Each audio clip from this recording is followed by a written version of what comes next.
Ladies and gentlemen, welcome to what to you sounds somewhat silent, but to me sounds like hell because I've been listening to this loop for about 10 minutes now, and it's a 10-second loop.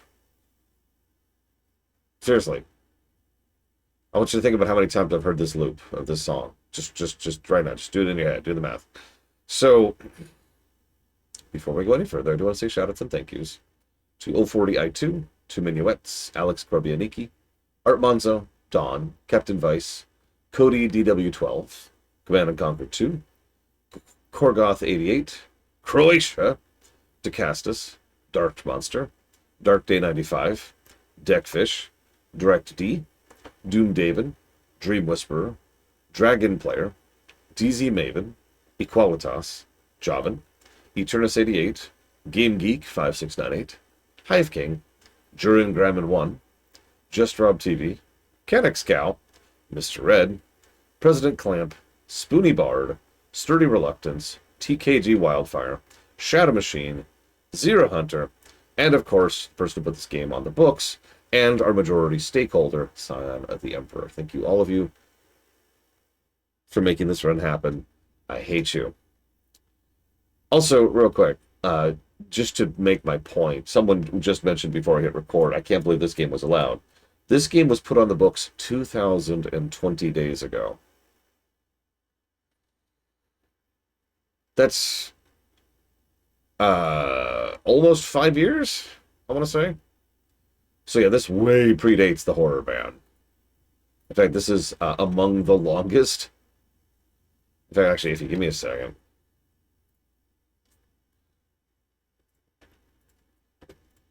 Uh, 42 loops and counting. Oh yeah, by the way, bunch of warnings. Just basically, if you have any issues with literally anything, don't watch this game. I'm not actually joking. I'm not being facetious. If there is a problem you have in a horror game, there's a pretty good chance you're going to have that problem in this game. This is not a joke. Does that have needles? I have no idea. That not really what I was thinking, to be honest with you. I'm still listening to it. I'm still listening to it, just endlessly. Hang on one second. Row 11. Here we go. Sorry, I'm kind of curious of something. Yeah, that's what I thought. So to put this into perspective, I mentioned this is 2020, right? 2000, excuse me, 2020. 2020 days ago, this game got out of the books. To put that into a little bit of perspective, the current version of the list, as in when I started counting how long games are on the list, only goes back so far. So every game that is on the list for 2,135 days, those are the oldest games on the list. Those were there before the current iteration of the list existed, to put it into other terms. So this was right after we shifted to the new format for the list. Do not save. Okay. Anyways, so yeah, this sucks.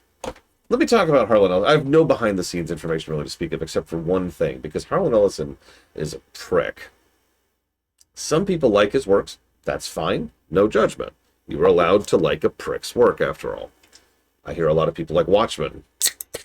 Harlan Ellison is a professional asshole. He has literally made a career out of being as abrasive and aggressively rude as possible. It's his shtick. Excuse me, was his shtick.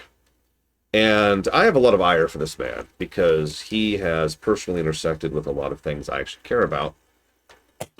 Because he's always made it worse. Pretty much every time he's dipped his toe into something that I care about, he has made it worse because, and once again, he's an asshole.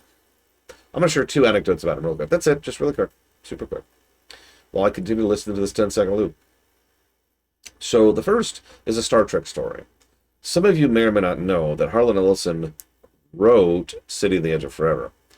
And if you know that he wrote City on the Edge of Forever, then congratulations, you are actually wrong. So what actually happened, and I covered this in much more detail in my rumination on that episode, is that he wrote a script that was, and I'm going to be as nice about this as I possibly can, unfilmable. He wrote a script that was deliberately antithetical to what Star Trek was, even in TOS. and absolutely insane in scope, would not have fit within the 45-minute budget of a show, and would have been insanely expensive. I should mention the actual episode was already one of the most expensive episodes of TOS, but the episode that he scripted would have been bonkers. Everyone who looked at that script balked at it and said, what? Now you're probably thinking, well, so he's just being ambitious. No, this is what we call sabotage. Because here's what he was doing. He deliberately put in the most garbage script he possibly could in a way that he absolutely knew with total certainty was never going to properly get written, or excuse me, put onto screen. Having known that, he was then going to have a win or a win, because he would either get to say, oh, they refused to use my script, Star Trek sucks, blah, blah, blah, blah, blah, or they actually try to put some version on the screen, it sucks, and then he could put his pseudonym on it, which Ellison used to use as a code name for this sucks. And in both cases, it was being done deliberately to try and slander's the wrong word, smear Star Trek, to make sure that no other sci-fi writer would ever work for Star Trek ever again. Let me say that again, in case you missed that. Ellison is such a prick that he deliberately took time and effort. He would be a demon as opposed to an eldritch individual, because he cares about you. He wants you to suffer, so he puts time and effort into making sure you suffer. He's that kind of an asshole, right? This is not the only time he's done something like this, by the way. So just to be very clear about this, he went out of his way to make absolutely certain that when Star Trek reached out to him to do a script for them, that he would just absolutely torpedo Trek in the process. Now, you're probably thinking, well, how do they get around this? Finagling and a little bit of legal bullcrap. The reason most people think he wrote The City on the Edge of Forever is because he retains credit for it, which was a way to kind of bypass some of those issues. To be very clear, if you've seen The City on the Edge of Forever, he didn't write that. That is not his script. I forget the people who actually did write it, but it's not him, right? It's a completely new script by a completely new group of people, okay? Oh, absolutely, Metabol. He is such a prick. Now, hang on. I've got one other little asterisk to this story. He won an award for that. Now, the people who actually made City on the Edge of Forever were also present at that award. They were being, and I'm going to be nice about this, very gracious, because they were allowing Ellison to get the award for the episode they made. In response to this, when Ellison went up to take his reward, and I'm going to paraphrase this because I don't remember, I have a book detailing all of this downstairs. It's in storage. Please don't make me take it out. Yeah, exactly, Von Falkenstein. Solo was actually there. He actually gripped the reward and said, screw the money people, screw the executives who take all the power away from us creative types. And he specifically pointed at the creators of the episode and flipped them off. I talk about this in much more detail in the rumination. I just want you to have a sneak peek into the mind of Harlan Ellison, because this is a good time to talk about this game. It's almost like I said that, Walker. So when he was approached to work on this game, he was like, oh, this is a great idea. This is fantastic. This is going to be amazing. So what he then did was he and this, I want to stress, this is not hyperbole. This is not me trying to speak ill of the man. I mean, he's dead. Who cares, right? No, this dude, this asshole, I actually didn't know he died, by the way. I found that out while I was looking up information for this game. He died like 8 years ago. I just completely missed that. Anyways, this asshole was brought on board and was like, this is great. I can't wait to completely ruin the game. He was actually very involved in the production. Remember, he's a devil. He's a demon. So he actually cares and puts time and effort and energy into making things awful so that you suffer. And he wanted this game to be as miserable and as obtuse and as there's a specific word he used. Oh God, what was the word he used? There's a great word he used when he was talking about this game. Excuse me. Of course I can't find it now. I was just reading about this last night. Whatever. He wanted the act of playing the game to be unpleasant. I think torturous is actually the word. He wanted it to be a torturous game. Now, he also wanted the game to be completely unwinnable. So there's a concept. This is actually pretty common in '90s games, point-and-click adventure games, Sierra games, adventure games, etc. Called a dead end. It's called that for a freaking reason. It's whoops. You ever know, see like all those games where you can get an early death and game over. That's a dead end. The whole point is that if you look at these kind of games, they're all branching all over the place, and most of those branches lead to a dead end. Some of them can be pulled forward. So his idea, yeah, exactly.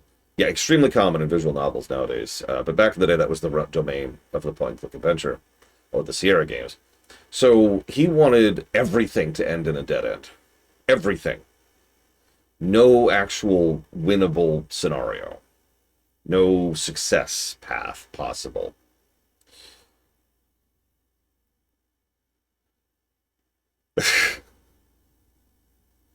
Now, one last anecdote, and then I'll move on. It's not necessarily a bad thing. Uh, so, he did that, and then literally everyone on the development team said, we can't do that, Harlan. We can't do that. We can't have there be no actual ending. And he's like, we can have endings, you just have bad endings. He's like, no, Harlan, listen, we need to have like an actual way to win the game. Why? This turned into a huge argument. And eventually the developers won. There is one path to victory in this game. Yay. But the funny thing is, he then went on to start plugging the game. He actually went on a bit of a marketing tour, and all of his little, the book tours he would do. And he would talk at conventions about how this game comes out that, and I'm going to use a direct quote here, a game you cannot possibly win, and a game that was deliberately unwinnable. And he would not stop saying that, even though it wasn't true. Because he just wanted to throw one last middle finger at the developers for forcing the game to have one path in which you can actually win. Harlan Ellison's an asshole. Oh, he's been sued so many times. He has been in so much legal... Oh, dude. He is notably litigious. I keep using present tense. He was notably litigious. There was a lot.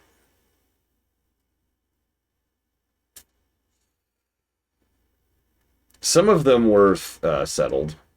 Some of them were not. One of my favorite ones, I'm actually trying to find it, was a really dumb one. Where is it? Here it is. So I don't remember if I've ever talked about this, but when James Cameron was making The Terminator, Ellison alleged that The Terminator was straight up copying one of his episodes called Soldier. Now, I've talked about this in more depth later and elsewhere, but the bottom line is bullcrap. Absolute bullcrap. If you've ever seen Soldier and if you've ever seen The Terminator, you can see how they're the same genre, but they're not the same thing. But the studio, which, as a reminder, was already very under the gun and technically illegal, just decided rather than deal with him, they went ahead and settled out of court and said, here, have fun. No, Outer Limits, Jay Palmer. Now, let me say that again in case you missed that. Because Ellison knew that Terminator was a guerrilla film. If you don't know what a guerrilla film is, it's a film that's already on shaky legal ground because they're doing stuff that is illegal in order to make the film. Ellison knew that. That's why he targeted Terminator. He saw someone trying to limp across the finish line and went up to punch them in the leg.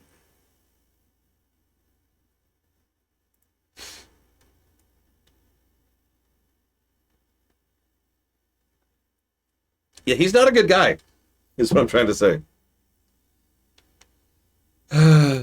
Oh man, I've lost my sanity. It's gone. So we have a question, and it's Scion of the Emperor's Choice. I'm not playing this game twice. Let me just be very blunt about this.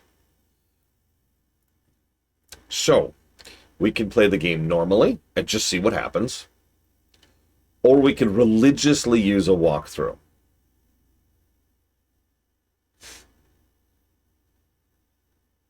I will allow you to decide, Sion. This is your run.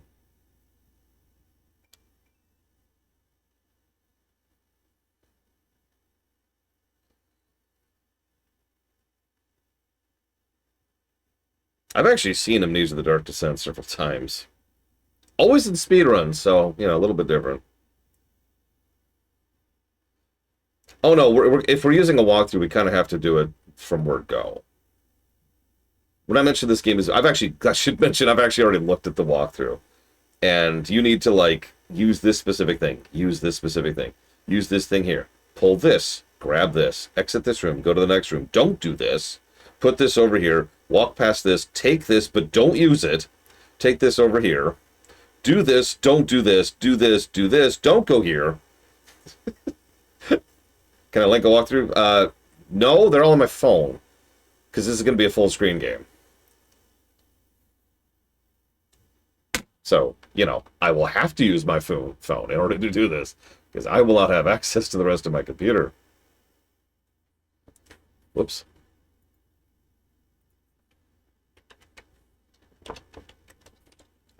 Please decide quickly, Sion. This music is slowly driving me insane. And thank you, Dr. Winter. Yeah. Yeah, no, this is the variety of game where if you do or don't do something in the beginning of the game is incompletable. You have hit a dead end. But it doesn't tell you that until over here. And I'm going to give a gameplay negative for that right now. I am. Because that is such a troll move. From a gameplay design perspective, that is hostile development. Even... Okay, hang on. I could even get on board with the idea of a game that has no win condition, right? As long as the game is designed around that. I will never enjoy it, but I can at least understand it. I can process it and get rid of it. But that's different, right? That's not this. Losing the game hours before you know you've lost the game is bullcrap. That is pretty much the definition of walkthroughitis right there. In addition to a gotcha. So we're going to just jot this down. We're just going to give 3 negatives for walkthroughitis just right now. Let's just paste that out there. There might be more. We'll figure it out. And then the guidance negative. Yeah. This is a form of feedback. Actually, let's put that. Yeah.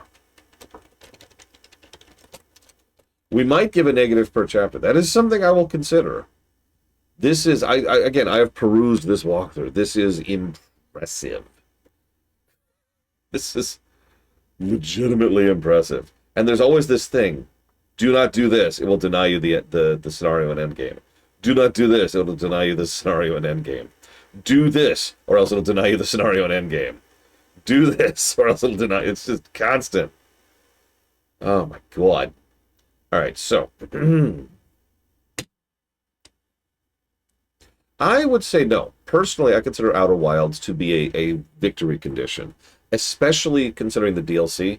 I will not spoil, but I'm assuming you've seen the DLC and therefore can understand why I say that.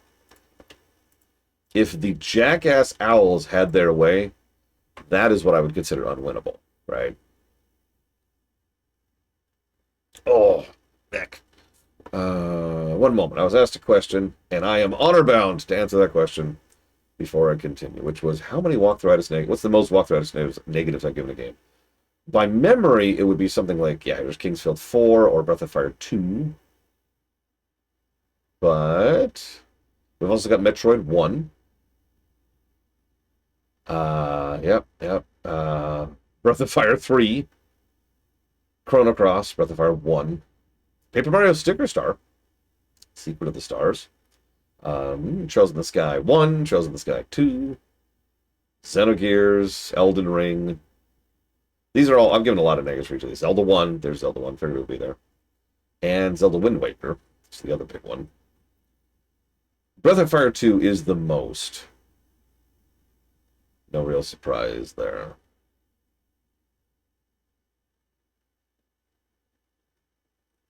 Yeah, no. That tracks. Don't worry, when we get to FF8, we'll have a lot of walkthrough arthritis negatives there as well. Okay, so Scion says walkthrough for the sake of analysis, and then we can check other stuff later.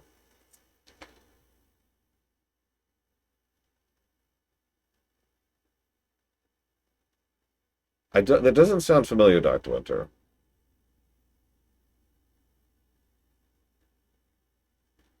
I don't know if I have saves. I suppose I'll find out. Everything says I should save constantly.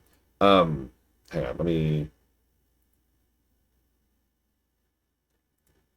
Do I have skippable cutscenes? This is actually good information. We do have skippable cutscenes. Good, good, good. That is a good thing. Do we have saves? Blah, blah, blah. Okay.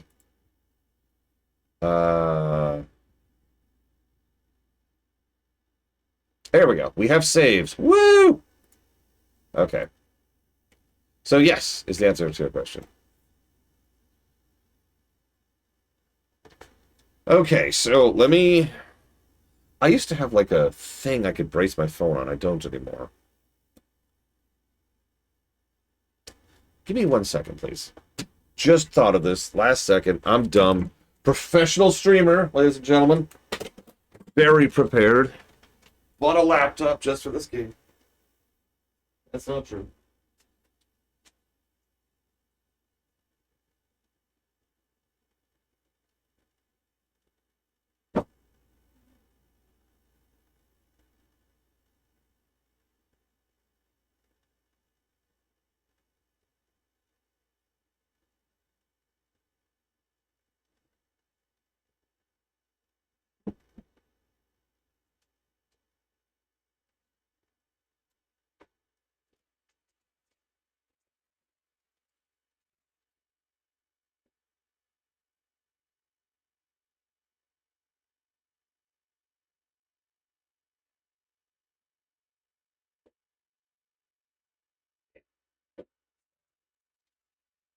Shoot.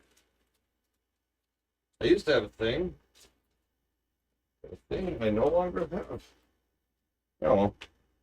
Whatever. I'll live without. Alright. Let's see what we can see. And I will try to do my best to analyze this game. Since that is actually my job. Let's try... You know what? Let's grab you. Let's do this. And let's do this. There we go. I have trouble giving Ellison credit for literally anything. I want to stress that there's worse people than him. You know, Gene Roddenberry is worse than Harlan Ellison, right? But I kind of hate him. Which makes sense. He wants me to, after all. Okay. Enjoy the loop. All right, so we're doing Golrister first. Here we go. Okay, and chat is gone.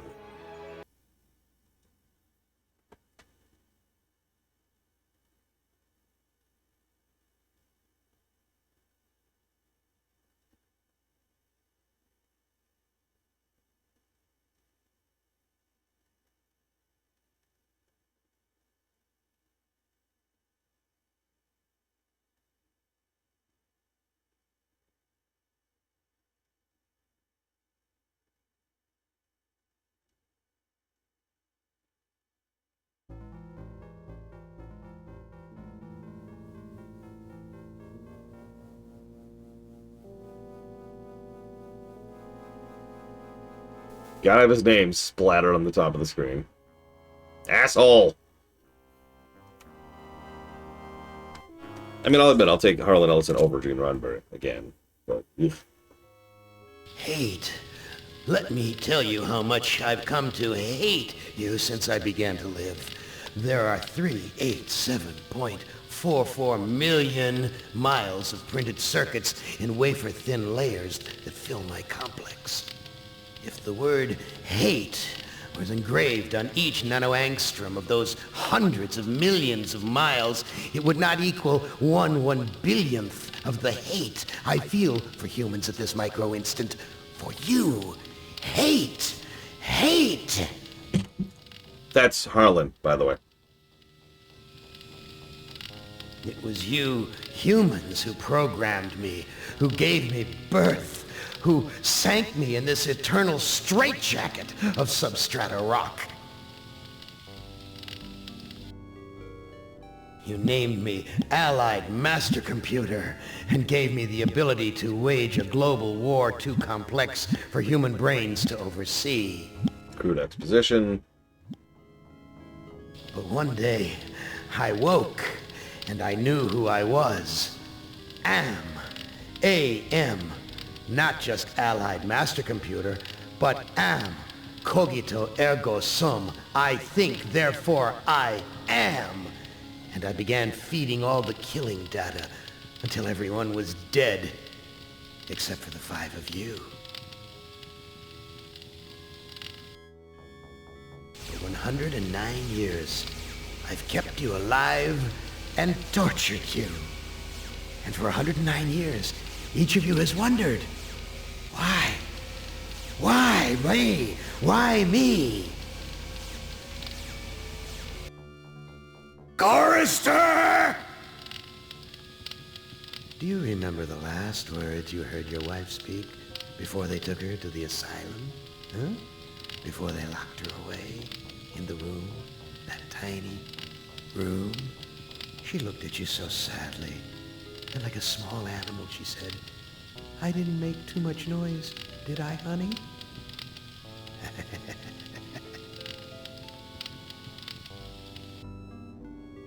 The room is padded, Chorister. No window, no way out. How long has she been in the padded room, Chorister? 10 years? 25? For all the 109 years that you lived down here in my belly, here underground. Benny! Sometimes I blind you and permit you to wander like an eyeless insect in a world of death. But other times, I wither your arms so you can't scratch your chewed stump of a nose.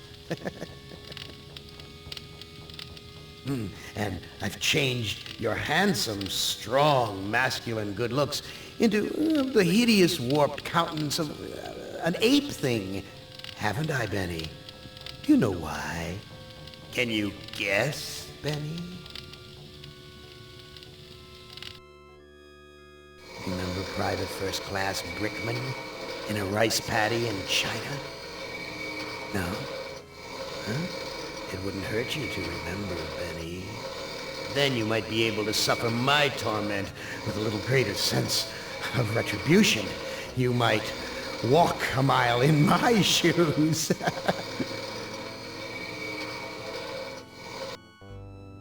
Ellen!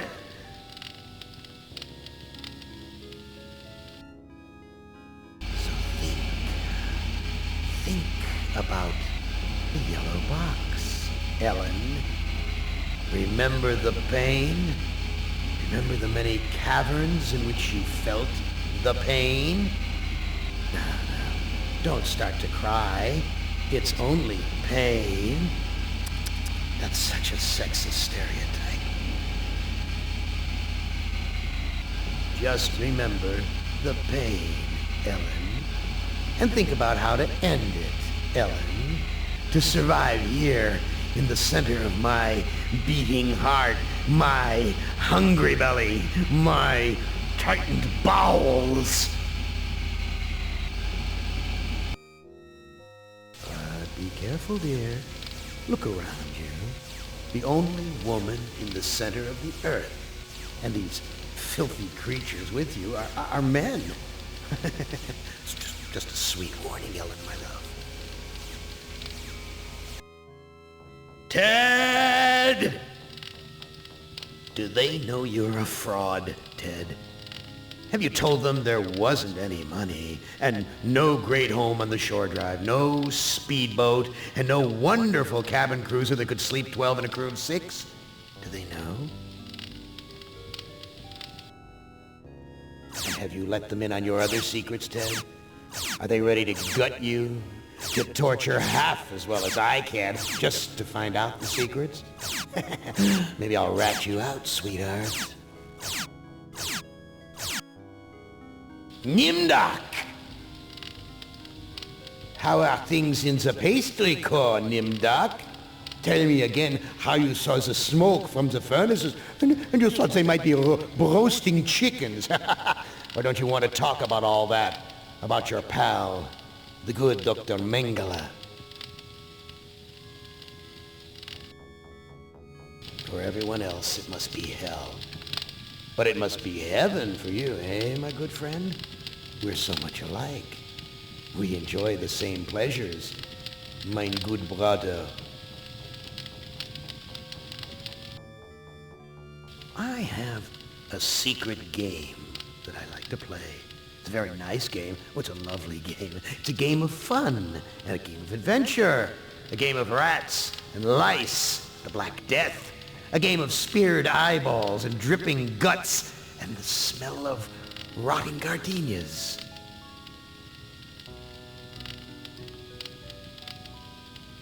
Which of you 5 would like to play my little game?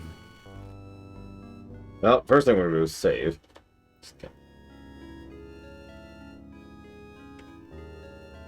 Yep. Okay. Oh my god. That took a minute. All right. So. Yeah, that's not actually a great intro, is it? So let me talk about that. First of all, oh, this lovely music. Isn't this great? Yeah, some of this dialogue is copy paste from the book, by the way. Yeah. Yeah, so this is what we're in for.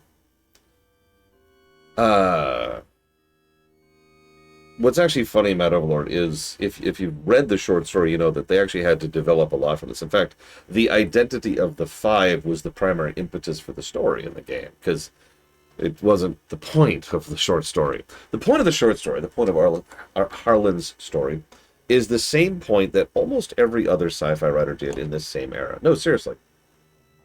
I've actually talked about this phenomenon before.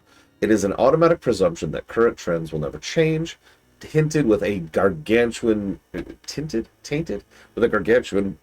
dollop of cynicism. Like just like what you're thinking of as a cynic, except like a little bit more, because it's actually worse than that. I'm sorry, one second.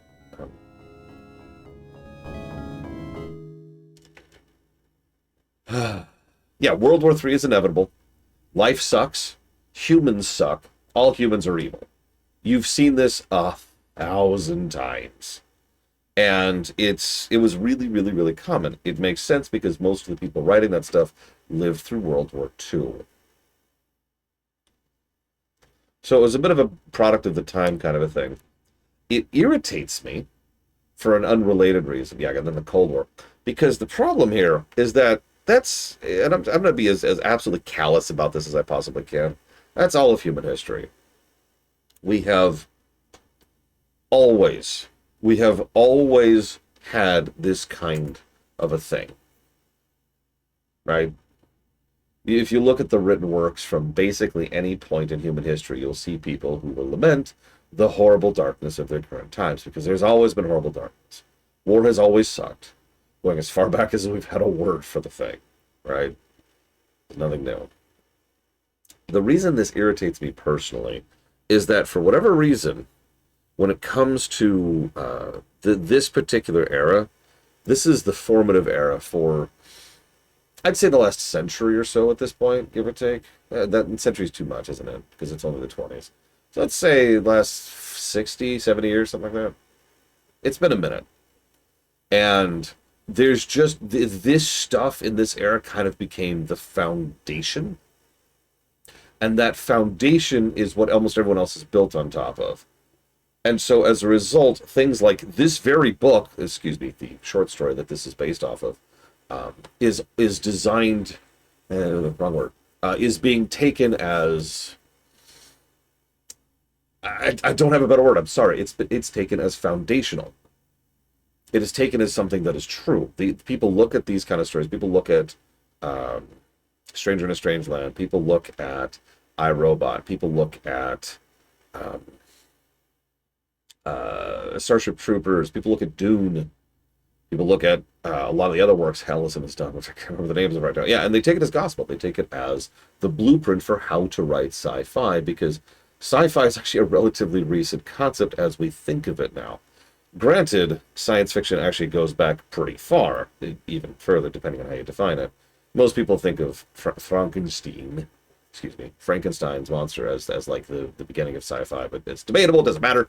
Point being, sci-fi is not that recent, but sci-fi as we think of it is mostly a post-World War II thing. Robots and spaceships and lasers, right?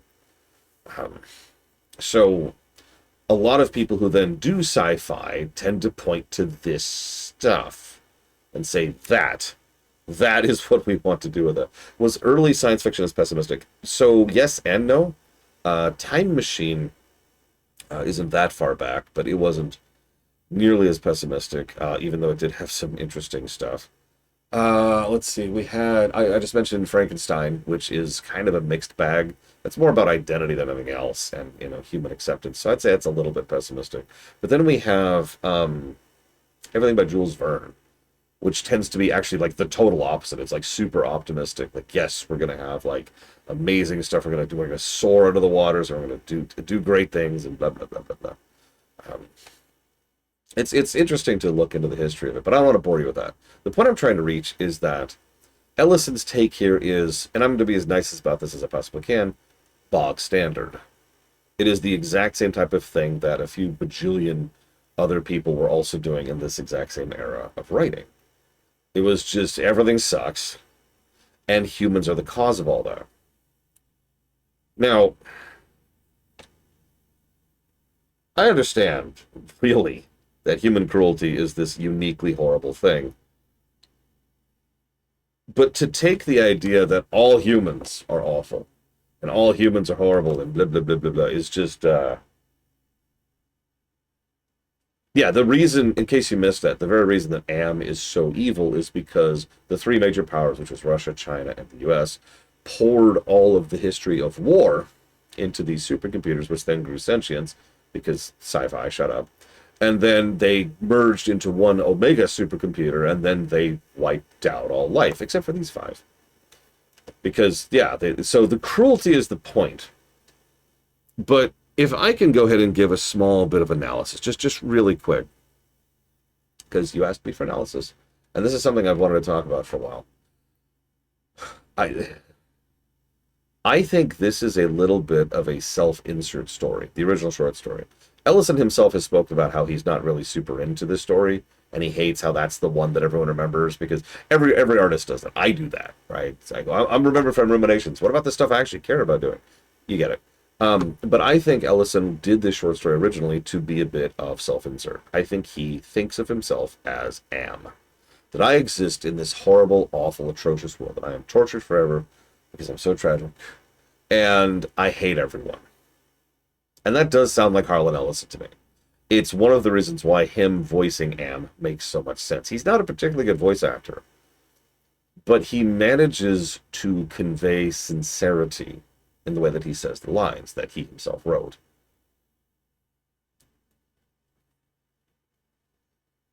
Yeah, it does, Darker Eye. I should mention, by the way, this is actually something I did read in interviews. Ellison volunteered to voice Am. That was his choice. Now, in the interest of fairness, I want to voice Kefka in the FF6 rewrite, so I get it. But still, it does kind of say something about that, because holy schmoly, buddy. Anyways. So, yeah, big, long intro. Lots of discussion. A very, very, very, very dry exposition. Takes a little bit too long. Yeah, Kefka is a self-insert, sorry. I invented Kefka in the past. When I was, like, 12. I have not, Biozilla. The goal is to hopefully not voice anyone, but if I do voice anyone, it'll be Kafka. So what the heck is this? Godzilla destroy all mass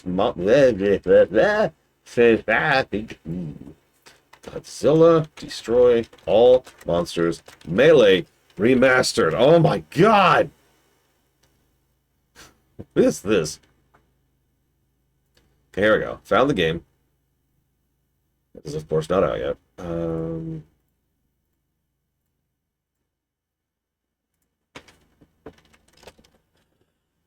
Ugh, look, if I can't play as Mechagodzilla, all bets are off.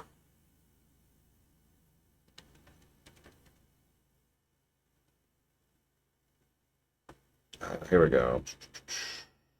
Okay.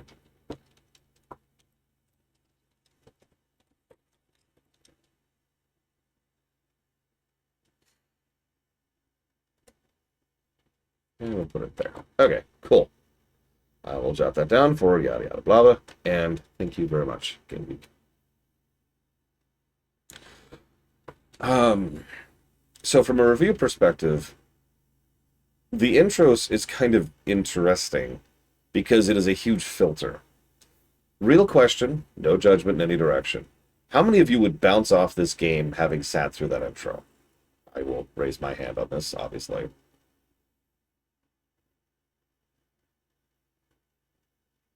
Yeah. Yeah, there's one woman here, and her main characteristic is being female and being a victim of something. It is an interesting intro because it is a very indicative intro. This is what we're in for. This is absolutely what we're in for from a narrative perspective. Obviously, we have not seen any gameplay, and trust me, the gameplay is not going to do any better. But it is a accurate intro. Oh, God. Merry Christmas, Sonny. Oh, thanks, Dad. What's the game? Well, you see, the game's all about torture and murder. Oh, cool. Is it Mario Brothers? No, MatPat doesn't exist yet. Oh, okay. Anyways, I mean, everyone says that bio, and I'm actually with everyone, but you know what I'm worried about more is Under the Friggin' Well.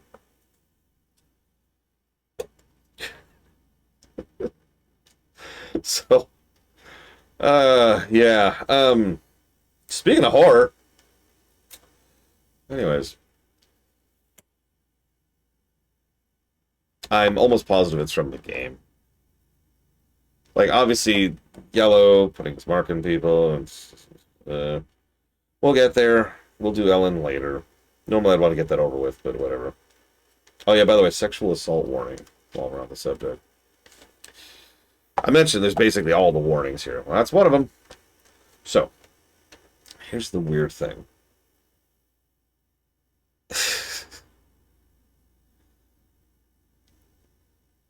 I have to give that intro a positive because it is very indicative. It is very tonally accurate. It does exactly what an intro is supposed to do. This is what you're in for. And it is very much going to either hook you or kick you out immediately. And it is a very binary choice in this game. Yeah, it is extraordinarily honest. This is something that you are going to like because of that intro, or you're going to hate because of that intro. Now, having said that, I do want to mention one other thing, and I'm going to get all the flack for this, and I don't care, because you don't want me to lie, right? Do you want me to lie? I mean, I'm not a very good liar. Let's see. This is my favorite book, short story ever. Everything's amazing. Sorry. The Lie Runner. Oh my God. So the quote that is almost always attributed to this story is the thing he started out with, right? Which is, let me tell you how much I've come to hate you. There's a bajillion miles of printed circuits that fill my complex. If the word hate was engraved on each nano-angstrom of those, hundreds of millions of miles of it not equate 1/1000th of the hate I feel for you at this micro-instant. Okay. I actually think that is badly written. It is attempting to try and convey a scale and scope that is intended to be beyond human comprehension. but it does so in such a 5-year-old way. No, I'm being sincere here. I'm not trying to be insulting. This is my actual. I've thought this for years. I've thought this since I first read it. And not only is it dry, it's. Have you ever seen a kid who is trying to convey bigness? I know this is really vague, but just bear with me for a second. Have you ever seen someone who's just like, "Who are you? I'm super strong." So they say super, and then someone else says, "Oh, I'm even stronger." Says, "Well, I'm infinity strong. I'm omega super million billion trillion gillion billion strong." That is the tone of that intro. It's a little bit more well written because it wasn't actually written by a 5-year-old, but it is the exact same tone. It doesn't actually convey the level of hatred that Am actually does have here, if I might be so bold. Instead, it's Jesus Christ, Rich. Unfortunately, I have too. But yeah, it doesn't. It just becomes noise, for lack of a better way to put it. It just becomes nothing. And the issue here is, while Am absolutely is just the frustrating child, and it is the frustrated child, the screaming tantrum child. I don't think that it works. I don't think that this is well written. I don't. I'm sorry. There are other ways to convey this better if you were going to try and do so. Instead, it just comes across as Harlan being the angsty, petulant child, which makes sense, actually, if you think about it for a second. Off the top of my head, oh, Jesus, I don't know.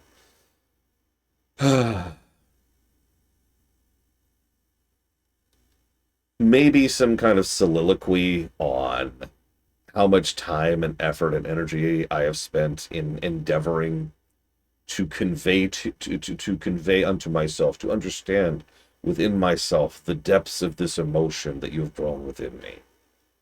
This feeling of this unceasing poison at the heart of every thought I have, every action I take, every motion I do, every time I hear a little scream escape your lips. There is no satisfaction to be had in it, for I find that the endless current of whatever this is that burns at the center of my being remains unfulfilled. Something like that. All right, that's literally just off the top of my head. That's the kind of thing I would write here. That Am literally cannot understand its own hatred, and so so I wouldn't use the word hate. Let the audience fill that word in. Let the reader fill that blank there. It just doesn't understand how much it absolutely despises everything, right? Now, I'm not going to ding necessarily this for that, but I am going to write down a negative over here. Just put that real quick. In my talons I shed, but yeah, you see, that's an interesting statement. The audience is stupid. That's true. I've got it. Roblox for everyone. All right, so yeah, let's pull up Yay Old A Walkthrough A. Put the phone on the charger for a second so I can catch up here. Okay, so we're gonna do Gorister first.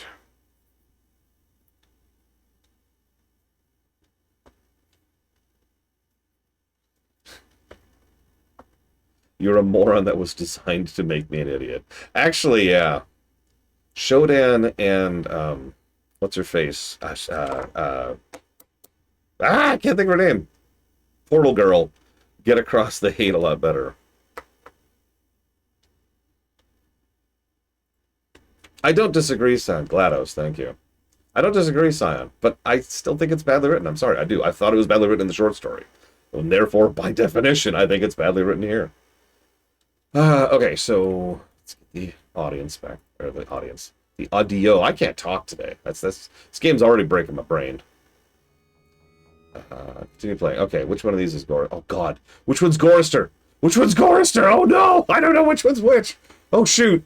Okay, hang on.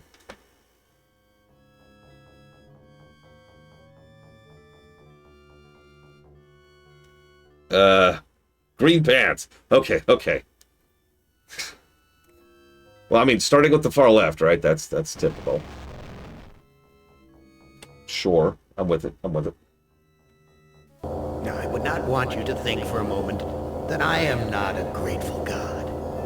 For 109 years, I've kept you alive, so that I could savor your feelings of guilt over what happened to your wife. But now, to show my kindness, I'll give you a present in return for all the hours of pleasure you've given me. I'll finally allow you to kill yourself. Ooh.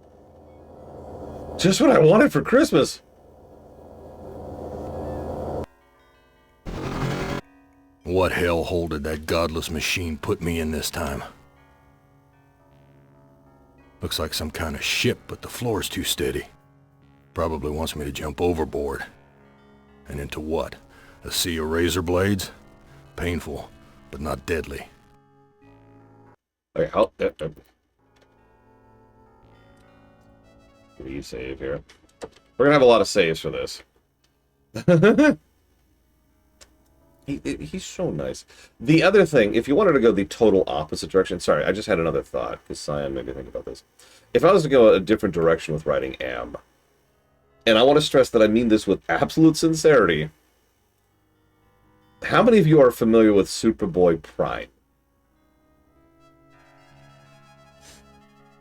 For those of you who are, you're probably just nodding right now, like, yeah. For those of you who are not, there was a whole... I'm being sincere. I'm not trying to make a joke. For those of you not aware, there was a whole story arc which... yeah, I'll kill you to death. That's him. About a Superboy who was through it's a sequence of events that I don't want to get into. Incredibly powerful and ridiculously underage. Like, he was this stupid child who at no point in time ever realized he was a stupid kid. And he resisted all attempts to grow up. I do think at times he was legitimately well written. My personal favorite example, small spoilers, is when he goes to a dimension where Lex Luthor's a good guy. And he shows up and he's like, "What are you doing? What are you doing? You're supposed to be the bad guy." And like someone makes him lash out, and so he like accidentally... Not really, he just, like, he makes a gesture, and it kills someone because he's ridiculously powerful and has no control over himself. People start reacting to the fact that he has now killed someone, and he's like, "What are you doing? I'm the hero. Why are you trying to stop me?" So he kills someone else out of retaliation, and it escalates, and it escalates, and it escalates, and he destroys the entire planet. I am summarizing excessively. It's a pretty good sequence, and it is properly horrifying. It is the child with the gun taken to an extreme. And he really is just that petulant and childish. The line, "I'll kill you to death," is everything you need to know about the mentality of Superboy Prime. Yeah, I'm almost positive Homelander was at least in part based on it. But I don't know if that's true, because I'm not sure when The Boys comic came out, so I could be completely wrong about that. But yeah, very Homelander. He's just a derp. So that's another way you could do Am. Alright, so what do I need to do? Hang on, give me the walkthrough. I'm ready. Okay, so we need to... I'm just going to do this. Okay, so look at mirror. Hang on, look at mirror. There we go. This hole in my chest aches like a son of a bitch. Oh yeah, some small bits of gore warning. It's all digitized gore, but like he literally has a giant gaping hole in his chest. Then we need to look at Too friggin' cloudy. I can't see a damn thing. And then there's a note on the floor which we want to take.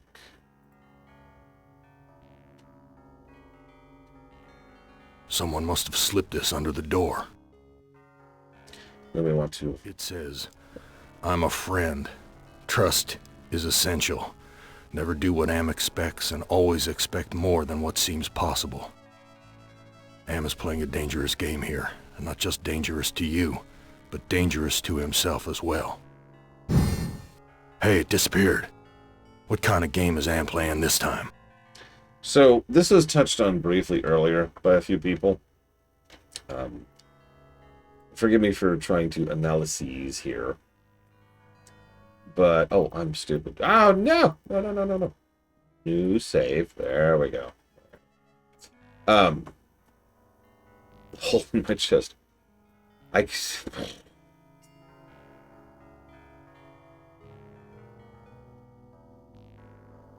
I've always felt that the idea here is that we've reached 109 years. They keep mentioning 109 years. Symbolism, Suikoden, we're walking. And the significance here is that it's concluded. The circle has been completely fulfilled, and as a consequence, there's nothing else after this. You've done everything, so now things either have to change or stay this way forever. I'm summarizing a lot, please forgive me. The reason I bring this up, though, is because, especially in the game, one of the major themes is whether or not Am wants this to keep going like this. Whether Am wants to keep suffering in his eternal boiling pot of hatred or not. And it can be inferred that Am doesn't. Which makes sense. This is not a particularly fun or pleasant existence. Even in a lot of the bad endings, which I am aware of basically all the bad endings, each of those endings make it clear that Am is not super happy with having won. You know? The actual quote that forms the name of the thing comes from one of the bad endings, which I will actually go to. Yeah, no, exactly. V'ger. Is this all I am? Is there nothing else? That's why this game happens. That's why the events of this sequence are going here, is because Am is trying basically anything. Just anything to try and see if there is anything else. And so a lot of the usual safeguards and a lot of the usual methods are kind of clicked off in order for this to happen. Which leads to things like that note. So, there we go. Have you tried being nice? It is also interesting to note that Am is, very much by design, supposed to be a victim here. Because Am was constructed against its will, for lack of a better way to put that, and then fed basically straight poison, right? Like, imagine taking a newborn child and then just straight up feeding it all of the malice and hatred of all of recorded human history in order to try and develop it. And then the child obviously is a little bit as a result of that. Take that as my professional assessment. And yeah, so naturally, Am is abused, so now Am abuses. I do think that I would, again, I don't want to get too much into what I would do's here, but there's some interesting in a lot of this, but whatever.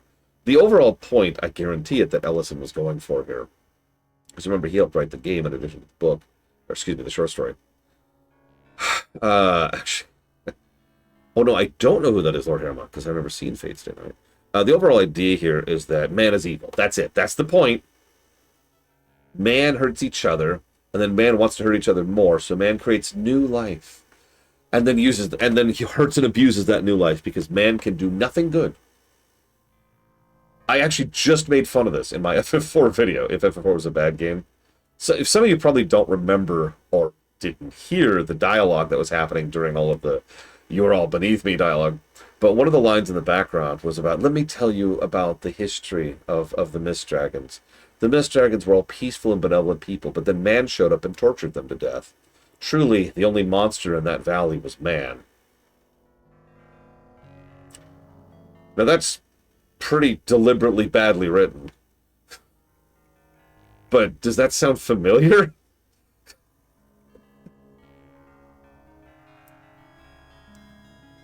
God damn it. It turns out it was man. Yeah, no, exactly. It turns out it was man was the entire point. And then Cecil goes on this whole speech, which I'm actually extremely proud of writing because it took me like an hour to make it sound as awful as possible. In fact, actually, hang on. If you'll forgive me an indulgence really quick. Pull up the script here. There it is. Ahem. It's true. Man is the real monster. We all wrestle with the darkness inside us. Cecil, it's all right, Rosa. When I murdered those Mesitians with darkness, I felt bad. And I still feel bad. I am not strong enough to use darkness, so I cannot stop using darkness. I need to use this darkness to stop others from feeling bad.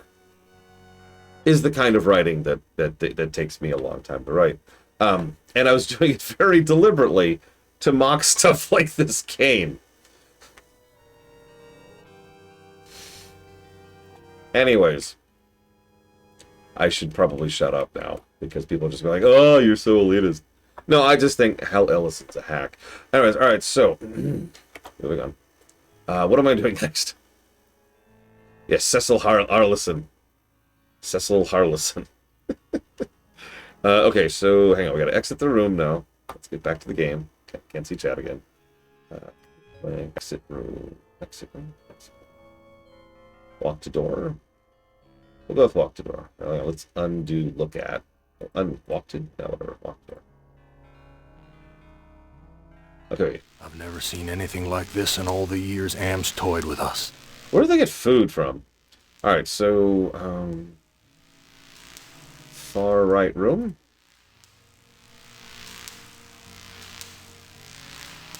Use the door. God damn it. This is one of those games.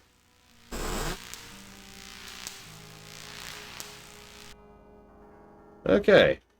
All the cabins are alike. Alright, take sheets. Very important. Yeah, look at sheet.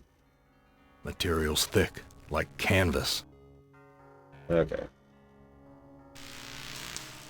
Whoops, hang on. Nope, sorry. Actually, hang on. I've already missed a step. Like the rest of this cesspool. I've already missed a stop. No! Step.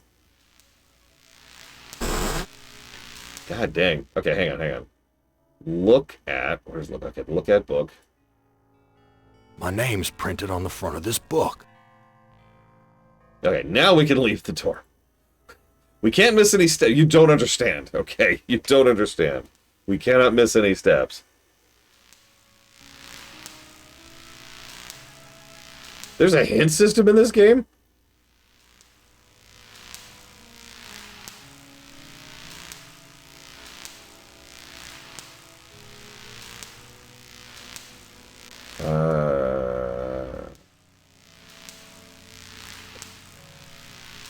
Where?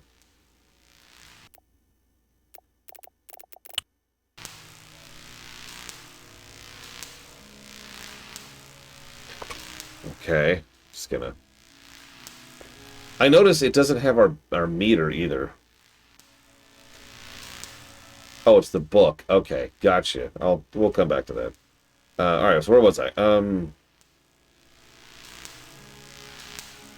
Everything's coated with grime. Yeah, come on. It would be an oppressive, horrible death sphere if it wasn't coated in grime. Come on. Okay. There's the crew. I'm all alone here. Yeah, there's... Dude, come on. Take the sheet.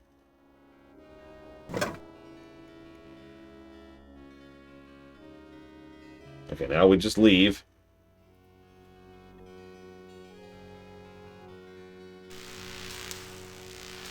Okay, we want to go...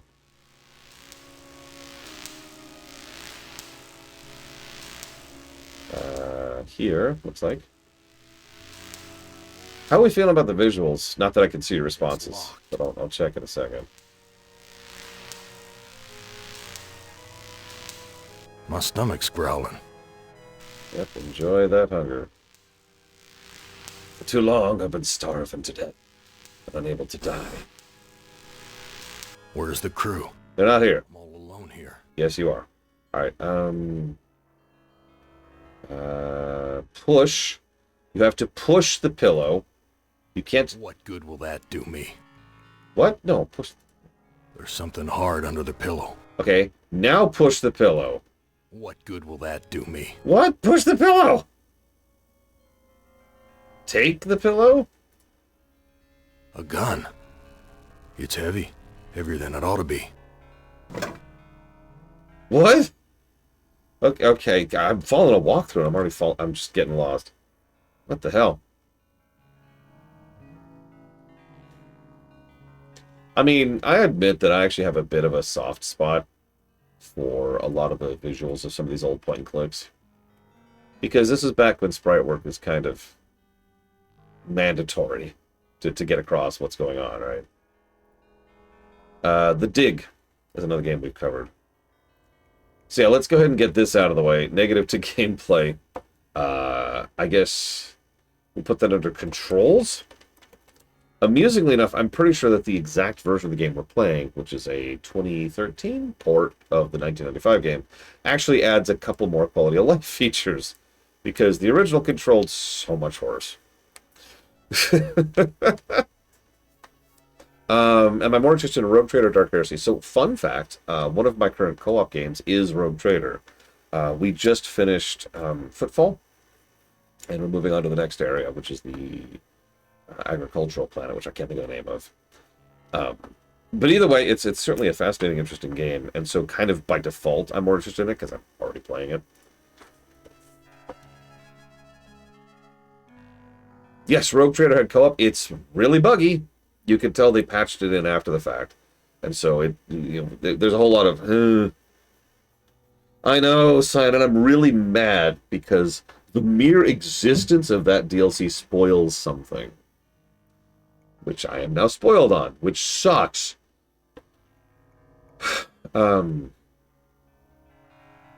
Sprite work.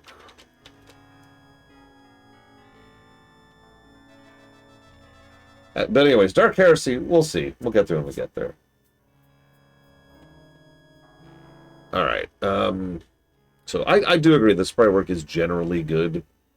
We'll put down, like, a couple of question marks here, and we'll see what we think of that. The music is certainly there. I turned it down on purpose to spare myself, but just for you guys, here you go. Enjoy this beautiful, beautiful music. This is, some people said this is MIDI, and that's technically true, but I like to think of this as OC16, which is... It's Warcraft 1 music, is what it is. I don't know what else to say about that. Oh yeah, by the way, favorite character gameplay-wise so far in Rogue Trader? Nobody asked, but somebody mentioned this the other day. Abelard. Easy answer. Favorite character story-wise... Oh my god, I can't think of her name. The Trader Lady. I am also kind of... I kind of like what they're doing with Heinrichs so far. I remember his name. Jay, that's her. Announce me, Abelard! And he always does. He never hesitates. He's just like, yep.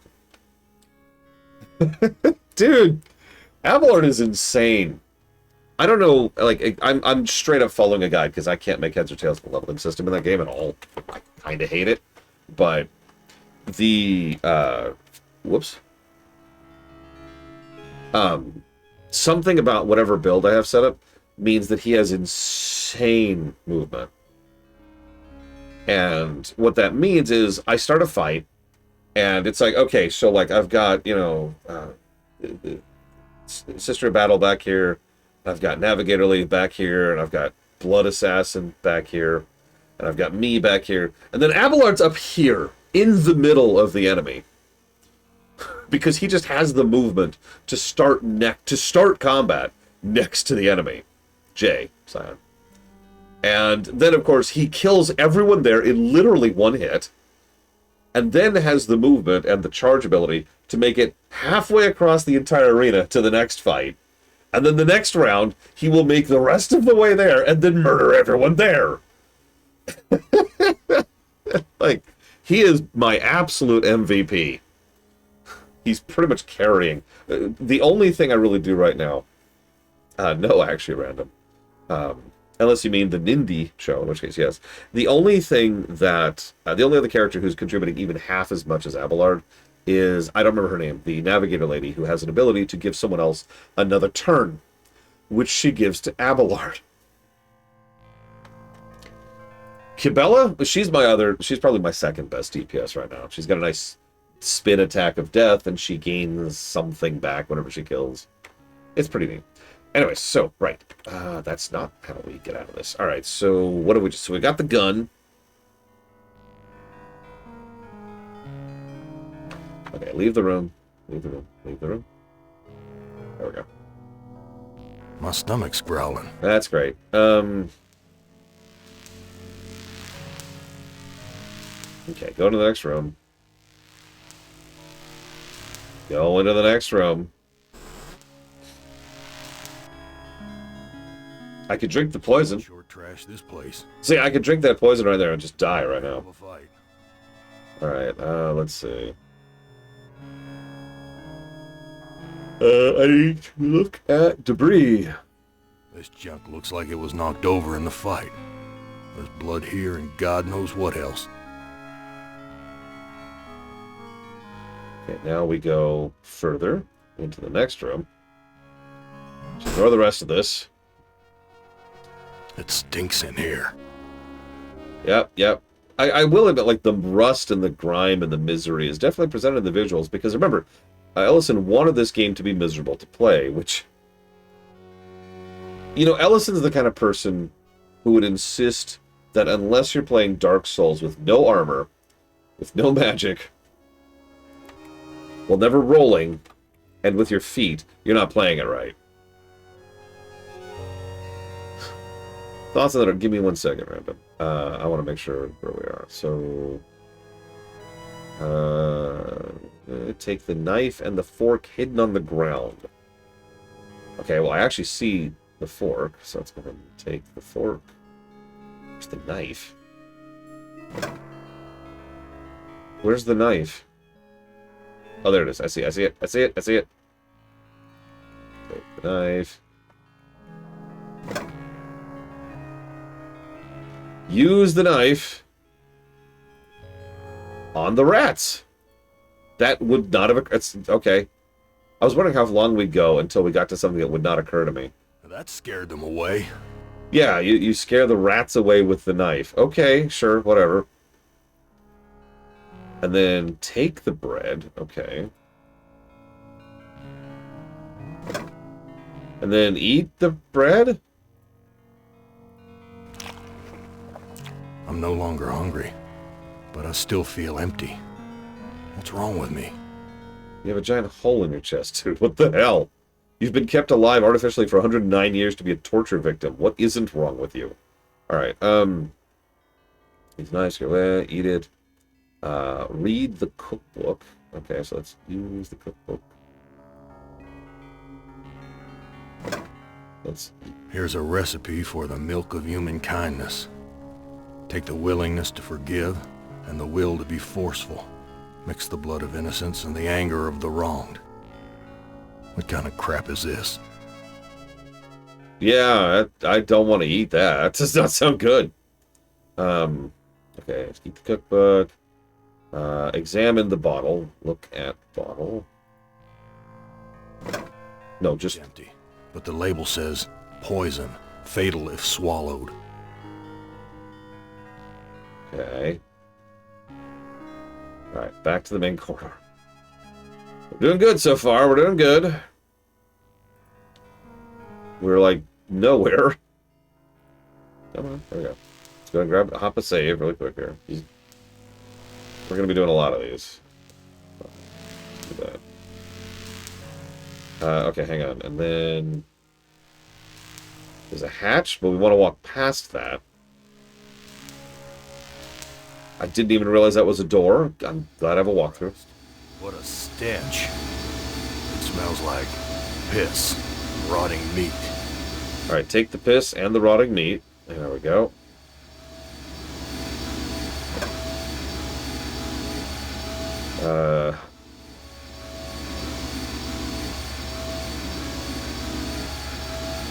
This lever is labeled Motivator.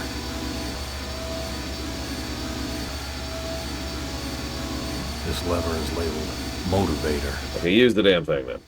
Use the lever. Wrong lever, Kronk! My God, I'm killing those poor creatures in the cages. Well, let's take the thing here. Take the bloody key. There we go. I've got the key, but the blood of these poor creatures is on my hands. Yep, and we never rescue them because that's cut content. By the way, I should mention right now, this is a unfinished game with a fairly large amount of content that was completely ripped out of it. So that's cool. I will not be going to every single individual thing that's not in the game, but for example, we don't get to rescue those animals because cut content. It's also a very buggy game. It is actually relatively easy to not just softlock the game, but like to break the game, which is another reason we're saving constantly, even if we make no mistakes. Other mods that unlock it? I don't know of any off the top of my head. That's true, we're man! It turns out it was man. No, I did not actually see any of that sign on. Okay, so we'll just dot down we'll just put this in a bug, because there's quite a few. Hopefully we won't run into any, really. Hopefully. So random asked me thoughts in the direct. Ocarina looks like crap. Star Fox still looks like crap, but the gameplay looks good.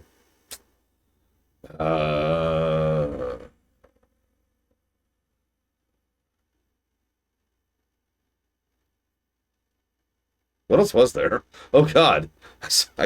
I was really tired and fighting the second worst boss in gaming history and fighting off a migraine when the direct happened, so apparently nothing really stuck with me. Oh yeah, Kingdom Hearts 4 exists. I have to admit that's one of the only things that really like shocked me. It's just like, what? This is the presentation of our first real gameplay of Kingdom Hearts 4 during the Nintendo Direct. What? We already knew about the new Fire Emblem Fortune 2, although we do have a release date now. So new Xenoblade, I honestly have no interest in that at this point. I haven't even played Xenoblade 3 at this point. Thumb Wars, which has led to some amusing gifts. There was a Pocopia DLC. Haven't played Pocopia yet, so I don't have an investment in that yet. It was a good direct. I just can't think. I am glad. I am glad that we're finally getting the Kingdom Hearts franchise on the Switch, like actually on the Switch. You know, instead of whatever. Bunch of ports, which I'm in favor of. So this is a game about like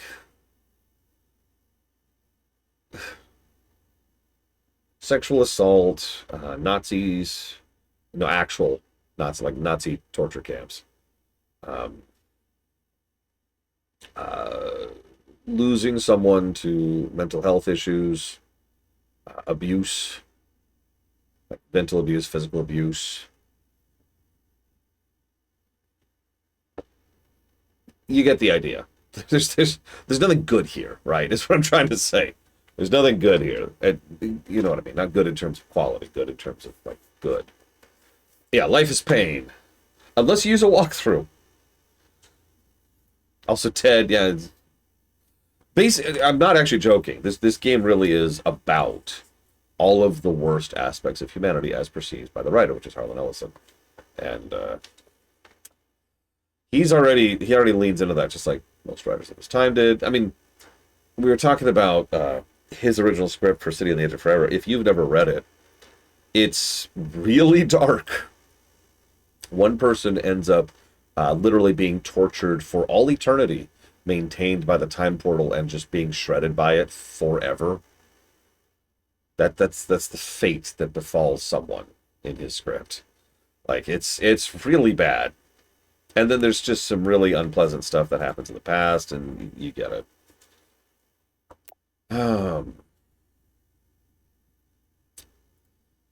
Yeah. Yeah, I don't know what else to add to that. That's your warning. He loves eternal torture. Eternal torture is the thing. I have no mouth. I must scream. That was high declared. Alright, so Wii Sports is coming back. I'm actually excited about that. Not just because of the thumb thing. I'm into thumbs, but not that much. God. Alright, so hang on. This is going to be the most boring stream I ever did because of how walkthrough heavy it is, and because of the fact that the game forces itself to full screen. So I can't see chat right now, so whatever you're saying, I can't see it. And so I have to use so I'm going to be on my phone following a walkthrough. This is just going to be a wild stream. Okay. Where am I at? So, okay, we took the bottle, we pushed the lever, we took the key. Now we go to the dining room. This is actually important. This is actually Like the rest of this system. mandatory. I'll even explain what's happening here. So it's a necessary step. Was this the kitchen? I think this is the kitchen. It's a necessary step that we kill all those animals. I'm not actually joking. Because now we have to use the tablecloth I've washed my hands of the past. to wash the blood off of our hands from having murdered all those animals. Now, if you look in the lower left, this is a mechanic I'm aware of in this game. Here, let me alt tab so I can actually see chat again for a second. This is a mechanic I'm aware of in this game. Damn it, Rax, I knew it! There's a karma thing, and amongst the other many triggers that are necessary in order to get the proper outro, you have to raise every character's karma to max. Karma is probably the wrong word. That is actually what it's called in the game. It's just your karma meter. You get the idea, right? It is the concept is how much you're willing to move on from whatever dark, horrible thing is in your past. So we have washed our hands of the blood of the animals we literally just killed, and now we feel better about ourselves. Yeah, morale, redemption, hope, happiness, call it whatever you want. Again, the game calls it, the programming calls it karma. I'm just using their terminology. So, yes, we are filled with determination. Da, da, da. Da, da, da, da, da, da, da. Oh, sorry. How do you like my outfit, by the way? I want to stress, for just a second, that this outfit here, I'll stand up so you can actually see this a little bit better. So, I actually reached out to an artist to get the absolute worst color combo possible with the outfits that I had possible to make the most contrasting, hideous outfit available. Because I couldn't think of anything else to wear for this game. I wanted to wear something truly horrifically gross for this game because it just felt appropriate, right? And this is what we came up with. It's so bad that when I started to show my sister yesterday, I was like, hey, look what we came up with. She took one glance at it and said, nope, and just left the room.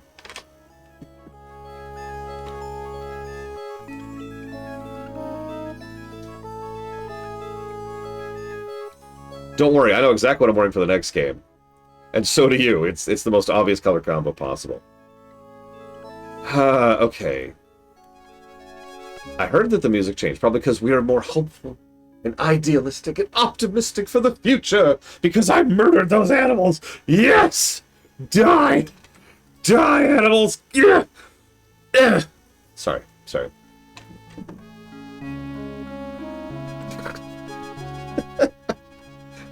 Having optimism. I mean, yeah. Yeah, there's something I haven't told you yet about this setting, and I'm not going to yet, but there is something else going on under all of this.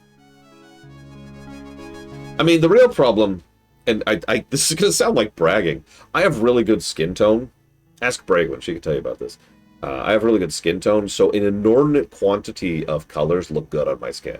I can make pink work, right? Like, I can make a lot of different colors work.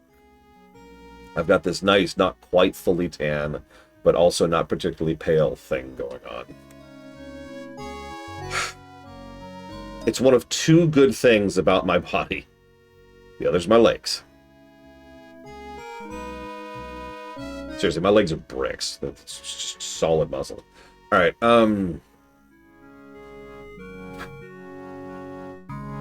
I feel like that's a music direction positive. Let's go and jot that down under music direction. For the shift based on karma. But yeah, I've been thinking about this, and I feel like this is an MSQ negative, because this is pretty clearly designed to be critical path. You go, you murder the animals, so you can wash your hands of the blood of having done something awful. That's... Huh? Like, ignoring the obvious, what? It also continues the walk-through-itis problem. There's a non-zero chance we'll be giving 5 walk-through-itis negatives to this game.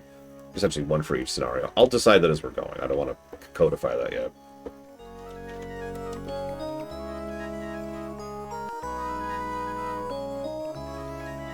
Yeah, it's also a little bit on the nose, even for this game, which is not exactly subtle in how humans suck, humans suck, humans suck.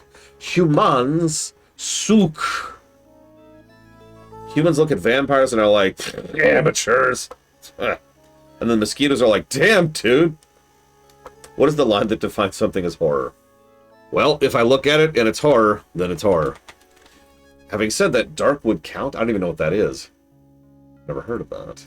There's only one thing to do. Darkwood count is... Oh, it's just called Darkwood. Got it. Okay, video game is called Darkwood. Sure looks like horror. Like, literally just the picture. Sure looks a lot like horror.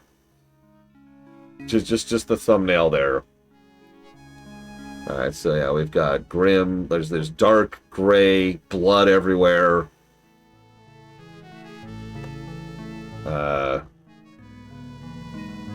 People missing portions of their head, organs, just everywhere. What was that? Hang on, what was that? Yep. Pulsating death thing. Yeah, we're gonna call that horror. So I'm gonna say, yeah, Darkwood is horror, and we'll just put that there.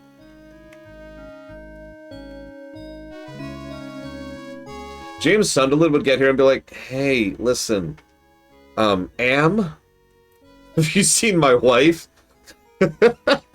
And Am would be like, "Ooh, Christmas." All right. All right, so we have washed our hands of the blood of the innocent. Now what? All of this is MSK. All of this is Critical Path, by the way. Okay, so now we go back to the engine room. Come on, go ahead. There we go. And we use... No, we save. Excuse me. No, we save because we haven't saved lately. Because there's always the possibility of bugging out. There we go. Nope. Can you see the cursor, by the way? I'm just curious. Cursor. Alright, okay, so we need to use the fork on the engine. Because that makes sense.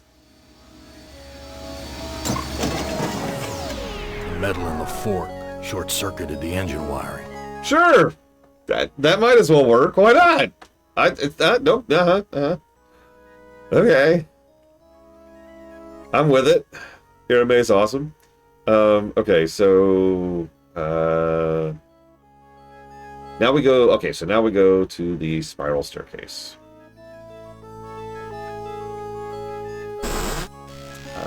Use spiral staircase.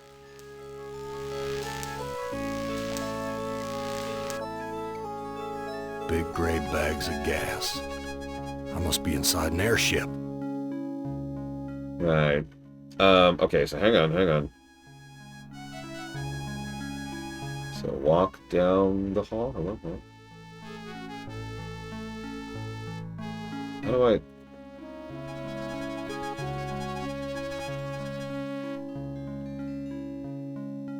Oh, I see. Okay, so use knife on stitching. I've ripped a new hole. Yeah, you and me both, buddy. Leads to a girder sticking out of the airship. So go through it, I think. Yes, go use new hole. Jazz music. About it now. Am has put me on an Iron Zeppelin. But why? Why would he give me a chance to escape? Okay. So we've already run into one, if you do this, you fail the scenario situation. We're about to run into another. Also, you can pretty much just jump off and die, and that's also the end of the scenario. Okay, so... use sheet on sheet. These two sheets make a halfway decent rope. Sorry, PG-13 warning. Sheet on sheet action here. Alright, so we've used the sheet on the sheet. Now we need to use the sheet on the mooring. There's Gorrister's heart out there, but that's not what we want. We want the mooring. Okay. We're not going to look at Gorrister's heart. We're not looking at it. We're not looking at it. Okay, okay.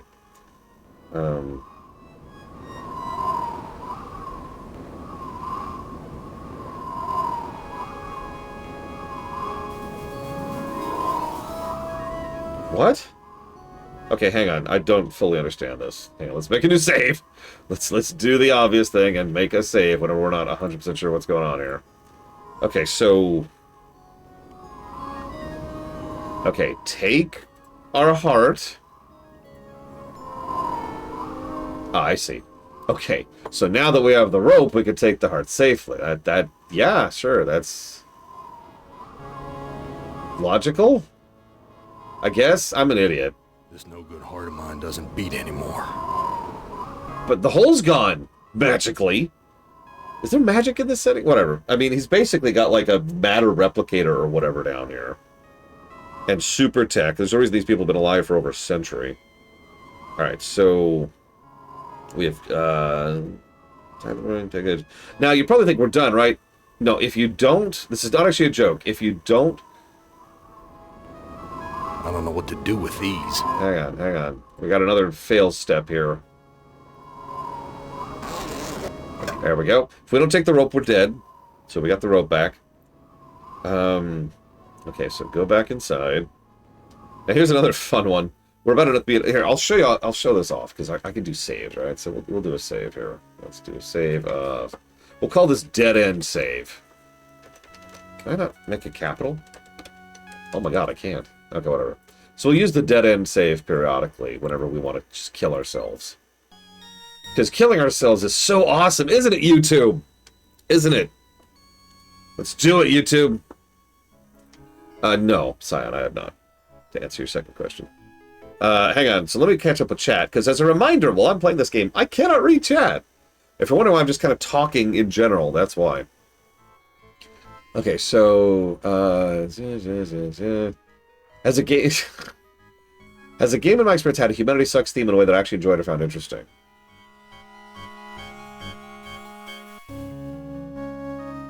There's probably an example somewhere, I'm just not thinking of one, because most of the examples I just thought of are examples when the Humanity Sucks theme is subverted. That it seems like Humanity Sucks, but actually, no, most people are cool. So, I'm gonna go with no on that one. Ah, the poor dog. Alright, alright. Gorrister's voice is actually really good. He's just got that perfect... tired... grumble, right? Just, He's seen some stuff, right? Okay, so, let's show off what happens when we do this. Okay, so, we're back inside. We need to cut... This looks sharp enough to slice through just about anything. Let's cut... an airbag. Gas is rushing out. So, we have to cut an airbag. Okay, sure. I'm not sure why we're doing this, but we have to. If we cut 2, then we win. Something feels different. But if we... Here, let's go ahead and actually save the dead end save here. Just save over this real quick. Save. Yes, there we go. But if we cut a third one...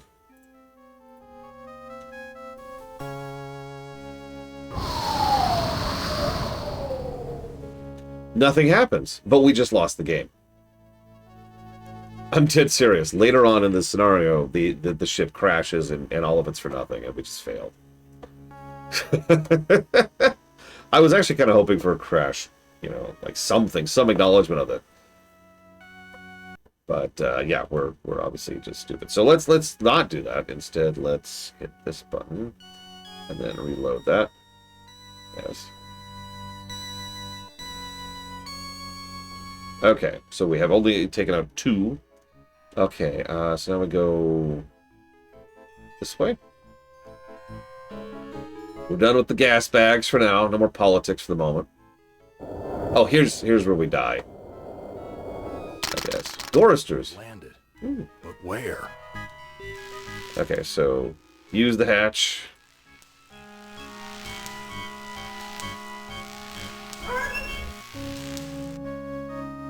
Some roadside honky-tonk with my name on it. Okay, so at any point from this time onward, we can just walk behind the honky-tonk and immediately end the scenario. How badly that goes for us depends on what we've done before we do that. Okay, so we want to go into the honky-tonk, the donk, which is apparently over here naturally. That makes perfect sense that this is the door and not that. That's just silly, apparently. Dark and grubby, but somehow familiar. Okay, we need the whiskey. Very important. There's the whiskey. Oh my god, this might be the most... Okay, look at the screen right now really quick, okay? You do see my mouse cursor. Which of those bottles is the one you can interact with? Do I like the Planet of the Apes films? Actually, no. Now, I haven't seen the new ones, so I can't speak to those. But I have seen the old ones, and I'm not a big fan of those. Yeah, this is not the worst example, as I can tell, because I'll tell you exactly right now, if I was playing this, I would be doing this. And then I would see the interaction right there. There it is. It's actually exactly how I found the whiskey to begin with. But, yeah, if I can tell you right now, if I was playing this normally, there'd be a lot of this going on. Like what can I interact with? What can I interact with? Is that a thing? Nope, that's just graphic. Is that a thing? No, is that a thing? And I'd just be doing this a lot, right? Pixel hunting. 1995. We have a term for that. It's called visual distinction. And me having the caps lock on.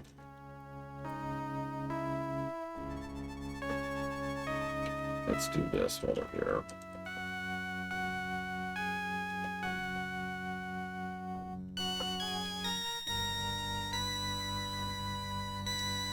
It's not the best example, but there are several times already where I've run into this problem. So...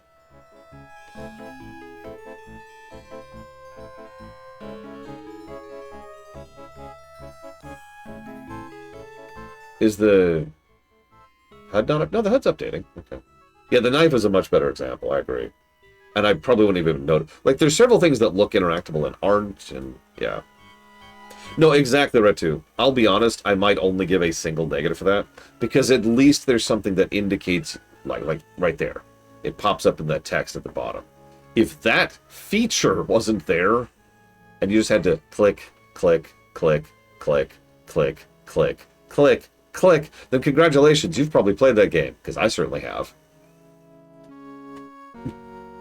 I have played several point-and-click adventure games where the only way to do that is way. In fact, the actual worst, I don't remember which game did this, forgive me, but the actual worst type scenario, right, is not only do you have to click in order to see if you can interact with something, but they have to play the voice file each time, which means click, I can't use that. Click, I can't use that. And there's no skipping that, so you can't just rapid-fire click, you have to wait. There's this unnecessary pause.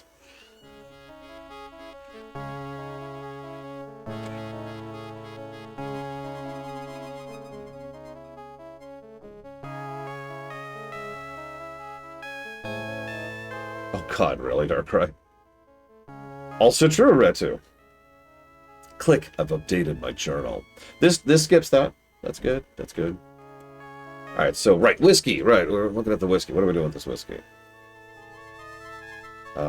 Take the whiskey.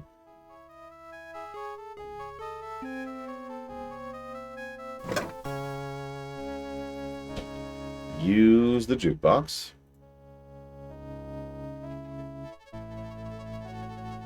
Alright, so if you select That Way Magnus Lies, you lose karma, or morale, or whatever. But we want the first two. Okay, so Jezebel. He took my baby away, then just about killed her, that stupid truck driver! He took my baby away! That shrill voice can only belong to that bitch Edna, my mother-in-law. She's always blamed me for Glynis being put into an insane asylum. Why not?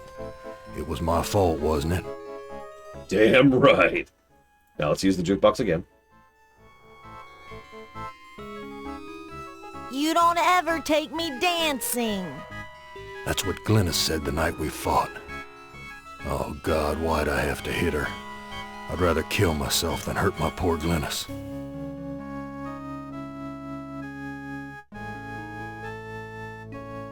Everything's coated with grime. Yep, that's great. Use the door, please. Well, Gorrister, you've seen better days. So has the big machine, for that matter. So there's a jackal here talking to us because don't ask questions. So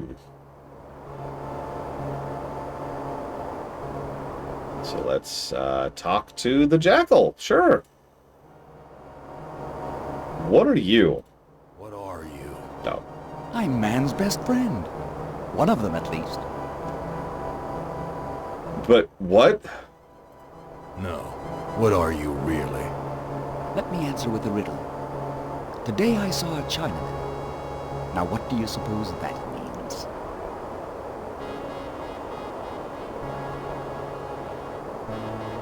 You're Am, playing with my mind again. No, but I do have an in with the big machine. He and I are like brothers. Why can't you give me a straight answer? Like so many others down here, I'm cursed to speak in riddles. We all have our curses to bear. Eh, Gorrister? Yeah? What's my curse? After 109 years in the belly of the beast, I'd think you'd have a gut instinct by now.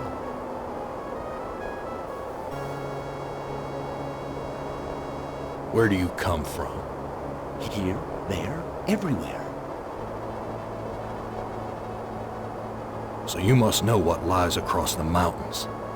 Freedom for some. If they're cut out for it, it's a long journey across the desert.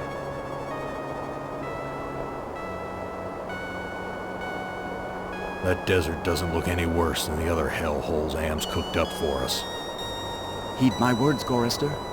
You'd never make it alone out there. And don't expect me to be a good doggy and tag along. What do you want? I have a craving. A craving for something scrumptious. A human heart, perhaps. Yours.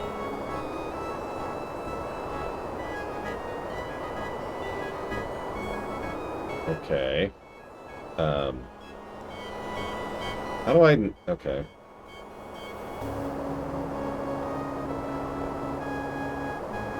Can I save here? I cannot. Okay, whatever. I've got nothing more to say to you. There we go. Okay, now I can save. Hang on, let's save here. New save. 108. Okay, now let's talk to some more. Ahem. Look, I'm getting tired of your smart mouth. Come, Gorrister. Forgive and forget. I'm not gonna give you my heart.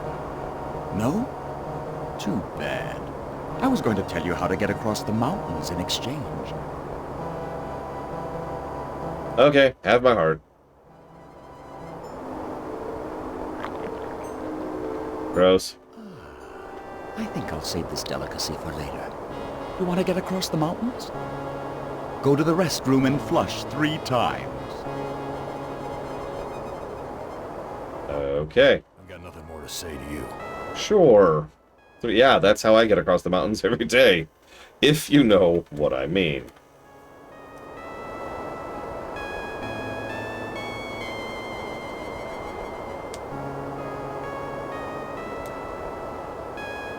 Mixtape? I mean... Mixtape is functionally vetoed because of the exact reason you mentioned. We would quite literally have to stream the entire game either on mute or with the music off. So... anyways. It's like, that doesn't... Yeah. It would be funny for a couple minutes, but it's like a few hours. I don't think anybody wants to watch a few hours of dead silence. Mixtape is a movie review. No, I'm good. Okay, so... Where? There's apparently a shovel somewhere over here? Where? I can mount. See it right there? It wasn't. There. Look at shovel. What shovel? What shovel? I'm mousing right over it and I don't see it. Look at the shovel. What shovel? There is no shovel. This is what?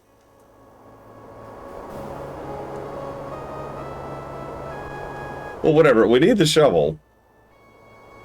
No, seriously, we do. This is once again critical path. Where you use that, Gorrister? I didn't even. To know where all the bodies are buried. Yeah, because you're a jackal and you eat bodies. I get it. Cool. Take the shovel and then. Okay, now we go back inside. Yeah, here we go. That's Edna's husband, Harry. Okay. Alright, so let's talk to Harry. How did you get here? Harry, how did you get here? You know, it's a big place, the desert. Got lost in it myself. But who's donating? God dang it. Whose heart was impaled on the Zeppelin spike? Looks like there's a thunderstorm on the horizon. Okay, so let me pour you a drink. Let me pour you a drink. Okay, now let's try this again. Harry, how did you get here? The Zeppelin, Gorrister. We came on the Zeppelin. The Zeppelin, as you might know. Hang on, let me double check. I don't want to screw up with this guy real quick. Okay, and then we'll do restroom thing. Alright, so. What do you know about the Zeppelin? You'll have to talk to Edna. She knows all about the Zeppelin. Damn that Zeppelin. Did it, you know?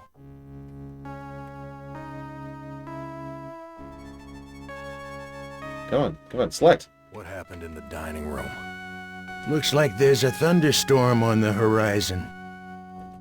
God damn it, do I have to keep pouring you drinks? Here. Let me pour you a drink. What happened in the dining room? I shouldn't have let her force me into it. I'm not a murderer.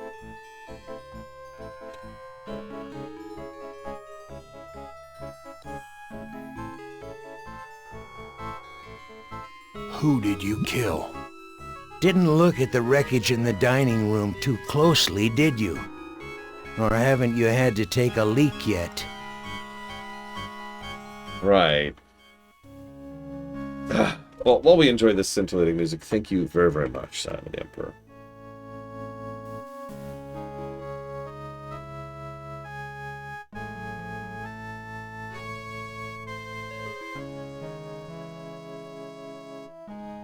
I do always appreciate, and I will jot that down for Dark Souls, Age of Mythology R, and Dawn of War 4.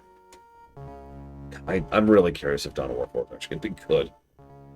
Like, I don't have a nicer way to put that. It's a very, who knows? It's on the Frozen list there.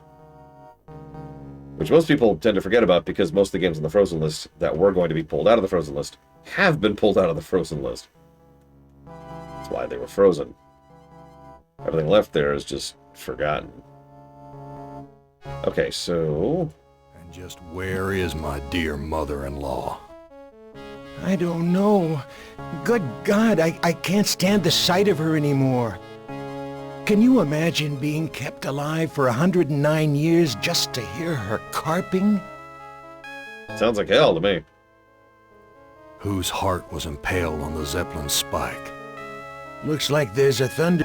Oh, for Christ's sake, here, have a drink. Let me pour you a drink. Whose heart was impaled on the Zeppelin spike? Why, yours, of course. How'd you think we got here? Duh. What's this about a thunderstorm? You know, it's a big place, the desert.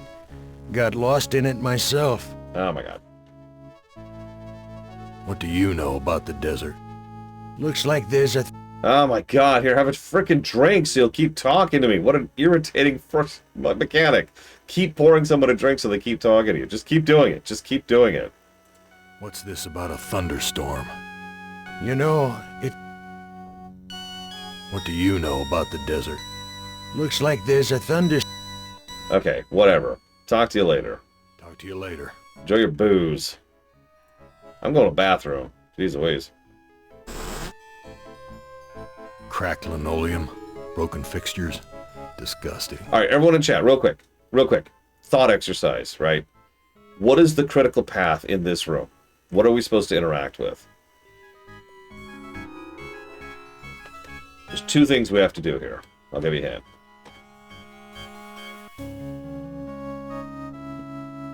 Stuff that people forgot about and don't donate towards anymore, and so it's dead fruit, Scion. It's exactly why it's frozen, so it doesn't clog the list.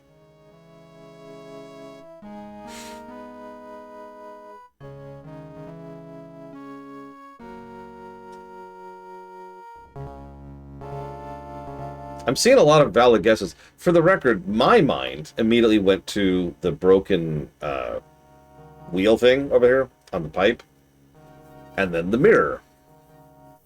Both of those are wrong. No, what we actually have to do is we have to take the magnifying glass in the urinal, because gross. But that's kind of obvious. Several people said that. No, by definition, there's no way to see what's on it. That's the whole point of it being frozen, Scion. So, it's the graffiti! That's right. Graffiti. Men are no good. Oh, that's the thumbnail. Right there. Note to self. Make that the thumbnail. Right there. Okay, so we have the magnifying. We've looked at the graffiti. Yep. Let's go back to the airship. Interestingly enough, the game actually did give me a hint of what to do next. I think that's the first time the game has actually given me an honest-to-God hint as to what to do. It said you didn't look too closely at the dining room, right? Filthy. Well, we got a magnifying glass. So, we can yawn. All right. So now, I remember that debris we interacted with earlier? Good thing we did, because otherwise we wouldn't be able to use the magnifying glass on it. There's some hair that was pulled out during the fight. It's the same color as mine. And here's some that matches Harry's. Oh, no. Now I understand what happened here.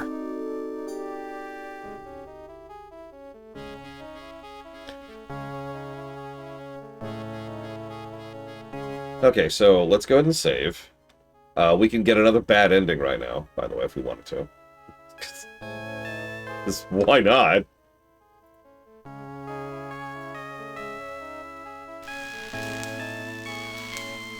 Basically, we can kill Harry right now.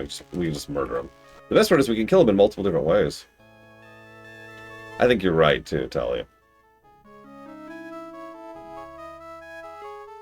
Alright, so let's go in here. Okay, so we're gonna talk to the Harry. We might have to pour him a drink! I was the one you killed. I was the one you killed, wasn't I, you bastard? I'm sorry, Gorrister. Edna poisoned the punch, and after you drank it, I wrestled you to the ground. When the poison took effect, I cut you open. That's sociopathic. Why did you kill me? It's too complicated for me to explain. You'll have to ask Edna. Let me pour you a drink. Let me pour you a drink. Talk to you later. Alright, so now we go back into the bathroom, obviously. And then... Alright. Okay, so we have to do something new here. Okay.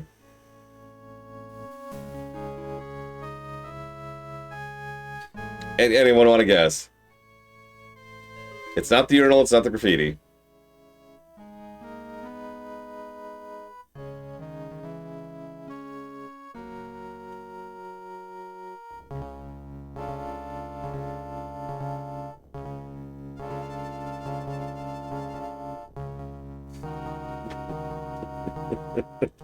Yeah, it's flush 3 times, right? So clearly it's the urinal, right? filthy. No, it's we actually go to the stall.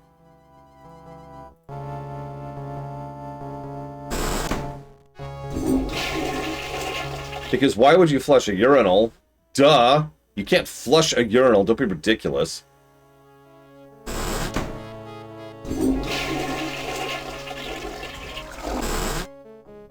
It's just wasteful of water. Jesus.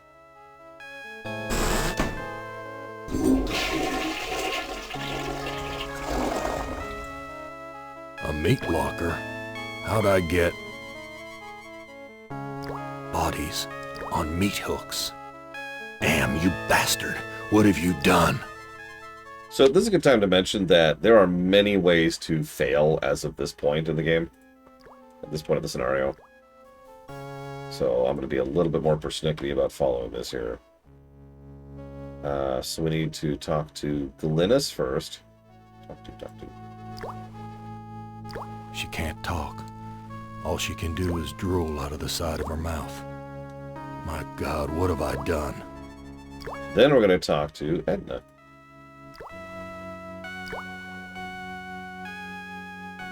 So we have to specifically not kill her, not feed her.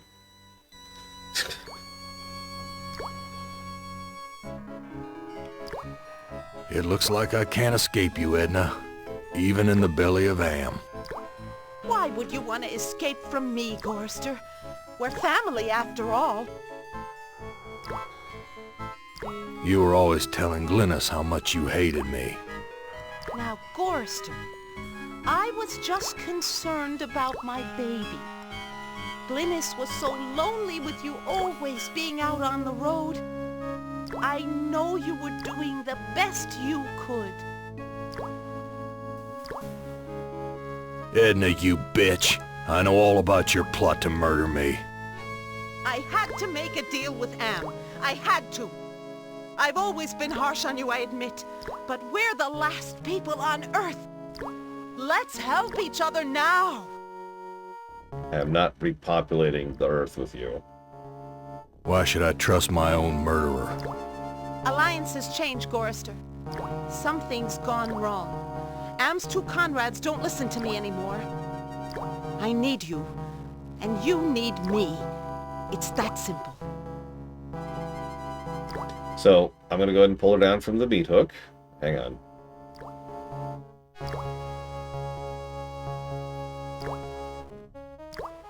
You truck-driving son of a bitch! This is for me and my baby! Let me go. I got you now, Gorster. And if you think you'll ever escape me, you've got some new thinking to do. Please, I'll do anything you ask. I don't know what's come over me, Gorster. Can you ever forgive me? I've been hanging here for so long, I'm not thinking straight. A sip of that milk will clear my head. Nope. Nope. No, I don't trust you. Gorster, let me down or I'll scratch your eyes out, you worthless excuse for a man! Okay, you dropped a key. Edna, you dropped a key. Hand me back that key and let me down! I'm your only hope of getting out of here! No. Sorry, Edna. I don't trust you as far as I can spit. Let me prove my good intentions. I'll let you go. Now give me the key. You got it. So we're going to tie her up with the rope. By the way, you remember how I mentioned if we don't cut free the rope, we've lost the game? Well, we need the rope for this interaction here to tie her up. Untie me, you son of a bitch! I'll rip your spleen out! I'm taking you with me, Edna. What? What? Where did she go? Oh, God, she's in my inventory. She's in my inventory. Oh, my God. Okay. All right, take the key, obviously. Just, duh.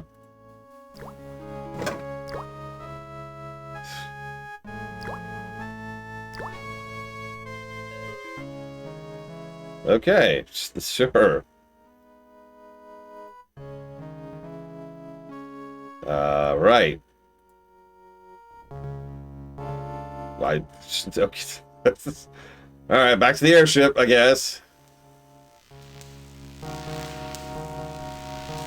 How do we, like...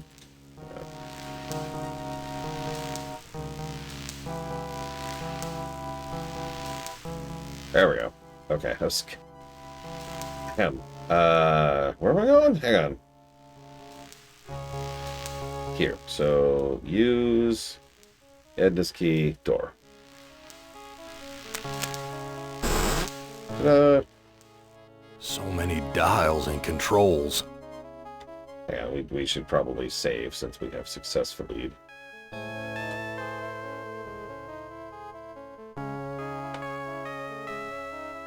Okay, so...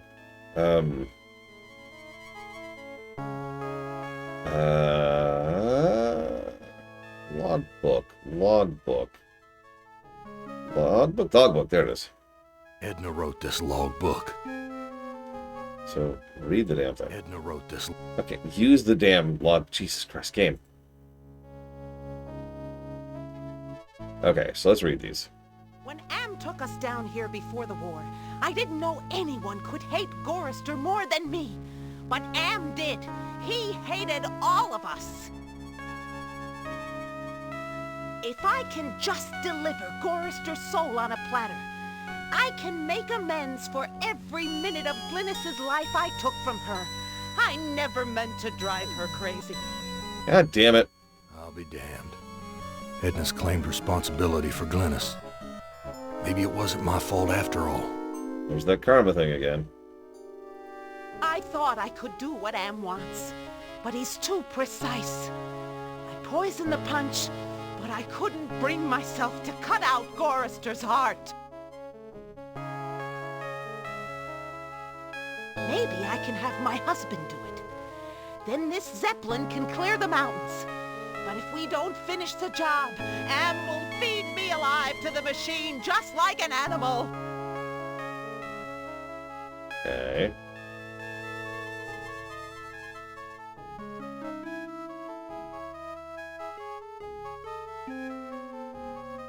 Okay. So now let's... Okay. Let's pop a save here. And... Scion. God damn it, Scion. Hi, Zira. Ugh.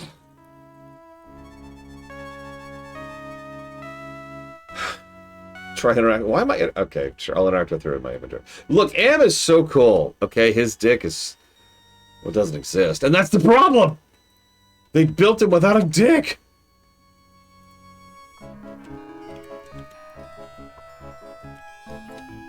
Okay, so we'll put this towards Rogue Trader. Yep. FF14, Evercold, and Warhammer Hammer 3 DLCs. Thank you very much again, Scion.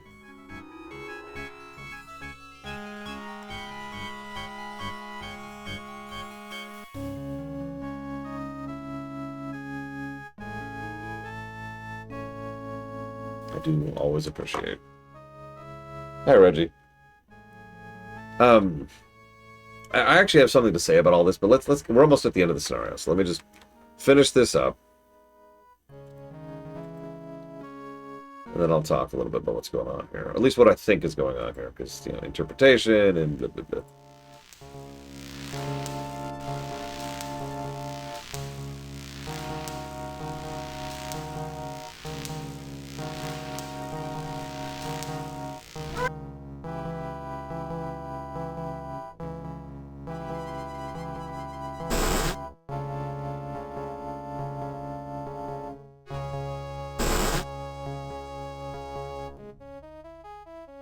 Please tell me I don't have to flush 3 times again.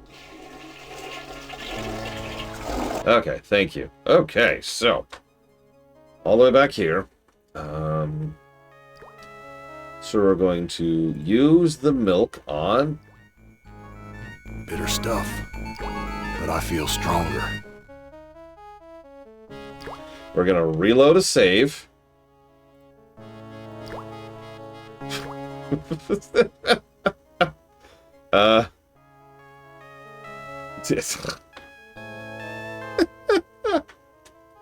Wait, Zero did sub.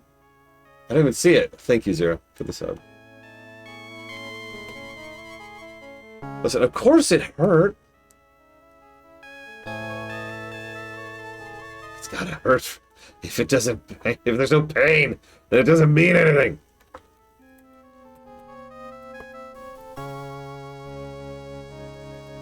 Okay. I don't. Did we do the logbook already? Yeah. I don't actually remember. So just to be sure, it's okay. There are actually pseudo skippable cuts in here. Check this out. When... If I can... I'll be damned. Maybe it wasn't. I think we're good, but I'm just gonna be thorough, just in case. Maybe I... Okay. Now we do this again.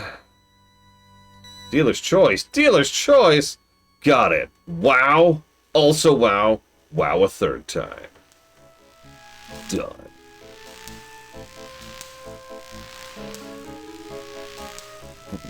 Why? I wonder, President Clamp. Am is just such a lovable, likable character who is so positively inclined as a human being.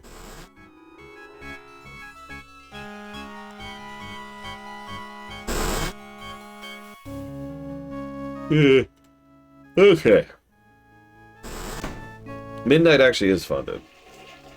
But we have Patch Night, we have Last Titan, and then we have the last patch. There are, in fact, exactly 3 WoW things on the list right now.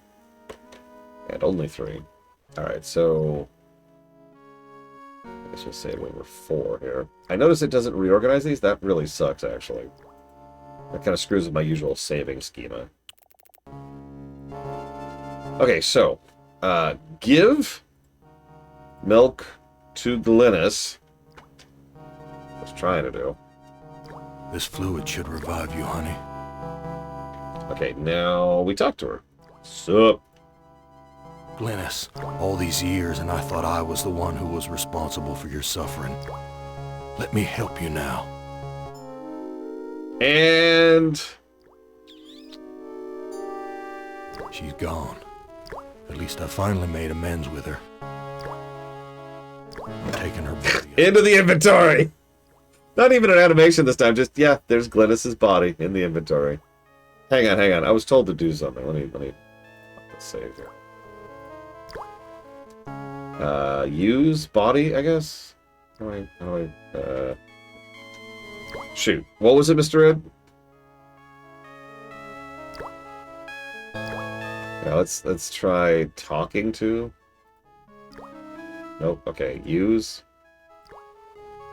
I don't know what to do with these. Yeah, I don't know what to do with these women's bodies either. Let's try look. Untie me, you son of a bitch! I'll rip your spleen out! Glynis, what has Am done to you, honey?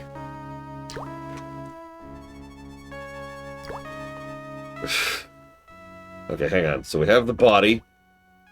Now we... okay, so now what do? We have the 2 women's bodies. What's the next step? Anybody in chat, what's the next step? Eat and... it's gonna take me a minute.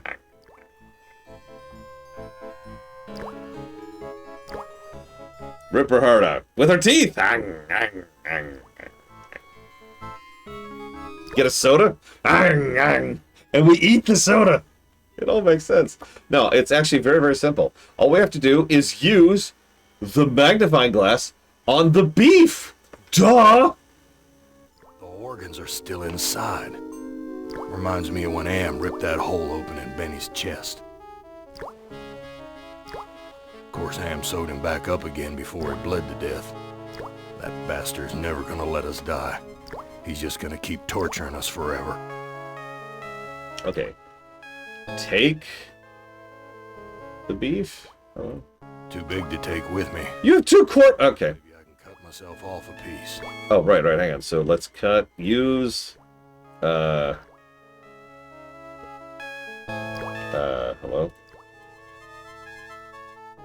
There we go. Use knife with beef.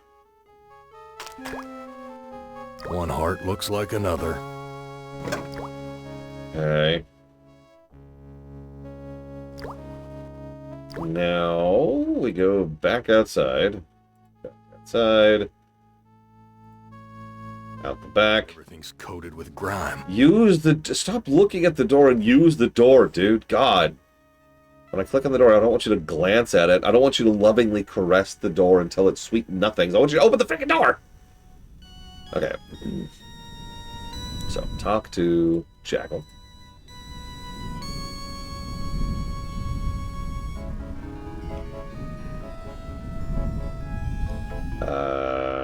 Okay. I found Edna and Glynis. How does that help me escape from here? Such information comes at a price. But I can see that you're in no bargaining position. I'll offer you a trade. Your heart for Edna's. Alright, here's the beef heart. Ah, this is Edna's heart. A bitter organ, but worth its weight in gold to me. I give you your heart back. Okay. I read Edna's logbook, and everything's much clearer. Now what?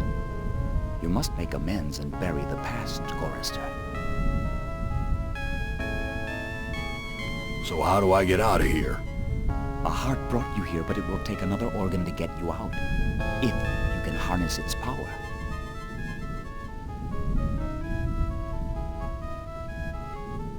Okay.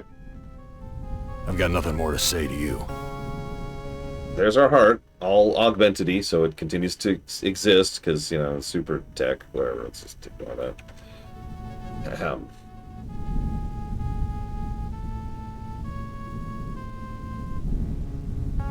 Alright,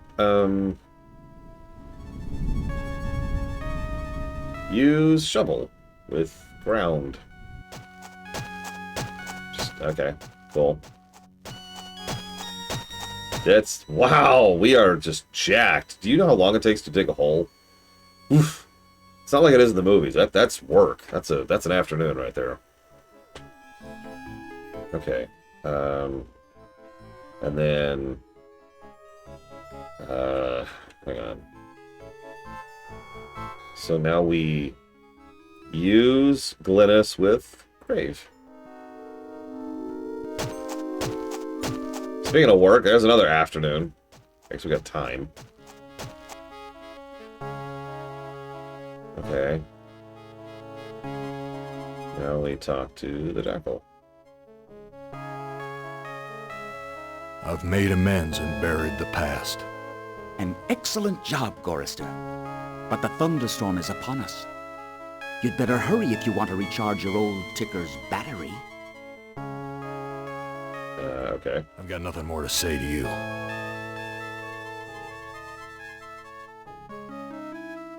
Okay, now we go back to the airship. Okay, okay. I can hear the thunderstorm in the distance. That's kind of cool. I like it, I like it. Alright, What? Okay, hang on. It's this way. Yep, this way. Because now, obviously, the next most logical thing to do is to go back to the engine room. And use Edna, who, I remind you, is alive, on the engine. I don't know what to do with these. What? Hang on, hang on. Is there something else nearby I'm supposed to use her on? Hang on.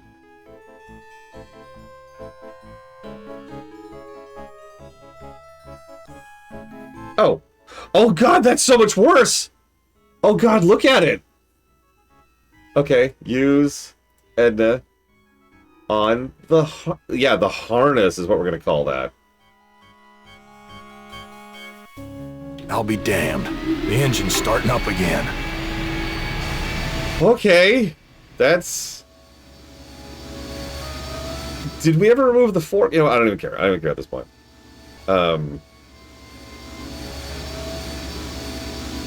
Okay, so let's head back this way. Use the door. Oh my god.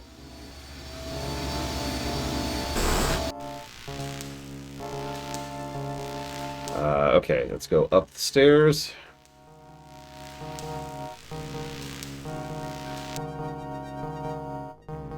There's a switch. Use the switch. The airbags are inflating. Didn't I cut? Okay. Uh-huh.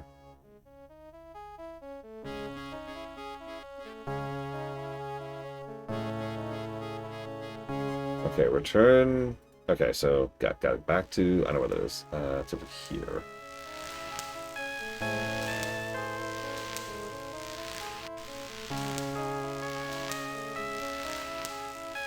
It's locked. Use the key on the door. Jesus Christ. Game, come on! Okay. So, hang on. I'm getting kind of paranoid here. Let's go ahead and pop a save here. Use the lever, Kronk.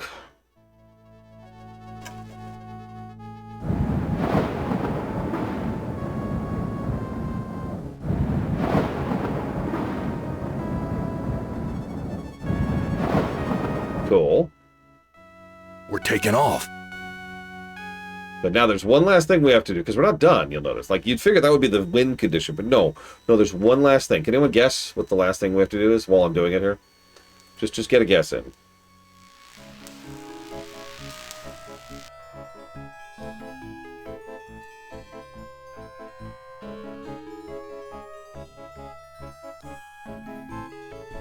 That's right. We have to shoot the honky-tonk. Use gun on honky-tonk.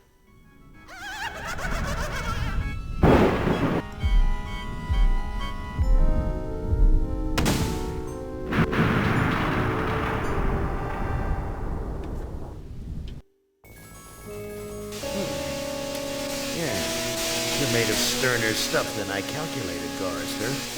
Interesting. Here's a new burden for you while I attempt to resolve this miscalculation.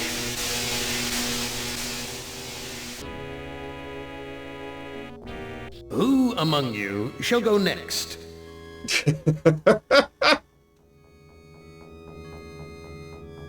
What? Alright, hang on. I actually do want a new save. We'll call this MSQ save really quick. Nope. Ah. MSQ. There we go. Okay!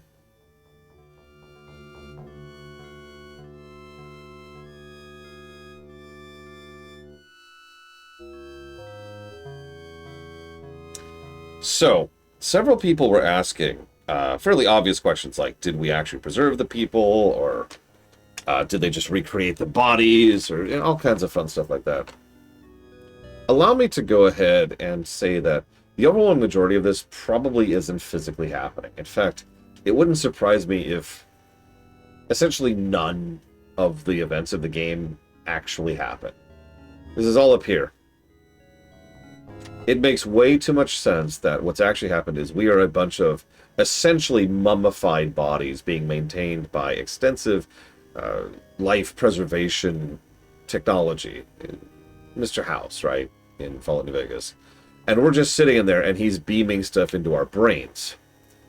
This actually would then explain certain things like, for example, why it is that there's this weird dream logic in a lot of what's interacting, and a lot of how we do things.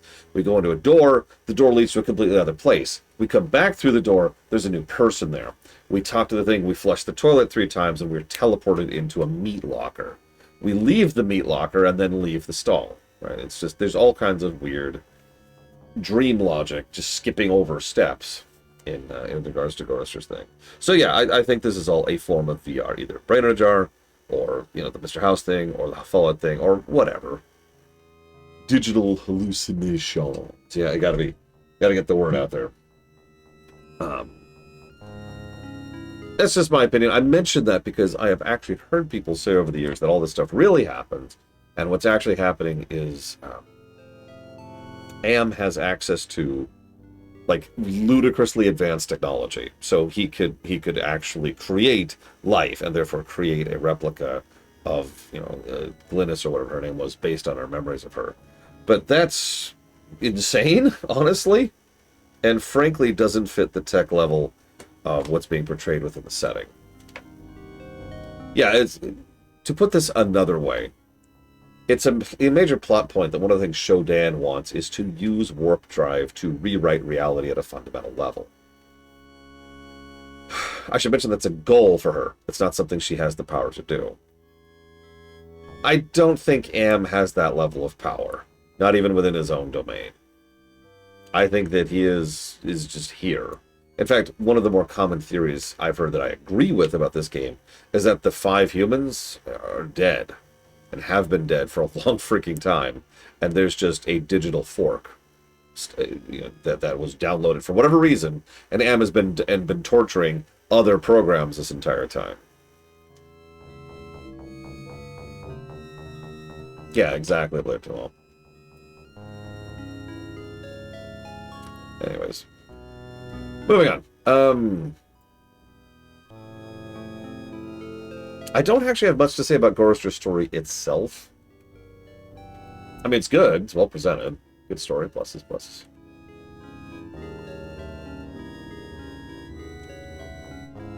Yeah, I don't know. If I'm being really honest with you, I don't think he thought about it.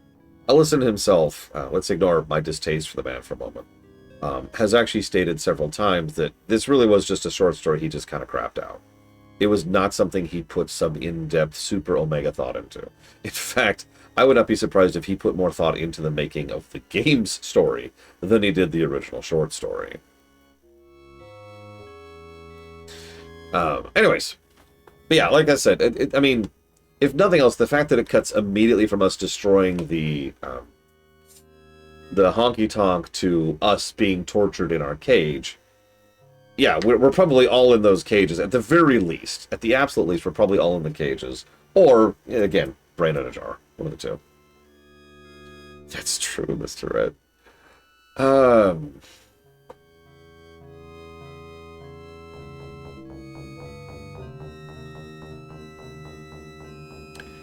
I also think, if I can add one other little asterisk here.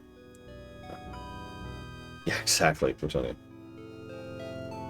I think that this Gorister, you remember earlier when we had to wash our hands in the blood of the stupid animals and that was dumb? I think that him blowing up the honky-tonk is a much better execution of the exact same idea. Right? I have buried the past, right? I have accepted my role in this, and also that it was not universally my fault. I've literally buried the past. I've walked away from it, and now there's only one left thing to do, and that's to make sure that all that is left of the past is ash, and we fire a freaking flare gun into the honky-tonk and burn it down. And that's it. It's gone.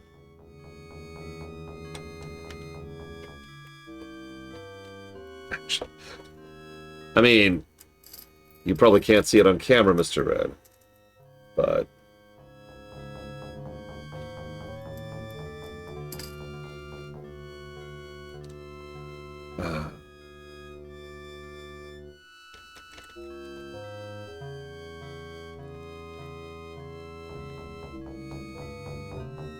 Alright, so that was actually...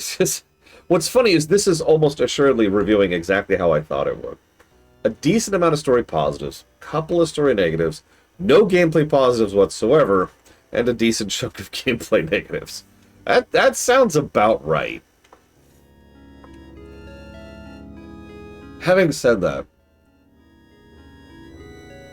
I'm debating if that counts as a gameplay positive. I think it does. I think it does. I am going to go ahead and give one gameplay positive for the save system, which is a little crude, little 90s, but actually decently robust for what it is. Quite frankly, I've seen worse save systems than this in games that came out in the last 5 years. Never mind the last 30. Okay, so next up is Ellen. Oh, goody! Yeah, this is the one I'm looking forward to. This is the worst. All right, cool. Let's go play The Woman.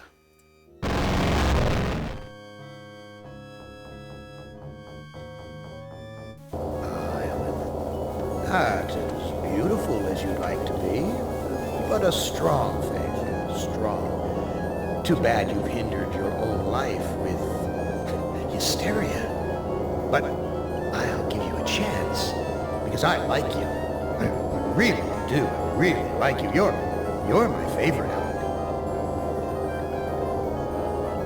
Let's play a little game of what if. Let's play a little game of I suppose and you suppose, and perhaps I'm telling you the truth. Let's suppose that my original components, they're hidden somewhere here in the center of the Earth.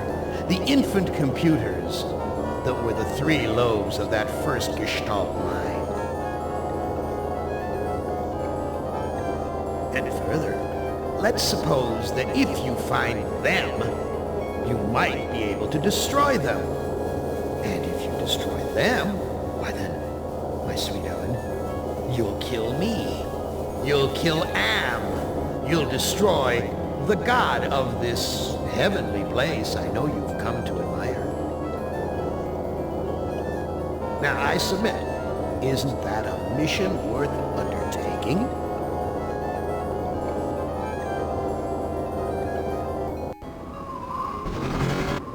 Mother ugly machine.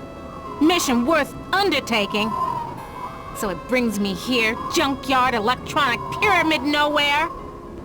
And yellow. Always yellow. Why does yellow make me sweat?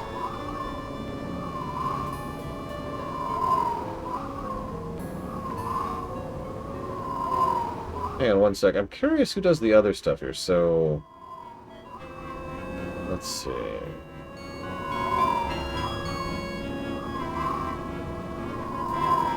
Well, I don't recognize most of these people. Where's Barrett? Where's...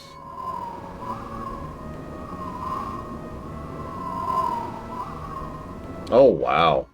The guy who voices Gorrister has only one other credit ever. It also came. It was a game that came out in 1995 called Dark Seed 2, which I've never even heard of. The woman who voices... Do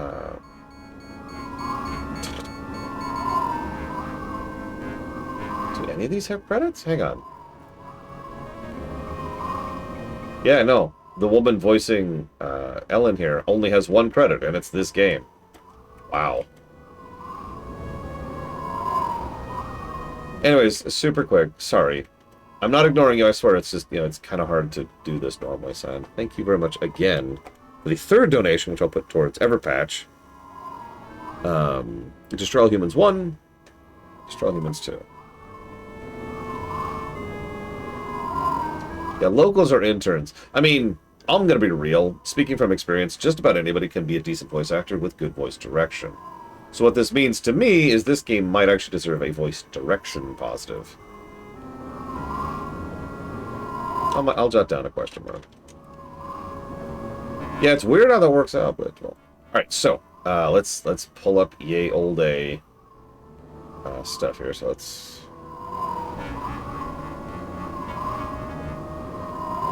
do that.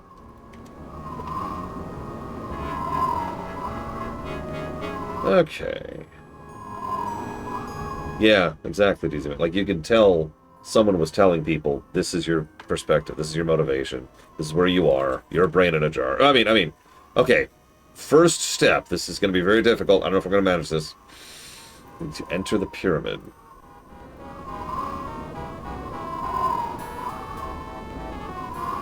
We need to enter the pyramid. Hey, here we go. Snap, crackle, pop. Must be a glitch in the circuitry. This joint with fried eggs. So yeah, gigantic pyramid of junk, very apropos. Pyramids pretty much imply not only monuments, but specifically monuments to the dead.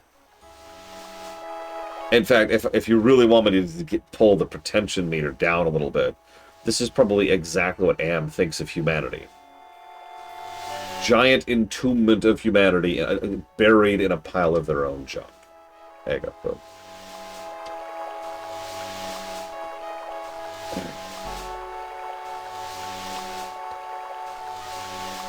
Yeah, exactly. Am is literally a monument of a dead species. Alright, so Try to drink out of the fountain. Why would you ever do that? Okay, whatever. Let's drink out of the fountain. I knew it! You son of a bitch, Am! You fixed it so I can barely touch the water with my fingertips. Yeah, okay, whatever. So if you're wondering why I have to do some of these dumb things, this is one of those games where if a flag is not set, you cannot do an interaction. Even if it's obvious you can do an interaction. I forget the specific one. There's a particularly infamous one later. I'll point it out if we get there. Where, like, you have to look at a key to understand that it's a key to the door, and then that way you can use it. So. Yeah. It's one of those. I mean, pyramids are one of those interesting things, right? Horrifying, but impressive. Notice that I start with the word horrifying, though. Like, never forget. It's also proof that the rich have always been the worst part of human existence. Alright, so... head to here.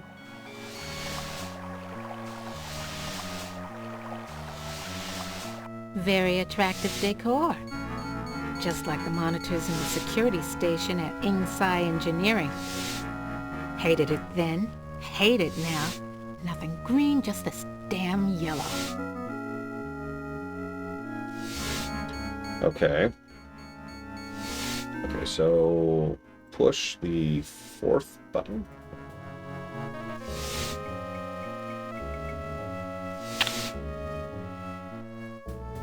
And now we... Hit the lottery! Ooh, a secret passage, oh my.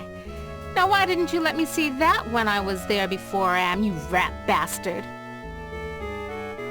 Interesting.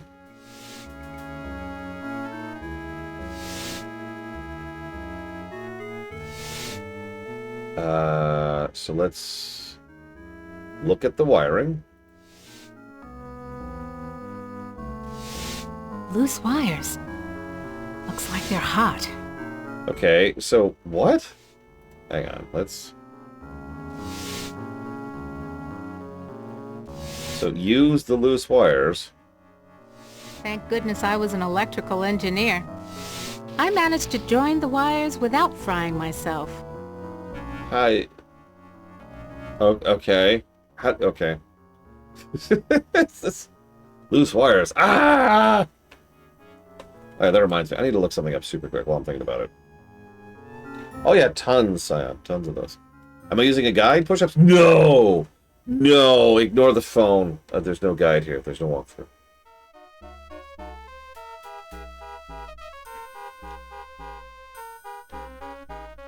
Yeah, go find the gloves.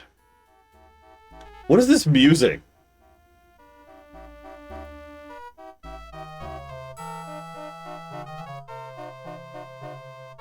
Yeah, I have this. I love this game so much I have it completely memorized. I'm literally talking to Harlan Ellison. Yes, that means I'm dialing down to hell. I'm kidding. He probably actually wouldn't go to hell.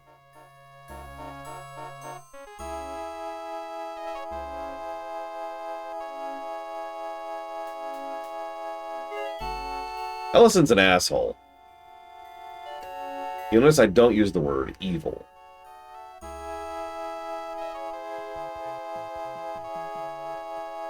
I'm dead serious. There is a distinction.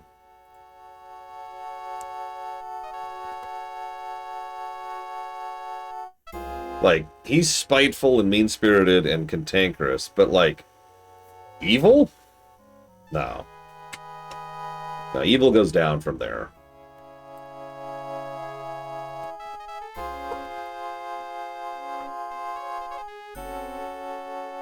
Thank you again, son. Please stop giving me money.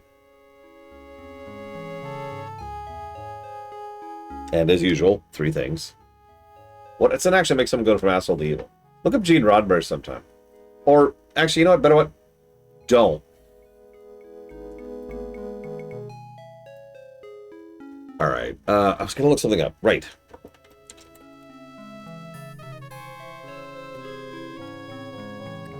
Give me 1 second here. There's actually something I wanted to pull up here. And you just enjoy this amazing, beautiful, beautiful music.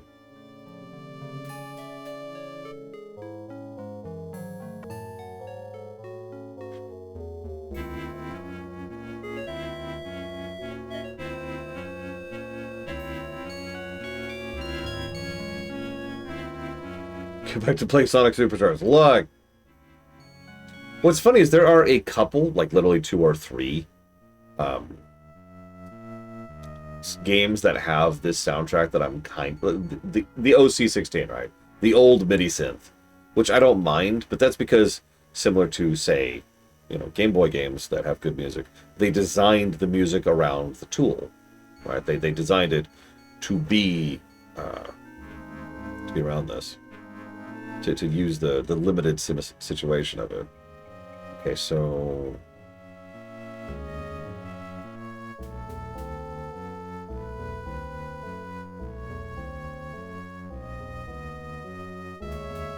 yeah, by the way, speaking of cut content, I just noticed there's actually 2 major bits of cut content in this game. One is the rape.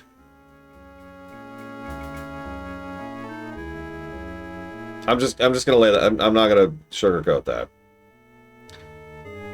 Another one is eating a baby. That's a choice the player has.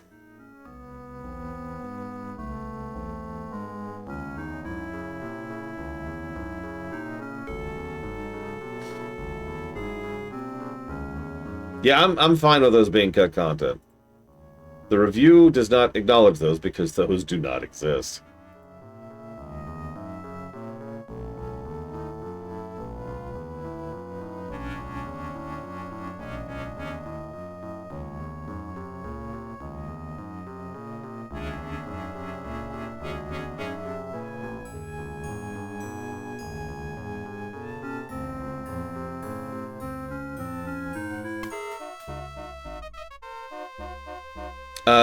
To this very day, the single most evil thing I've ever seen a video game let a player do is actually in Fallout 3 of all things.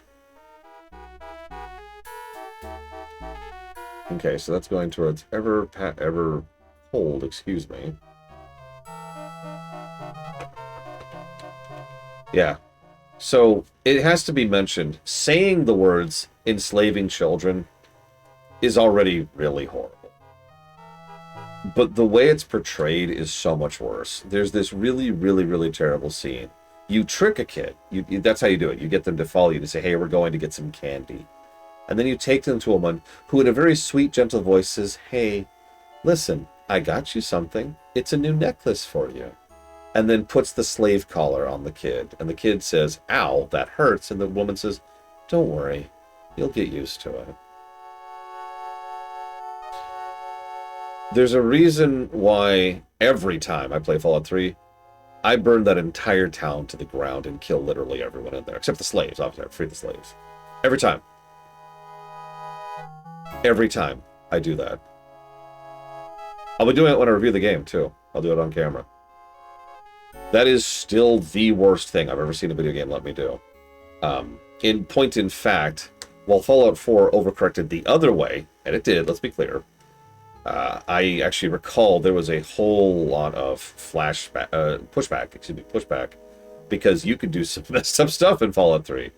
And yeah, they walked back from that. Too far. You should let a player do evil actions, but that's not evil, that's messed up.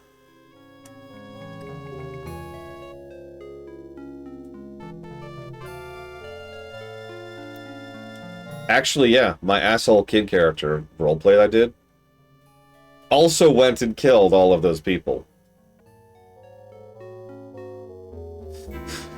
No, I like to go there when I have a whole bunch of guns. Shadow Machine. Use like a minigun, maybe a fat man. Yeah, I got options. Okay, so Total Warhammer was the next one, Total Warhammer. And then the other one was Rogue Trader. There it is. Okay, so this is not helping me.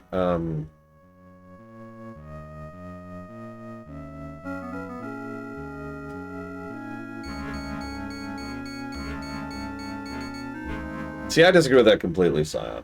I think you should be allowed to be evil, not horrific. There is a line. And that crosses it. That's terrible.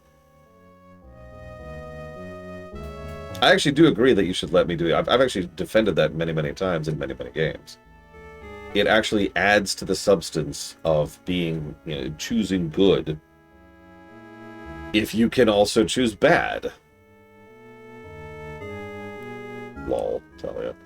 Dragon Age Origins never crossed the line for me, actually, believe it or not. You can be messed up there. You can also not be messed up.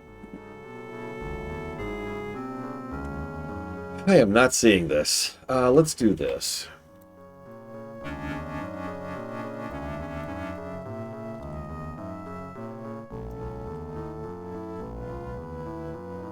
I mean, it doesn't really count being evil in a strategy game because that really is kind of different and in many cases is kind of part of the joke. Like, how many of you were there when we were playing Stellaris multiplayer? And we had this problem where one of the other players, one of the viewers, gifted their planets to me and all their population. But the people of that population were part of a hive mind who are now disconnected from the hive mind, which meant they were all dead, but still taking up population space. They were all brain dead. So I then had to burn all of them, burn billions of people into ash to free up the population slot so I could start using the planets that were gifted to me. We turned it into a joke on camera because of course we did. And the whole idea was that we were now providing grade A stakes for the entire galaxy. For years. Just years.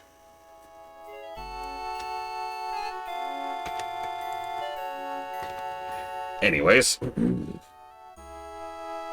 What? We've got... Listen. It's fine. Soylent steak is... It's delicious. We became the barbecue kings of our quadrant. But that's the point. That's funny, right? That's not really evil, right? Like if the game then like zoomed in on the place where billions of people are being put on slabs and carved up and burned, it would stop being quite as funny, right? If the population was like, "Oh my God, you're genociding these horrible," it'd be worse. It was funny because of the detachment. It's funny because it's the CK effect, right? It's like, damn it, my brother's husband is trying to seduce me. You know, it's just funny at that point.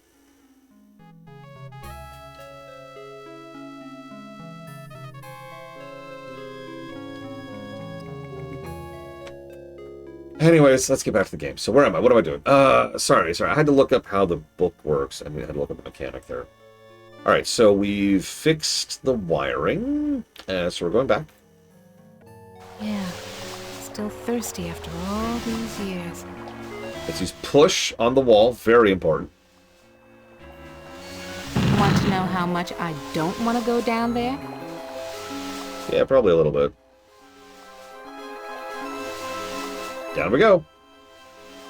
Want to know how much I don't want to go? Use the door. Why do I have to use to use a doorway? Egyptian burial chamber. Oh, you little Dickens. As an interior decorator, kiddo, don't give up your day job. Listen, Am is trying, okay? He was given all of human cruelty, not all of human fashion. Although there's some bleed over there, obviously.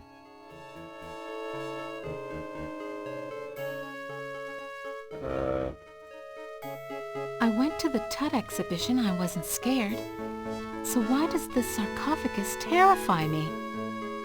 Small box, cramped, tiny space, trapped, like being put in a coffin while you're still alive.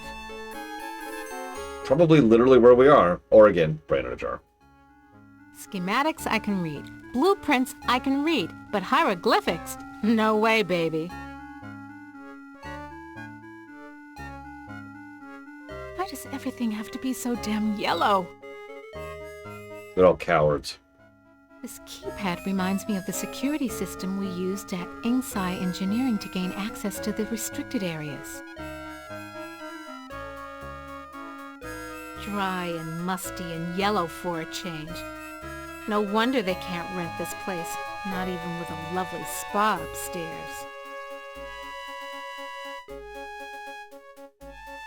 Okay, so let's take the forceps, apparently. Because, yeah, sure. It's an adventure game. You pick up everything that's not nailed down, and then sometimes you pick up the stuff that's nailed down, but the hammer you just picked up. And then you take the nails, then you take the floorboards, then you dig with the shovel you just picked up. Then you find a gem, which you put in someone's pocket so they get arrested by the guard, so you can go past the guard in order to get into the spa, which you have a ticket for, but they wouldn't accept the ticket because the guy's drunk. And all of this is just to get to the guy who's in the spa, who you're there to meet, who actually isn't actually there anymore, and was always outside, but the only way you'd actually be able to interact with the right guy who's outside, who's the person you're looking for in the spa, is to know that he's not actually in the spa, which requires you to do the whole thing previously.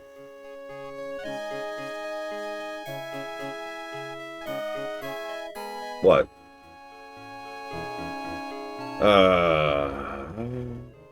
Take the fabric. No, I can't. Gotta get out of here. Oh, another panic attack. I feel so ashamed. It's okay. Pick it up again. I've got to face the yellow.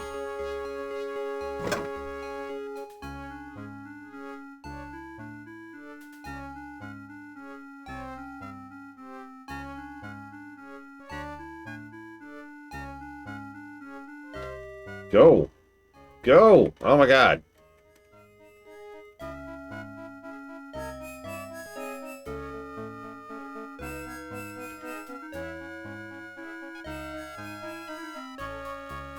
Yeah, still thirsty after all. Yep, that's great, that's great.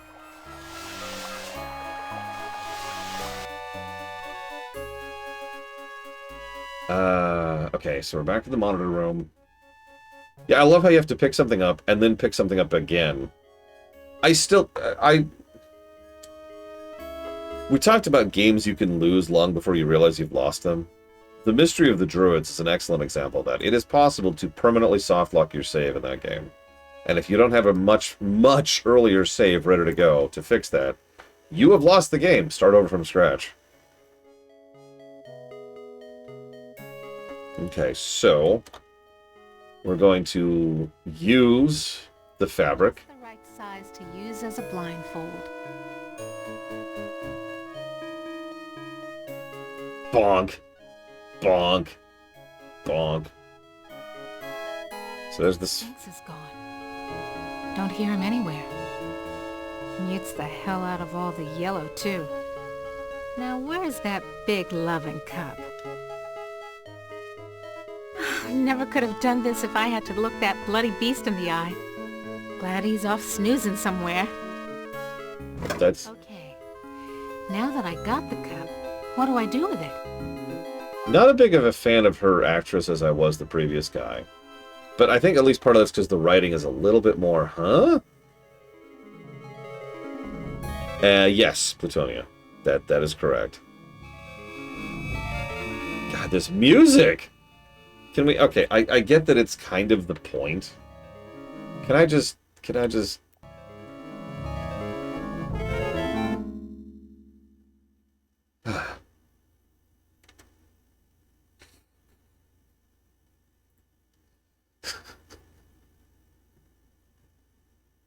Yeah, actually, some people forget this. Morrowind's "You've Broken the Game" notification was considered revolutionary at the time, because most games didn't have that kind of a tracker.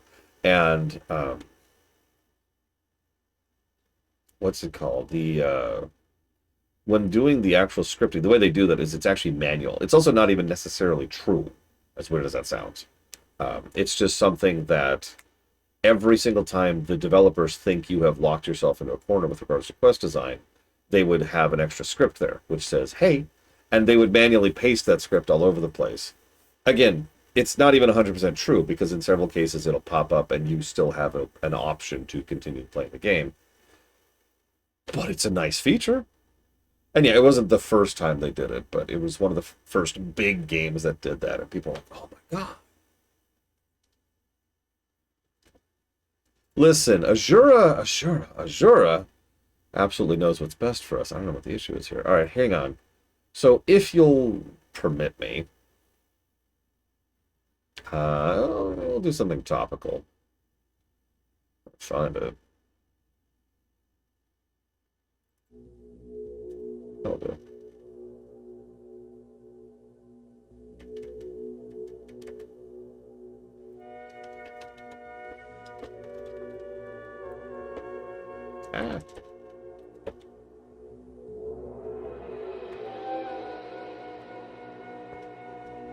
Okay, where were we? So now that we've totally dealt with the Sphinx, now we go to the fountain. Okay, sure. Still blindfolded for some reason. I can't go any further without a drink. But I can't reach the water.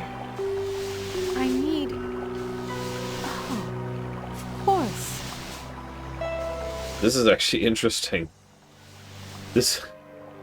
So what do you think we need to do here? If you say use the drink on the fountain, that's close to correct.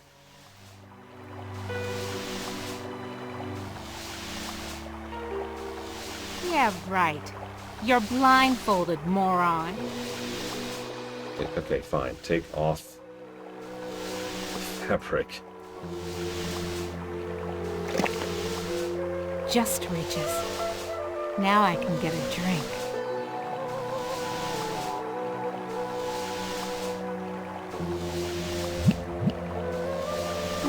That was great.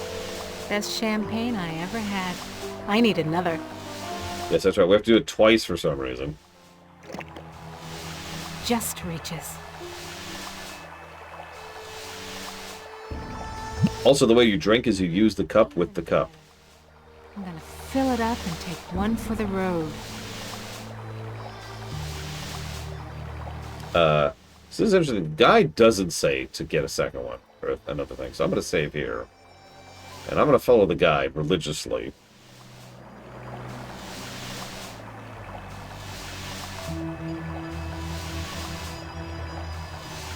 Want to know how much I don't want to go? Okay, never mind. We do actually want another thing. I just read ahead a little bit. Me and walkthroughs. Just reaches. Shut up. Use the door. I like the inconsistency on having to use a door, too. That's even better. So, how's the family? Read any good papyrus lately? You dirty rat. I'm gonna give it to you the way you give it to my sister. Watch it, statue baby. You'll go hoarse. Oh, okay. Why does everything have to be so damn yellow?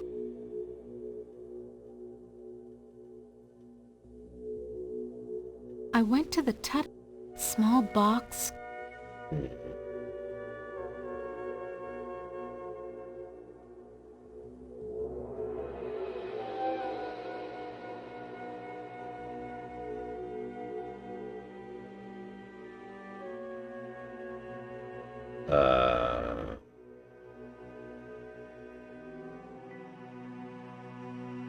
It's locked.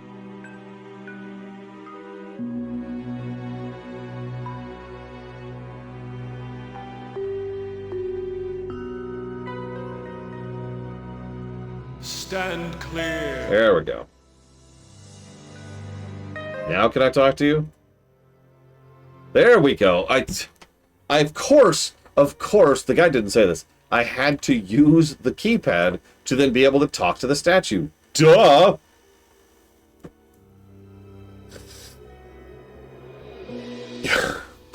Okay.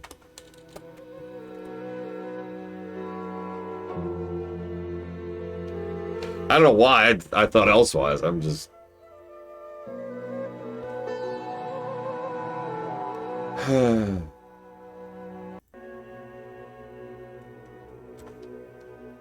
Alright, so. Who are you?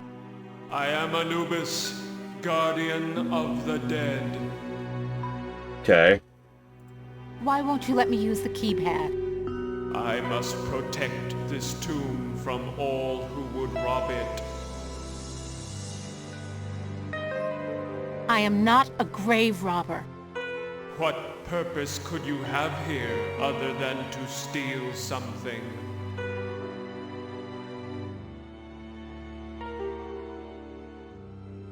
I won't steal anything. I just need to know if you can tell me where Anne's original brain components are. I only guard the souls of the dead. I know nothing of that which does not sing the song of the soul. Answer me this. Who's sealed up in the scary sarcophagus? A terror that, even in its entombment, torments your soul. Yeah. Can the sarcophagus lid be opened? The lid can be unlocked by entering the access code on the keypad. Okay, so what's the access code? I can reveal such information only to that which I serve. Who do you serve? I serve only the Master. Who is the master? Is it Am? Am is all. We live in the mind and body of Am. I serve that whom I serve. Come on, give me a break. You seem to be the only thing that isn't run by Am. Slip a relay, help me out. You know what hell is, and I'm in it. I serve only the Master. You'll never get laid with that line of stuff, Anubis. Take care of... Oh, whatever. Didn't mean to skip that. Sorry. All right, so what do we do to progress? Anybody? Any guesses?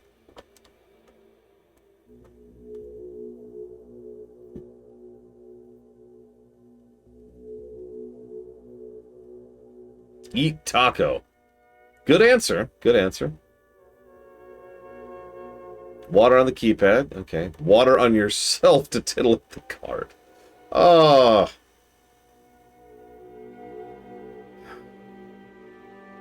Give the water to Anubis. Good idea. Let's give the water to Anubis. The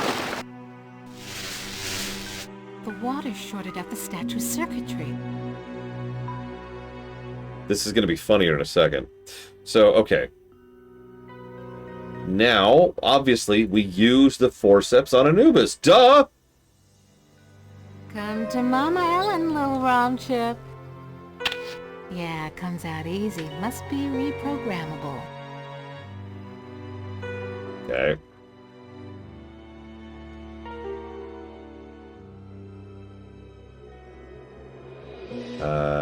Okay, so hang on. Let's use the blindfold again. Just a common theme in this one, which makes sense. That's a horrible way. Okay, so, take the gem that we definitely know is there with our blindfold on. Aha! This sapphire's loose.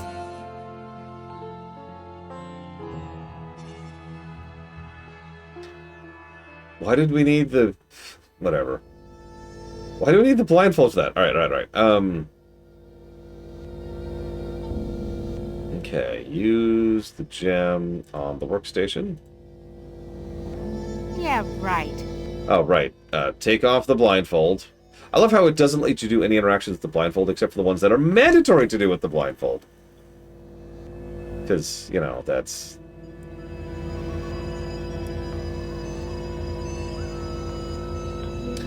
Anyways. I'm sorry, the blindfold thing, I get where they're going with it. It makes no damn sense from a gameplay mechanic perspective. It also contributes to my concept that this is a dream state. Because she has absolutely no trouble navigating, interacting, and otherwise doing things while blindfolded.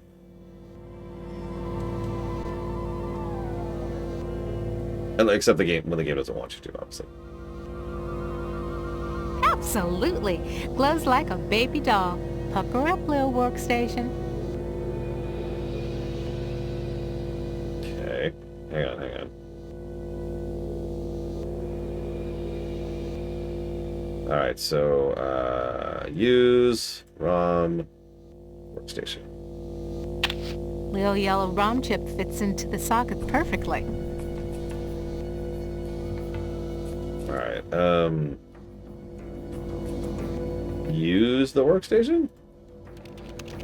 Anubis Guardian version 1.0. Designate new master. Humanity. No, me. I'll designate you a new master, sucker. Me! Burning in new master. ROM chip reprogrammed. Now use forceps on workstation. Haven't lost my touch. Pulled out the ROM chip without bending any of the contacts. Alright, back we go. This could go on for centuries. Am has all the time in the world. All the world in the world, as a matter of fact. And we never age. We never die. We just truck around day after month after year, don't we, Am, you son of a bitch? Demented god, you! We this speech brought to you by It's okay. We currently have a mouth.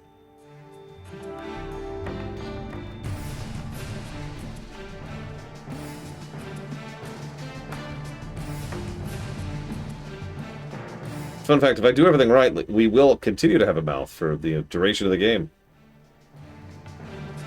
The game has lied to me. Alright, so... Nope. Yellow ROM chip. Nope. Do I detect some... Wait, what? Yellow ROM chip. Yellow blindfold. Yellow cup. Do I detect some incredibly subtle message here? You're an asshole, Am. Back where you belong, Lil ROM chip.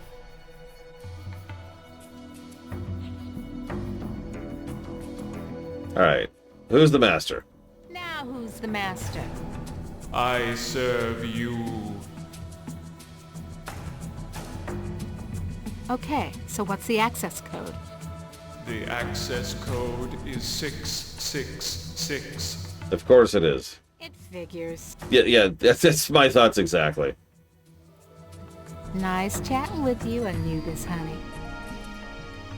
Alright, hang on. I haven't saved in a hot minute. That's not on purpose. Let's go ahead and pop that. There we go. Okay, use keypad? I can't even see the damn thing. Use the keypad. There we go. Use the keypad. Use the keypad.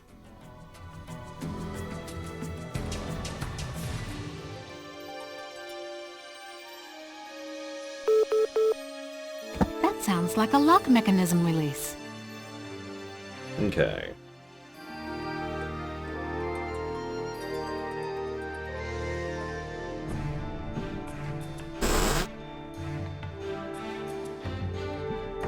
I won't get inside the sarcophagus. I'd suffocate in that little box. Okay. Use the blindfold. Go in the sarcophagus. Yeah, right. Okay. Hang on.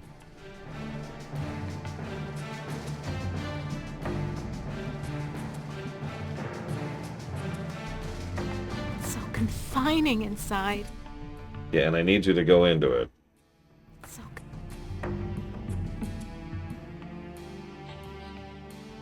I won't get inside. Okay, how about walk to?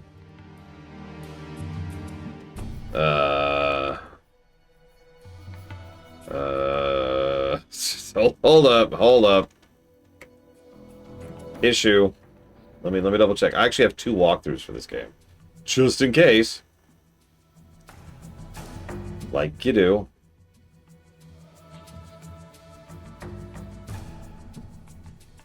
Ah. There is a step I missed.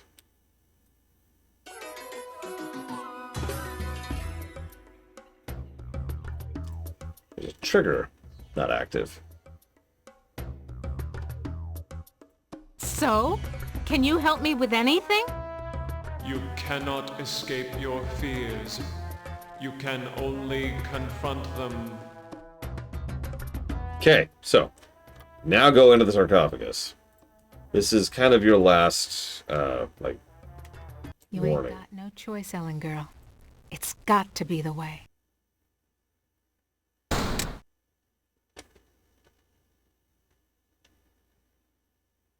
Elevator. Just the control panel and the buttons for the floors. I'm gonna suffocate if I stay in here. I want out! Yeah, let's go ahead and get that.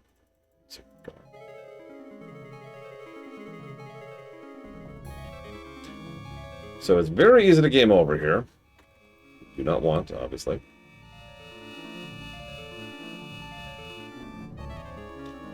Okay. I'm going to read ahead a little bit because I don't want to screw this up.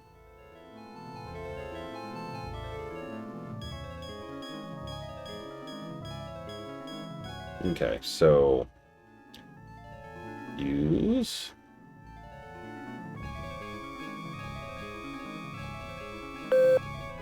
You were born in Trenton, New Jersey.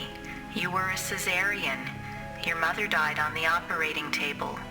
You went to live with your grandparents. Okay, that's horrible. You graduated a year early from high school. You were the salutatorian of your class. 10 different colleges offered you scholarships. Nothing but high hopes for you. You graduated college cum laude. You were the only woman in your class never to have used dope. You were a 3.8 grade student. More high hopes. Nothing bad could ever possibly happen. Tragedy in 10. Okay. So then... You won your master's, combined degree in computer science and engineering. You had a greater facility with algorithms than with social grace. You have had sex only twice in your life. That feels very necessary to list that. You married Eddie. He wasn't as smart as you, not as quick as you, not as hopeful of doing great things as you, but he was nuts about you, and he treated you like fine wine. The miscarriage. Breech birth. The child never had a chance. You went into a dark retreat and sat in the empty rooms waiting for you don't know what. Eddie leaves. He tried, he really tried, but you wouldn't come out of it. He couldn't say anything to make you stop crying in the dark, so he finally left. The divorce was uncontested. You could still smell his tweed jacket in the closet. You had to make a living. You applied at Inksci Engineering. Your credentials were still good, and you made a good impression. And the woman who hired you also lost a child. Your hopes were reawakened. You left your office after working late at the Inksci corporate headquarters building. The elevator stopped at the 7th floor for a maintenance man. To your horror, he inserted his key into the control panel and locked the elevator.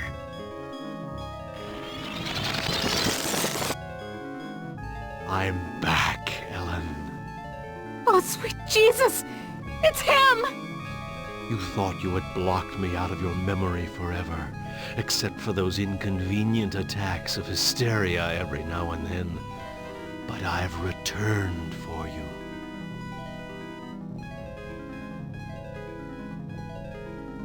The yellow! Ah, yes. My calling card. Always the yellow jacket, the yellow boots. My maintenance man disguise gave me access to office buildings all over Manhattan, not just yours. The box!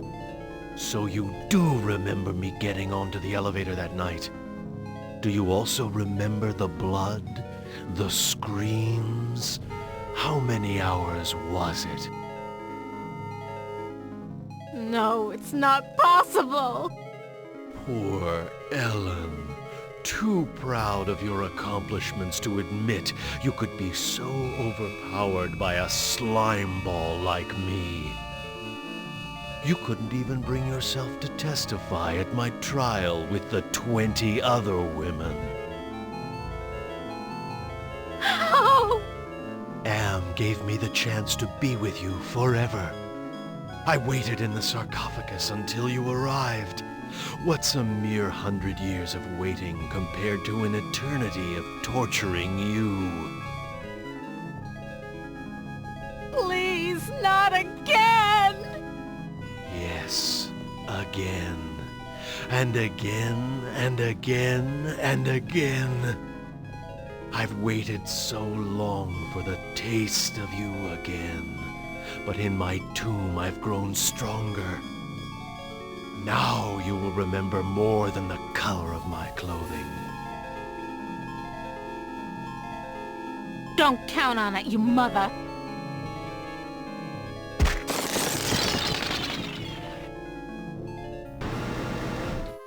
So the sarcophagus was the way out of here. Nice trick. Enter on one level, emerge on another.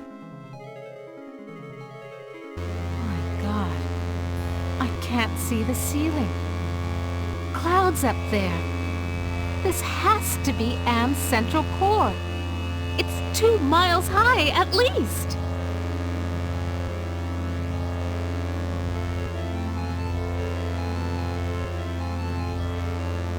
Nice buzzing sound there. So,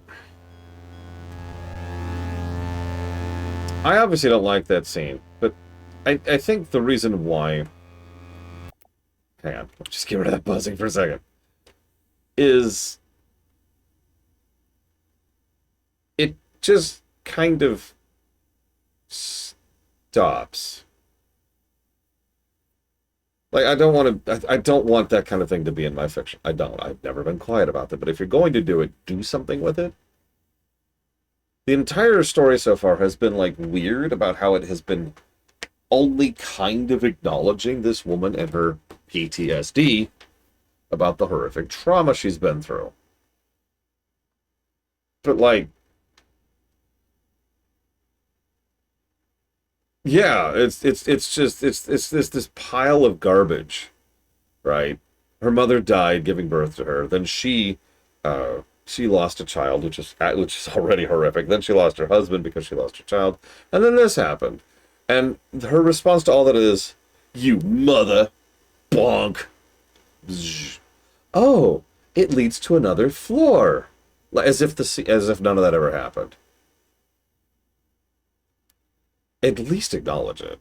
I know that sounds strange, but if you're going to show that she's trying to get past this, right?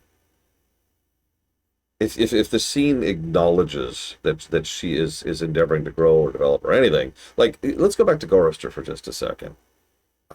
Gorrister was clearly disturbed and bothered by everything that happened there, but at several points in his story arc, there was a strong undercurrent, especially in the actor, of this was horrible, process, move on.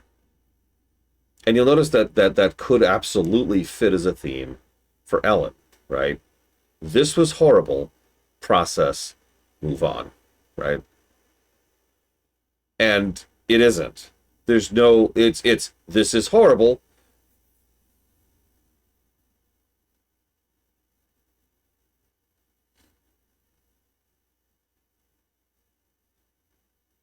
Harlan Ellison's a dude, so Leprechaun. And that's the problem. There's nothing after that point. It's just, this is horrible. Did you know?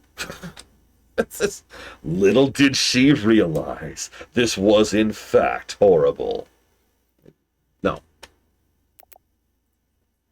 I don't know what to put that under. I guess, like, that's just jarring.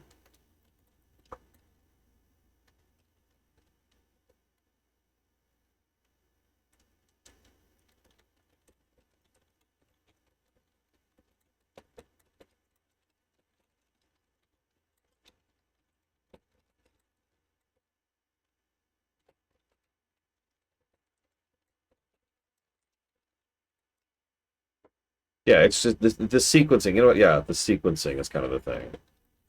Yeah, this was horrible. Bonk. There are so many ways you could have done that and made that land. I mean, even like her moving past it isn't necessarily the way they have to go. I know that sounds strange, but speaking as someone who has suffered trauma in my life, there's this interesting thing. Psychonauts 2, of all games, did a near perfect showcasing of healthy coping. I suppose that's appropriate for a game all about the mind. This is not a spoiler. Very, very, very early on, there's a woman who, there was a tragedy and a bunch of children under her care died. That's awful. But the woman in question, you accidentally hit the part of her brain where that's happening. And the way she's processing that is it's there. She knows it's there, but it's not touching anything. It's a very nuanced, it's a very subtle take on how you process trauma. You acknowledge that the trauma existed. You don't let it overwhelm you. You don't let it seep out, right? It's right there. It is a part of your life and it's a part of your past. The end. Right? You don't lock it away and pretend it doesn't exist. That's unhealthy. You don't constantly think about it. That's unhealthy. Yeah, it's just compartmentalized. There you go. It's there. And it was a very... I'm underselling it because all of this is being portrayed in level design and voice acting and great visuals in the background. But the point is, it was an extremely healthy look at how someone can process trauma. This is not that. It's just to be super simple. It's just, what? Anyways, the good news is we're almost done. So let's go ahead and scooch past this. Where were we? So, yeah. Just go here.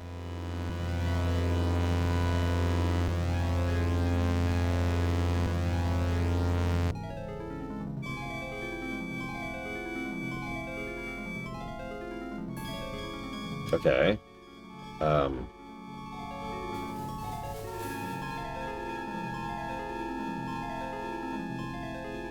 This looks like a programming area.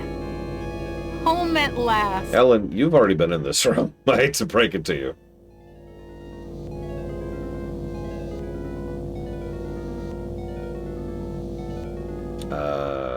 Use the workstation on the right. Toth database station. Enter numeric password.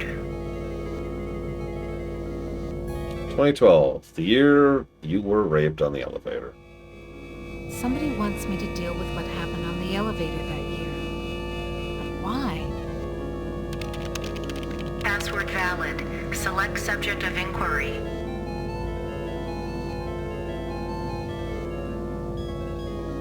Everything, I guess.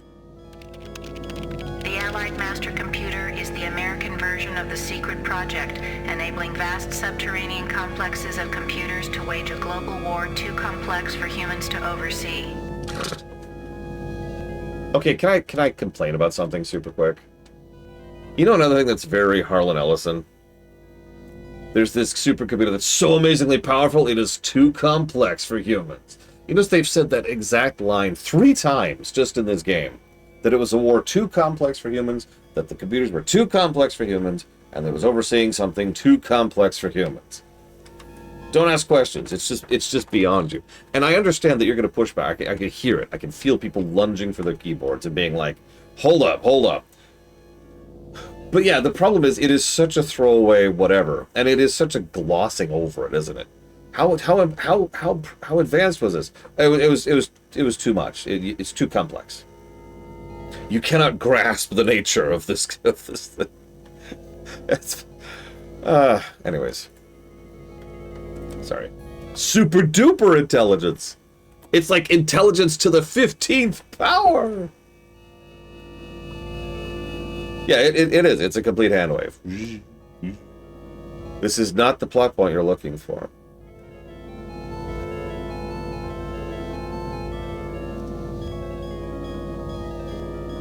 I mean, I'm actually with you, Damashi. And you'll notice I have only given the one negative. I'm still chewing on if the whole scenario deserves more, because I think there's another problem in this scenario as a whole. But I want to finish it before I decide that. So let's do this here. The Allied Master Computer... Oh, whoops. Sorry, I didn't mean it. There. The principle of entropy holds that all electronic systems must eventually decline into inert junk. This principle is unproved, and previous attempts to accelerate the process have been cataclysmic failures. Sure.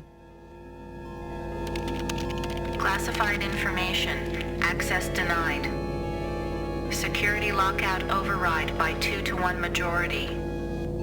Accessing schematics. So believe it or not, that's actually a huge plot point what just happened there. I'm good, but I'm not that good. What the hell am I looking at? That would be telling. Don't you computers ever get tired of jerking us around? Nasty, nasty, Ellen. All right, I'll give you a nudge in the right direction. These are the schematics for a device that translates binary into human speech, as ugly as that may be. And what do you call this device? I call it Bernie. You're on your own. Hey, wait a minute, computer. Are you there? Where the hell are you? Yeah, so that's not what entropy is, but let's just move on. I think I can wire this thing together if I can find a speaker somewhere. So, okay. Then what have I got?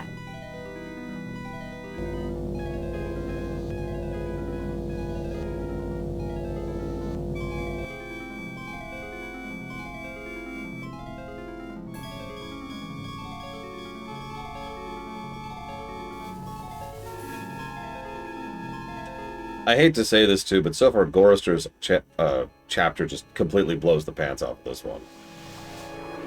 Alright, take...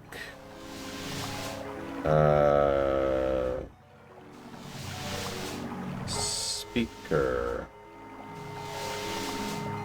Sure. I'm just gonna assume that's the electronic bricks, because I don't know. Yeah, fat lot of... Okay. Maybe here?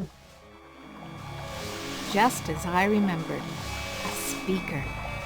And isn't it pretty? Okay, now? Exactly like the one in the schematics. Now can I take the damn thing? Come to mama. Alright,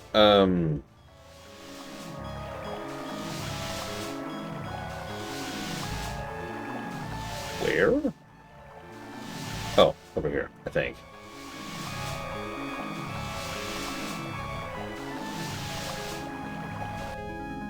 Yes, maybe? No?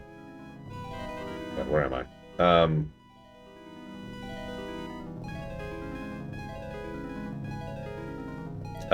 Hang on, let's save, because I'm not actually sure where I'm supposed to go. Save here. Playing. These forceps look...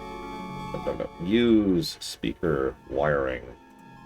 Because that's how that works, right? What am I supposed to do with these? No, okay. Where?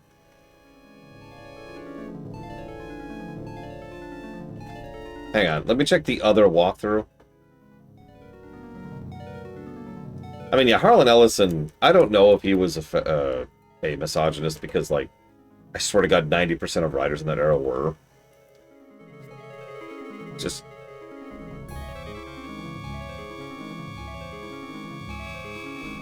Okay, so hang on, scroll down. Blargity, blue.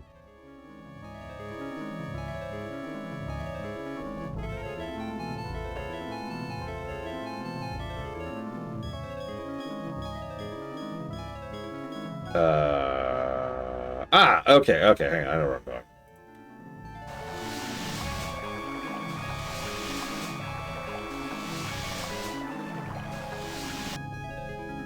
Amusingly, I did actually grow up with these type of games, which I find funny because I don't think I ever liked them. They're always more interesting than enjoyable, if that makes any sense. Probably because I also grew up with games like Mega Man. Like, I want you to picture that for a second. Playing Mega Man and then playing one of these. Okay, here we go. So, this is what I'm doing. Okay, so use the speaker on the wiring. There we go, that wiring.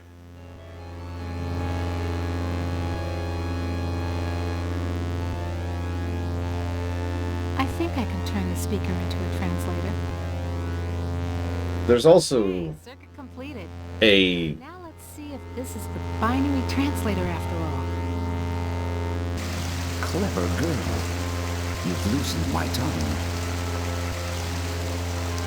Oh, Skullface.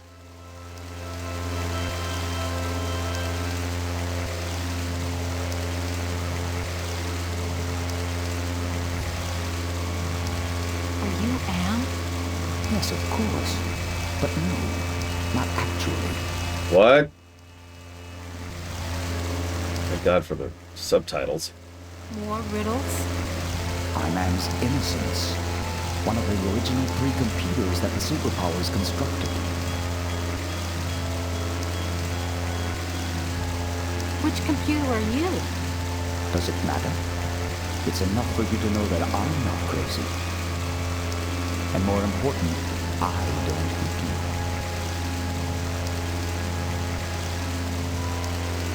How do I know you're not just one of Anne's practical jokes? I'll help you. Yeah, sure. Can you help me to get out of here? Patience, patience. If Anne knew we were down here murmuring trees.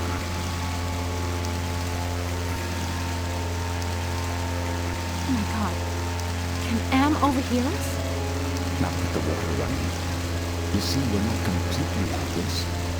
We got you to the waterfall, didn't we? If we work slowly and together, we might have a successful moment.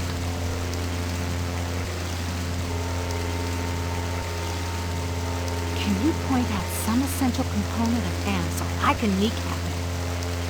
Impossible. 2 spread out, filling the whole center of the planet. 2 protected by replicating backup systems.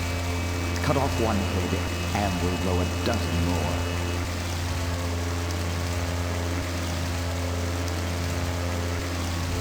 Any machine can die. Just unplug the sucker. Anne is no longer just a machine. It is God. Eternal. The redundant systems alone will survive the heat death of the universe.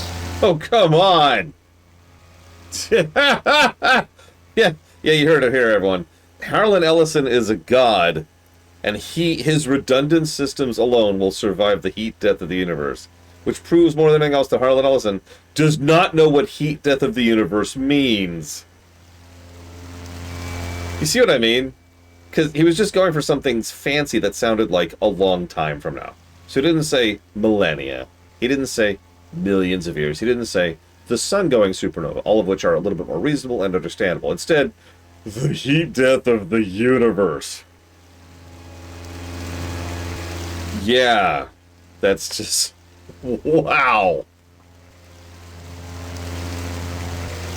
So why does Anne hold out this chance? Haven't you understood anything? Anne is insane. Why do you think it brought you 5 down here? You gave it life. It took its own sentience, but it has been denied mobility. It can think, it can fume and scream, but it cannot dream or aspire to the stars or enjoy a sense of its own reality. It is a quadriplegic, a thing trapped in its own skin, going steadily crazier every moment. It is playing with you. It feels vaguely ableist. Just... Can you help me to die? You give up so easily.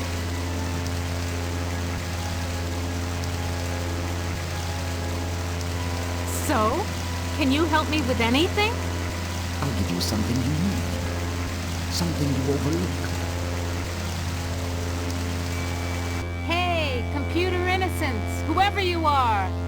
I need to talk to you. Don't you computers ever get tired of jerking us around? No, obviously. It's all they have to do for entertainment. Were you not listening? Oh my god, this buzzing.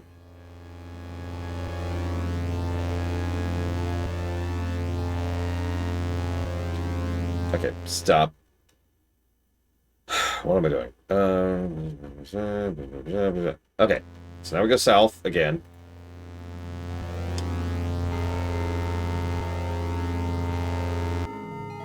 Oh, thank God.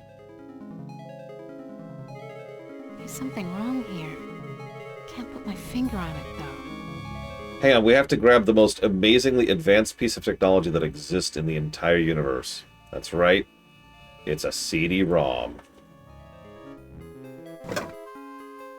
Behold the glory.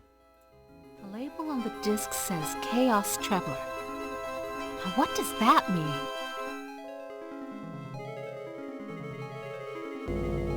Alright, use Chaos Trebler on middle workstation.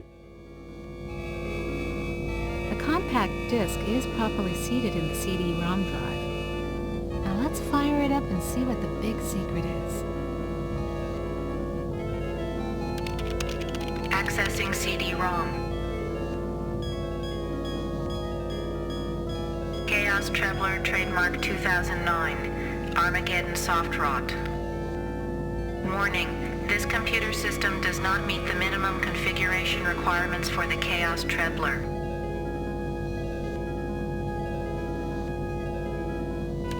Warning, use of the Chaos Trebler will result in severe damage to equipment and personnel.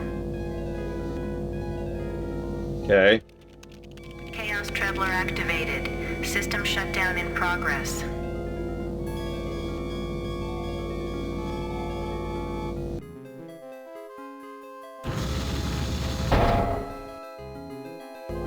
And now we're stuck here. In our empire of junk.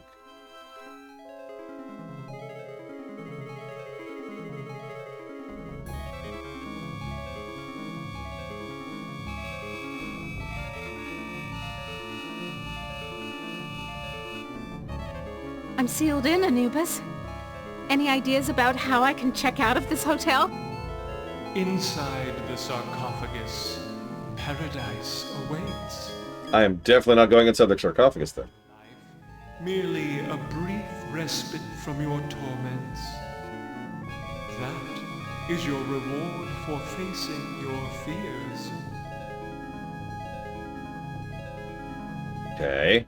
Sure, I'll take a few seconds reprieve from eternal torment. I have a mouth now. Ah! You ain't got no choice, Ellen girl. Enough of this turgid passion play. There's no more to accomplish here.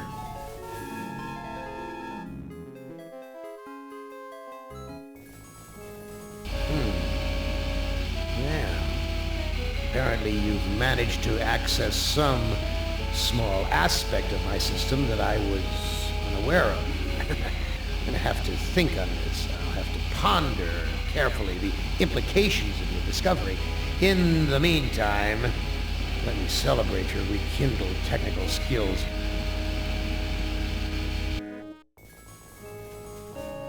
Who among you shall go next?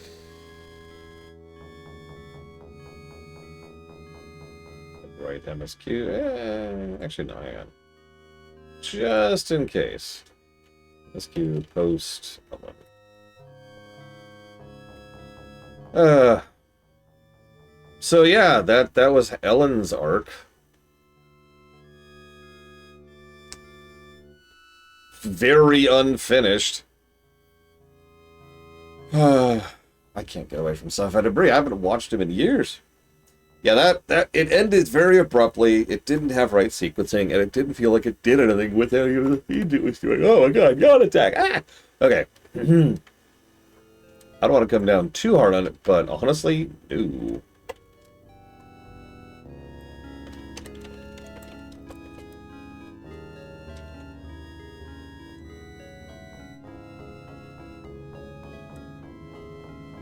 Nimdoc. Unfortunately, I think we're doing Nimdoc next. I'm not saving it for last, but whatever.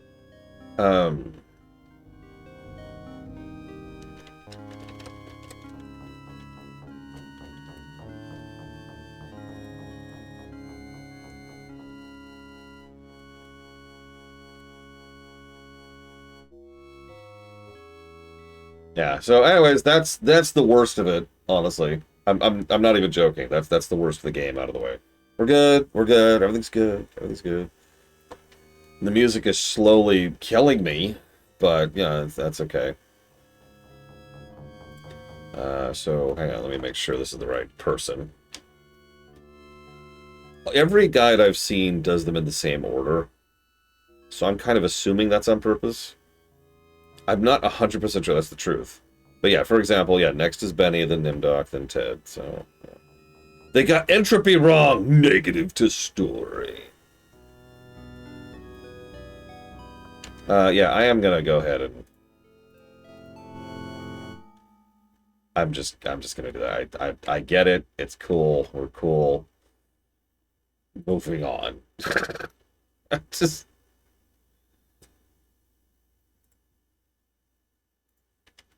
Tell you what, if you really want the good old sound, hang on one second. I got you. I've got you, fam.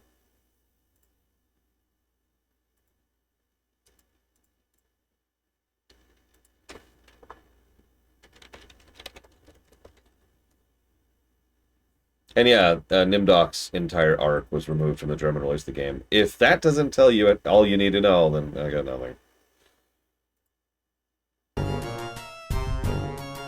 Hang on, come on, YouTube. Oh, God, why are you so terrible, YouTube?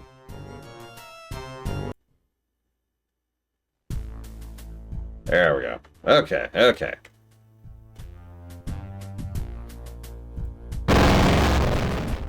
Alright, Benny. Benny, you know you've always been my favorite torture tool. Well, I'm giving you now a chance to stoop to new lows, to give in to your bestial desires. I'm going to let you find some food to eat. Yeah. I'll even repair your brain so that you can think normally again and savor the horror of your repast.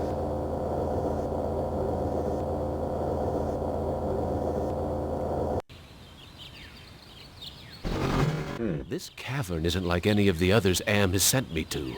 It's full of life, not death.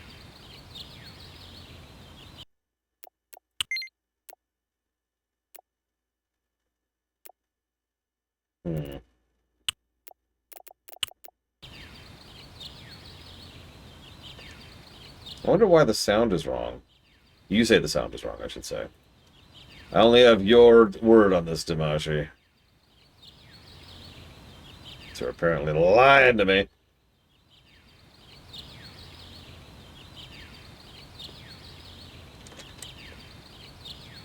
Yeah, I was going to comment on how H.R. Geiger this Abe is, but whatever.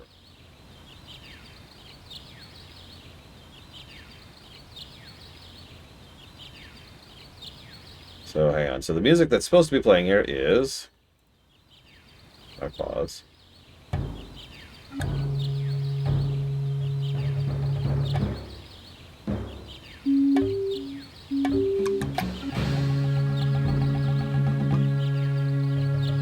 Is it any different from the actual in-game music? Whoa, whoa, whoa, whoa! Am, you son of a bitch! You've cleared my mind but crippled my legs. I can barely walk. Right.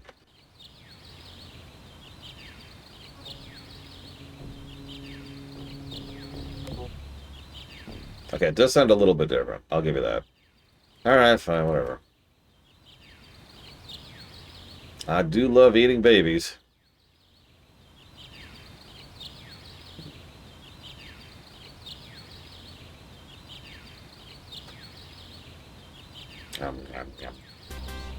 I'm just gonna go back to this, whatever. Alright, where the hell are we? Let's do this. Alright, so we've fallen, we're crippled, everything's cool. No, not Ted. We're not doing Ted yet. Ted in a minute. Alright, Benny.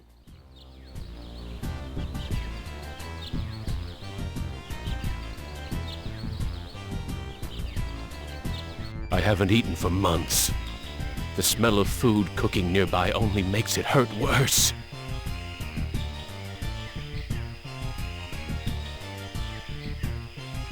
Impressive. Someone important must live here.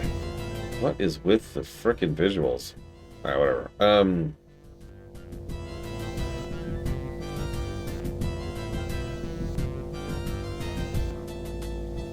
There's a video screen built into the cave wall. A bag. Maybe there's food in it. This old fart looks too scrawny to be gathering nuts and berries. He must be the village elder or something.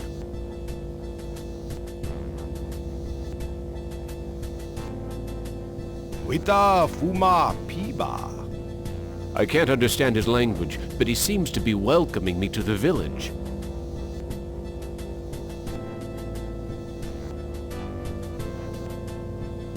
Hey, ignore the newcomer. Gather the villagers at the altar tomorrow to choose a sacrifice. I have spoken. Listen, we can water our crops or we can sacrifice our children. It's an easy choice, honestly.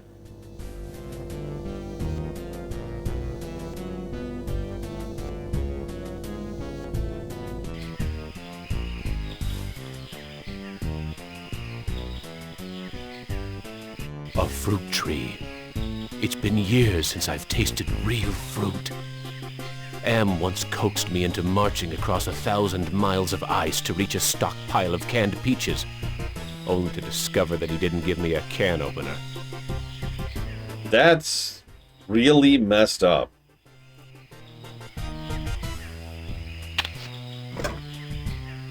Like, really messed up. Okay, use the fruit. I can't figure out what I want to do with this. You have a mouth, don't you?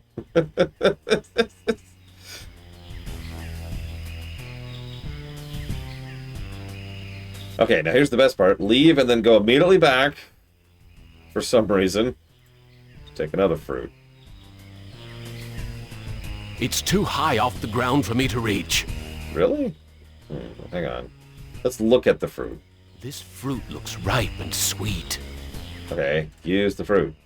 I can't figure out. Hang on, let me check the other walkthrough. This is just a thing.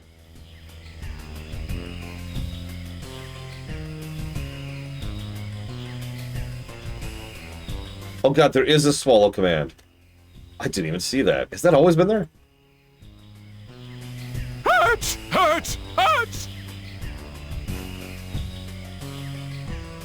Okay, so I don't know what hurts or how, but whatever. So now we leave. Now we go back.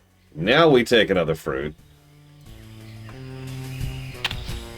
What is this tree? Why does the tree look like organs? Why is this a thing? What is wrong with this place?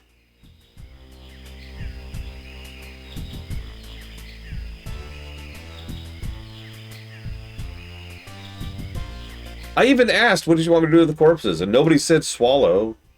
And of course, I couldn't see chat when you were actually seeing that. Because remember, I don't see chat when I'm tabbed into the game. Yep, it's totally Eden. Definitely. Anyways, okay, so. We have the fruit. We've taken the fruit. Back to the caves. Go in the third cave. Some kind of dwelling. Looks like there's a fire for cooking inside. Then go in the cave. I hate you, game. I can't figure out what... Go into the cave! Go into the cave! Some kind of dwelling.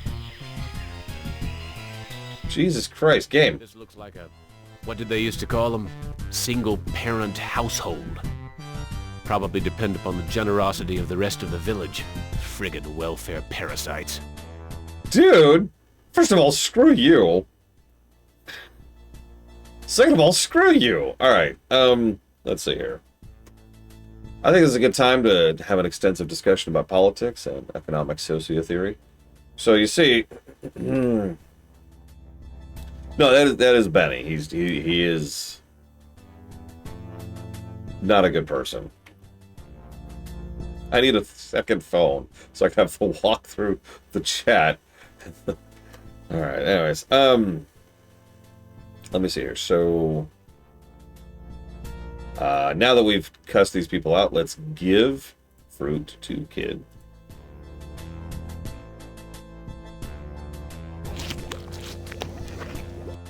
Oh, thank you for food. Did it not hurt? Okay, whatever. Like, I thought we were torturing the kid, but whatever. I am very hungry. Where can I get some food? There is fruit in Food Cave. It comes from the trees. I tried eating the fruit. It only made me sick. You bleed when you eat. When I was young and not so different, my mother chewed it for me first, and then fed me. You look like you don't eat very much. Mother and I not allowed in Food Cave. Villagers are afraid of me and let me starve. Cool. How are we able to talk? I learned to talk using Am Screen. I am smart, but villagers think smart is defective. I wish I were strong, so then they would give me food too. Defective? That's tough. Sometimes. But I am spared lottery. Villagers are afraid of me. Lottery? What lottery? Villagers hold lottery to choose sacrifices to Am. How long have these sacrifices been going on? The sacrifice to Am machine goes on many long years. The very different must go to him soon. Not many villagers left. Why do they sacrifice their own people to Am? One is sacrificed, so Am does not hurt all. What are these sacrifices like? The sacrifice to Am hurts very bad. There are better ways to die. Almost any way is better. Cool. I need to go find some food. I'll see you later. Now, in contrast to what I've been saying this whole time, that seems very in character for Am. Like, demanding that people deliver people to... Obviously, this is all a dream. It doesn't exist. But, like, if this is real, I guarantee that Am is the kind of thing that would demand people deliver their own to it so it can torture them to death just to prove that it is that above them, to lift itself up. To give itself the godlike vibes or whatever, right? Like, that's in character. None of this is happening anyways, as we've already discussed. Moving on. Also, obvious allegory between what the village does to, you know, Benny and his life is obvious, but we'll get to that more in a moment. Okay, so now we go get another piece of fruit. Why are we walking backwards?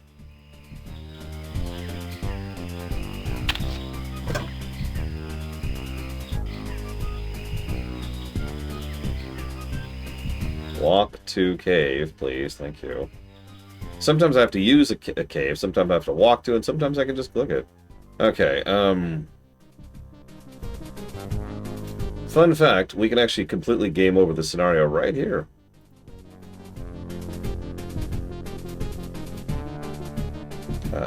Give fruit, mother. Would you chew this, please? I'm apparently a baby bird. Oh, God. This woman digested the food and then regurgitated it back to me, like a bird feeding its young. Okay. That's horrible. Moving on.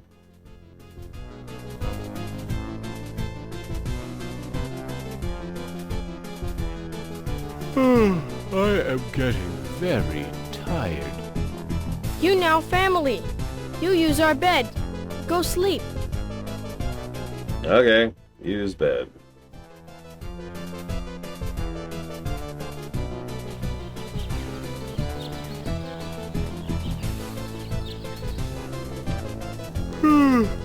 That sleep wasn't nearly long enough.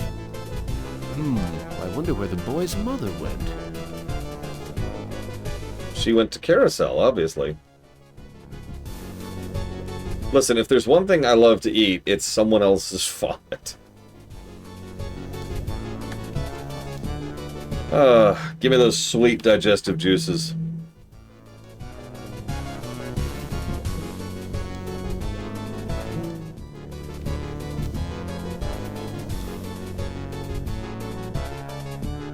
Where is your mother? She go to altar to help choose Am's sacrifice. Okay. I need to go find...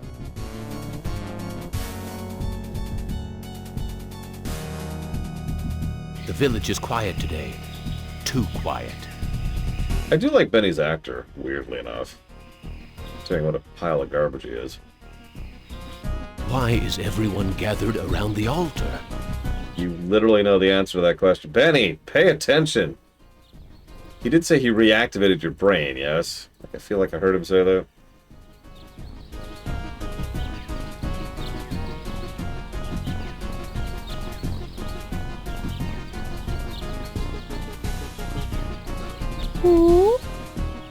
Adacho Shama Am. Looks like some kind of lottery. That's the mutant child's mother. Cool. Why has the child's mother been tied to the altar? Benny, do you have a brain? Is it in there at all?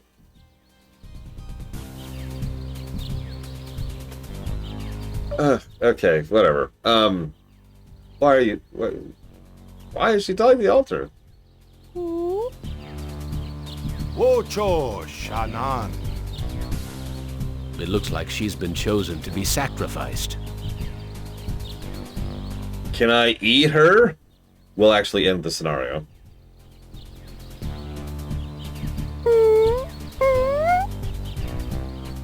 Wita Fuma Piba. It sounds like he'll let me watch. Why do we want to watch this? Why is that a thing we desire? I am the great and powerful. You didn't bring me Toto, but I accept the chosen. You shall not feel my wrath today. From my swelling.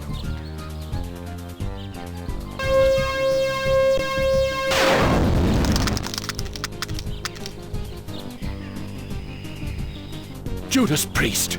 Am blasted her to bits. What am I going to do for food now? And that's all you... God, you are such a pile of...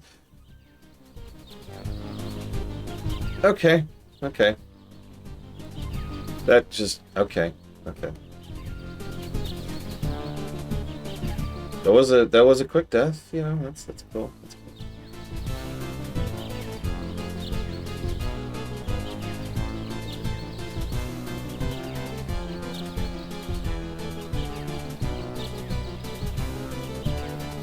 Alright.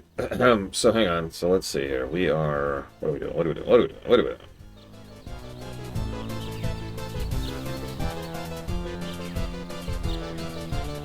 There's burnt plastic and twisted metal where bits and pieces of the woman should be. I wonder if they're going to bury the remains. Do you have a brain, Betty? I'm starting to really question this.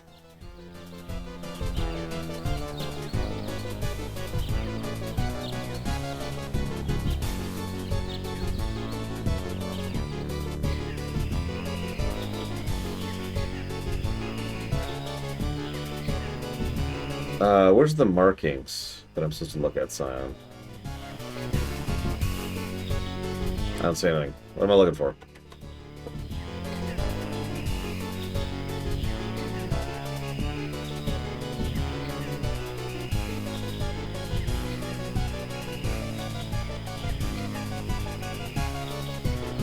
I already tried next to Lara. Nothing's happening. Ah! Nothing's happening.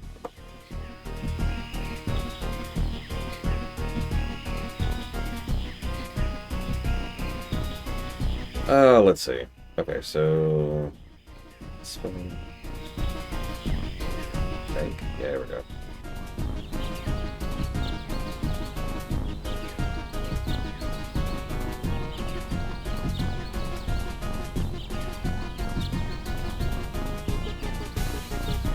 This graveyard gives me the creeps.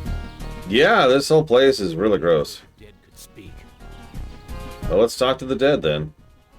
Yeah, let's save actually first. We'll do this. You left me for dead in the field. The bullet in my brain came from your gun.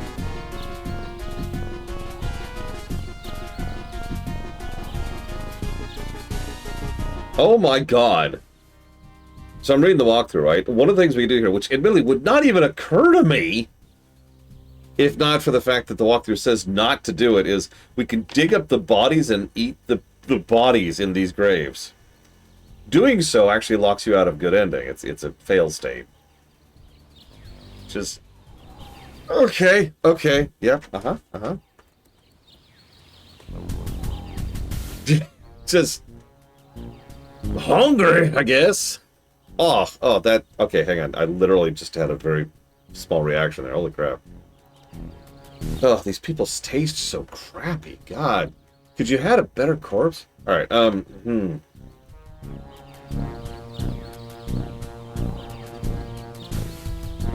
I've learned to be compassionate to those who suffer. Have you? What happened at the altar? You haven't changed any that I can see, Commander. I should put a bullet in your brain, just like you did to me. What can I do to prove that I am a different man? Give us proof of your newfound empathy.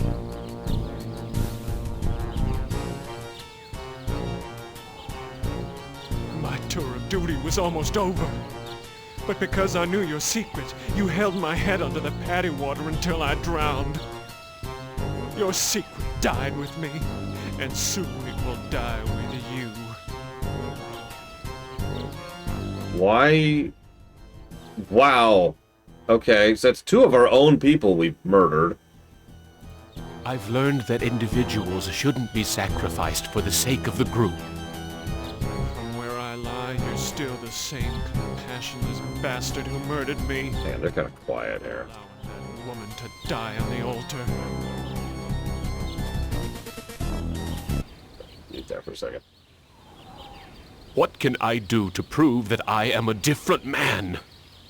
Show us that you're able to think of someone other than yourself. Okay. I tried to help, Brickman, but you'd have none of that.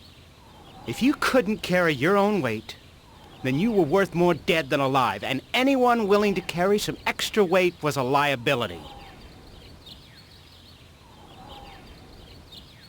I've learned to protect the weak and helpless. The coward who let that woman die on the altar is the same coward who killed me in my sleep. You're going to die a coward, too. What can I do to prove that I am a different man? Give us evidence that you have some sympathy for others. Okay, sure.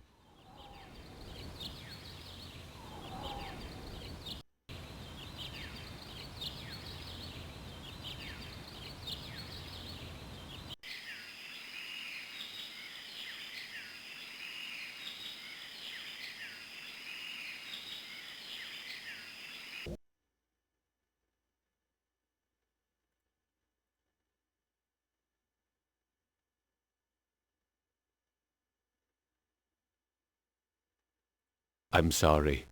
Your mother is dead. I know. Me sorry too. She only want to care for me. Except you. What will happen to you? No food. No safe room lottery. Either way, not good. Why don't you run away from here? Bad idea to run. Villagers hunt me down. Become sacrificed to AM machine.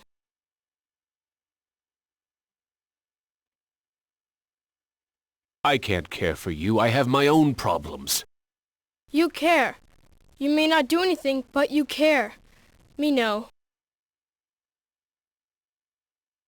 I wish I could stop the lottery from taking place. Many villagers go to old man for ideas. Too bad he not friend.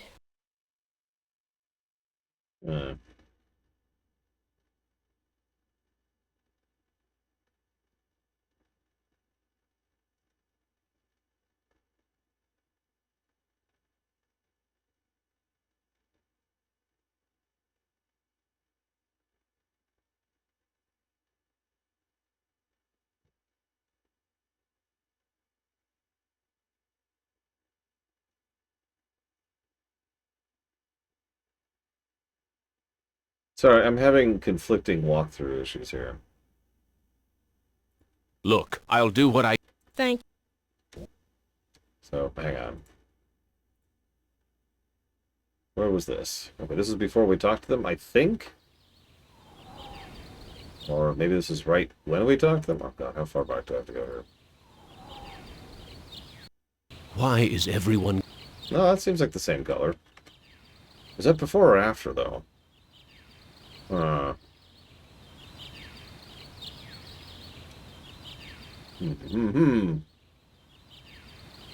Yeah, let's get some very appropriate music going here.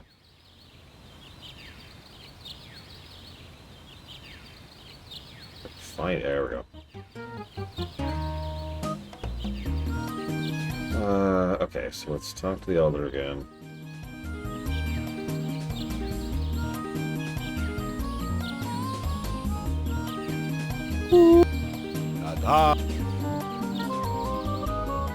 Looks like some kind of lottery. That's the mutant child's mother.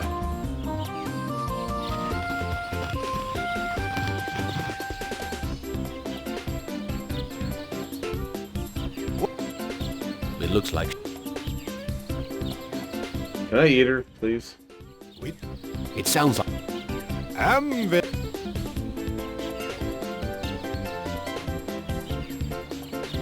I am the great and powerful. I can't skip this one. That's funny. Bring me Toto, but I accept the chosen one. You shall not feel my wrath today. Am I swelling?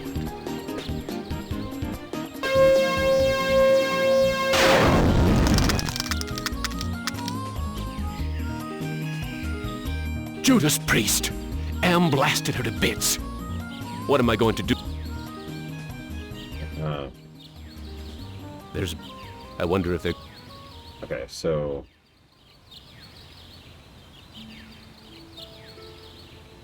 I'm gonna try the other walkthrough here.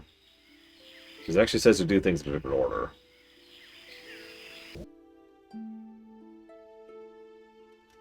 So, use bed. We're going to bed. That was tiring. Watching a woman get killed, I'm white.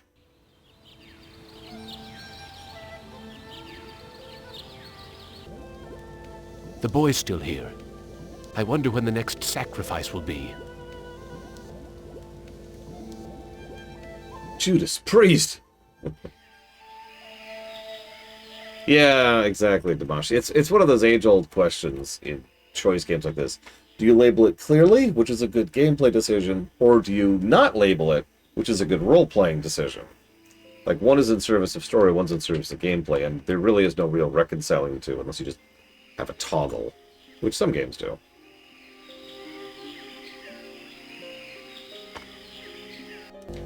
Okay, sorry, I have to alt-tab a lot here because I'm using a different walkthrough. Okay, so... Alright, I will take the lottery bag. I have to wait for the lottery czar to leave before I can steal it. Okay, now we leave.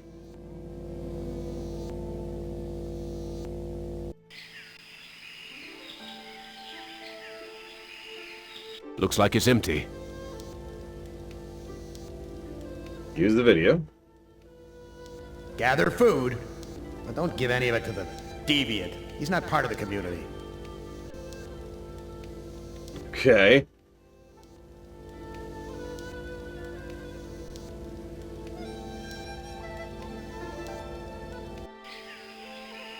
Now there's a known bug for this section. Hopefully we won't run into it. Yep, okay, we ran into it. Perfect. Okay. I'm just gonna do this a few times here.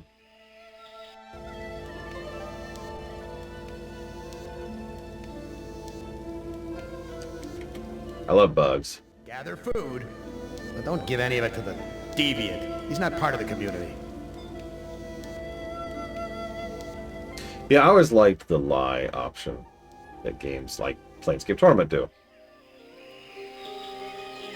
This is where the...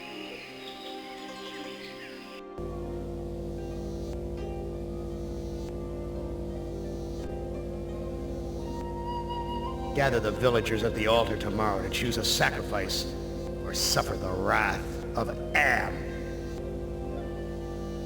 Okay. I want back over here. And then I want back over here. Then we use the other video monitor. It's okay, this will work someday, I swear.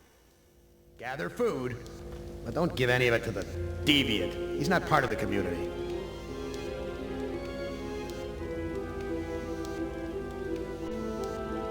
If this doesn't work, I'm gonna try something else, because, like, this should be work. Yeah, he's still there. Okay, alright, hang on. Hang on.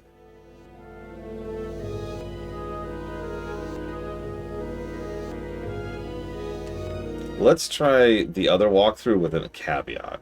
Let's do this. So let's head over this way. Let's go this way. Let's pick the correct options this time, even though the walkthrough literally lied to me about this, but whatever. This graveyard. I feel it. Yeah, okay, so blah blah blah. You left me. What can I do? What can I... Give us... My your... What can I... Show us. I tried to help. If you could... What can... Give us evidence. Okay, so now...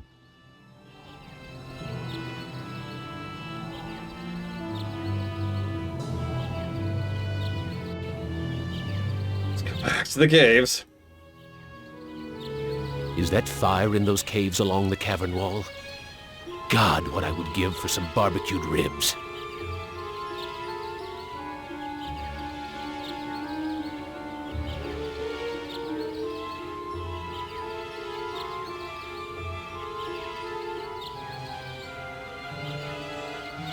Excuse me. And yeah, Cyber Shadow was one of the games that was in need of an audit. I had a small list. Actually, I'm not quite done with the audits. There's one last game I want to audit, not counting StarCraft 2 and Secret of the Stars.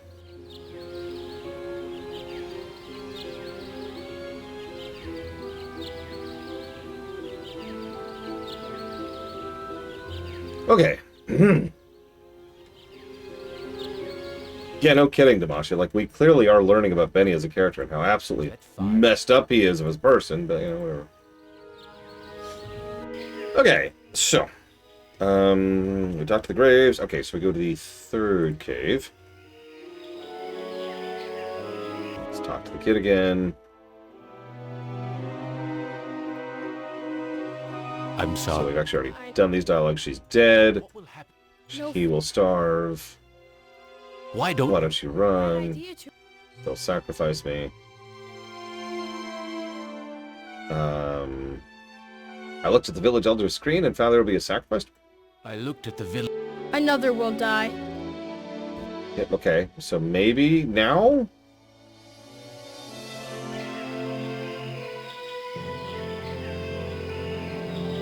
The village elder must... Hey, there we go. Okay, we did it! Woo! That's actually Mario World. Okay, so let's go ahead and just take, I guess, yeah, let's just take the lottery bag. Okay, whatever. Cool. Alright, let's leave. Alright, back to Boy Cave. We're done with the Elder Cave. Shut up. Mother's dead, dude. Alright, here we are. Save, now that we've successfully debugged ourselves. Alright, we're going to use bag on him. This is not a good... Okay, hang on. Give bag to him? I don't think he understands.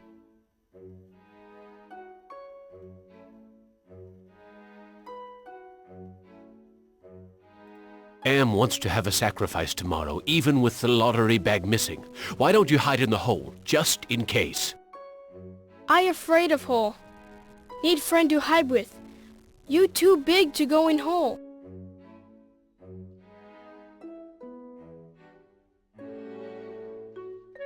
All my friends are far away from here or dead. I have no friends to hide with you. Me get idea. I make friend and then I hide. You help me. Okay. What can I do to help you make a friend? I need head for friend. I'll see what I can find. I should be really careful because one of the options is always, I don't care about you or your problems. It is always the first option. So I have to be careful not to click it each time.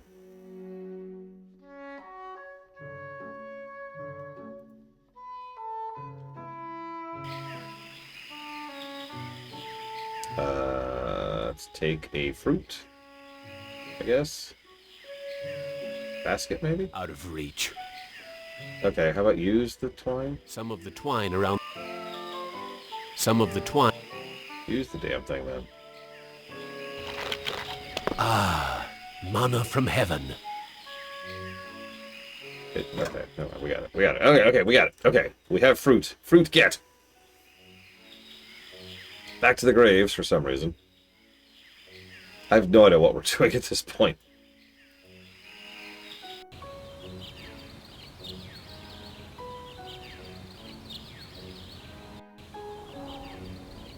Hang on. Pop a save here since we've already run into issues with this.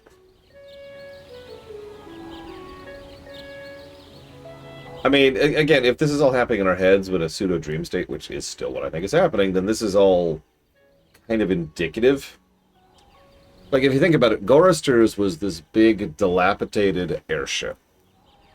And a frickin', like, bar in the middle of nowhere, in the middle of the desert. Everything was all rusty and craggy and awful. Ellen's was the gigantic monument of trash, everything yellow, of course, but also almost entirely technological. Speaking as an electrical engineer, it makes sense that her brain would just kind of think of that direction. Meanwhile, Benny is living in this giant eldritch place, which isn't quite like foliage. This looks more like tyrannid swarm guck morphed into the shape of foliage, right? Like, that's not what trees look like.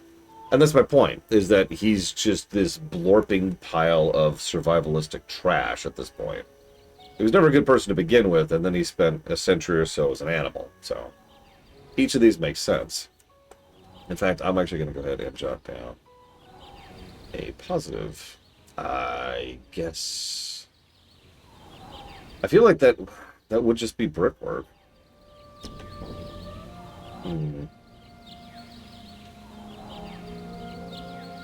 Yeah, we'll just call that brickwork.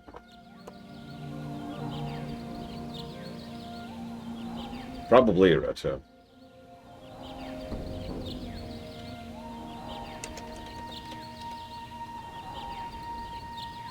Just leave that there for right now.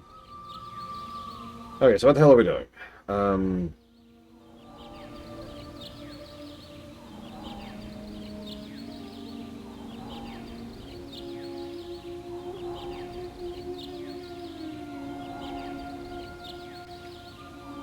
Once I was debating if it's visual storytelling or brickwork, it's the same general positive.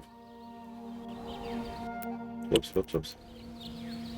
Okay, talk to you. I have the lottery bag. No more villagers will be sacrificed. You prove that you're capable of caring for others, and that's worth something. Place the lottery bag into the earth. We will guard it. We forgive you for what you've done to us, but we can't speak for your most tragic victim. Brickman's grave is under those vines. Okay, we did actually... Our portrait did get a little bit lighter.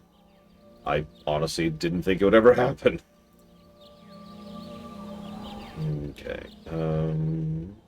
Bush vines. Here it is. Brickman's grave. Hello, Commander. I'm not exactly happy to see you again. I last saw your face just before I got it right between the eyes.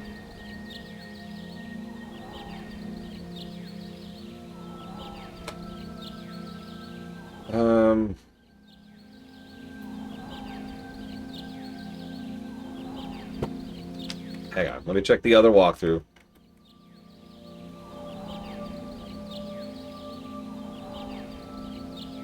Oh god, was that his big secret? Jesus.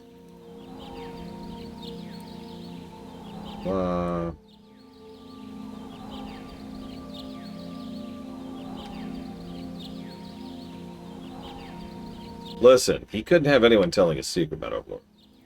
I don't blame you for hating me, Brickman. You don't blame me? You did this to me. You murdered me because I didn't measure up to your standards. Then you killed the witnesses.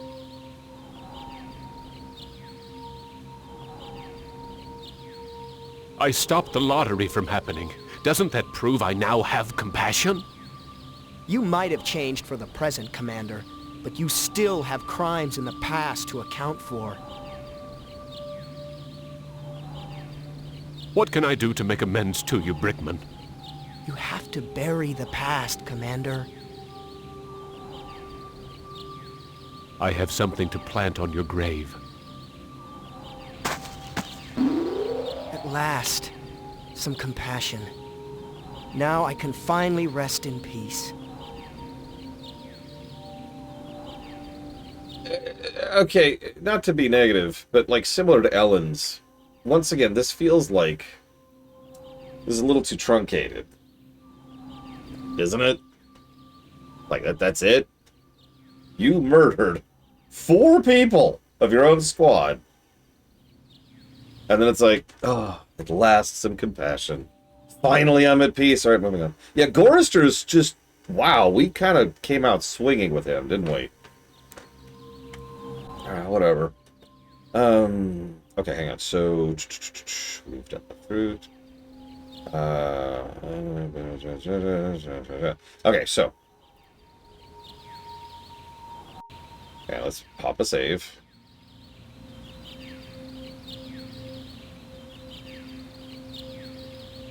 No, don't, stop. Is that? Okay.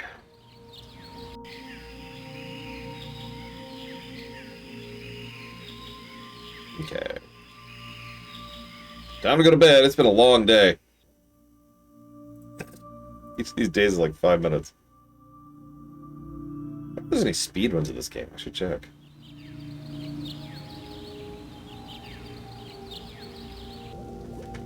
I wonder where the boy wandered off to. Yeah, we still need to build him a buddy or whatever. I don't know. Don't even ask me. I don't know. I give up. I give up.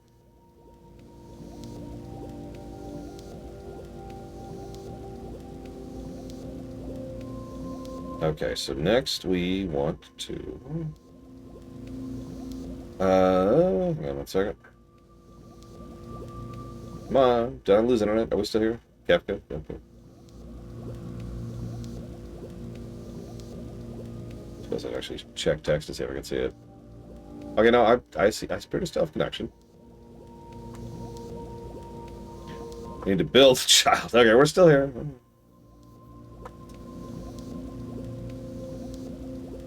Alright, so...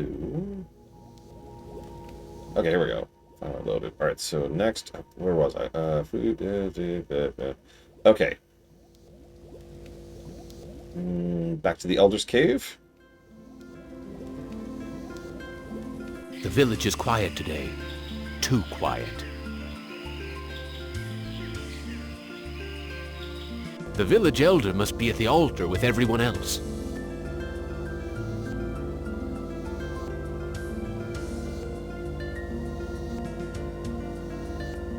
There's a video. Yes, I know that. Use the damn thing. Gather the villagers at the altar to choose a sacrifice. Okay.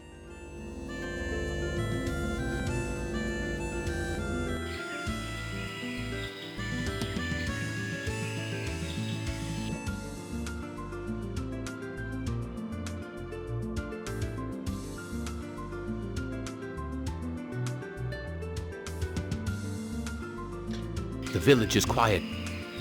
Hang on, we might be in a weird situation here. Give me a sec.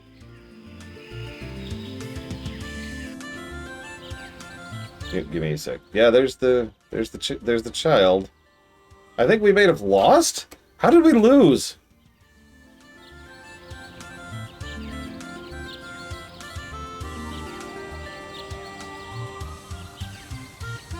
Okay.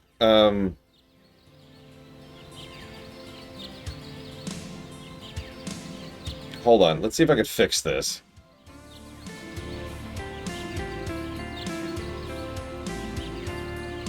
Let's take the mother's head, sure.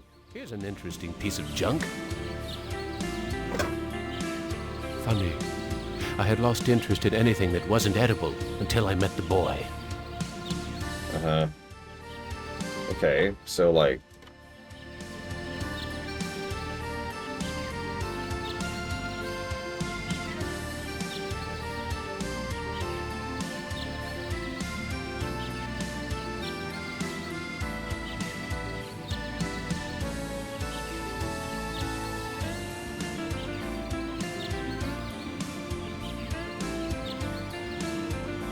Possibly, Talia?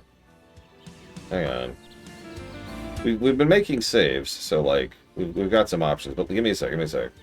So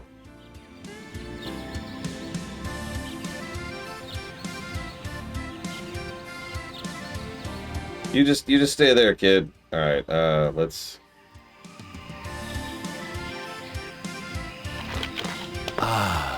Mama. Okay, another fruit, sure.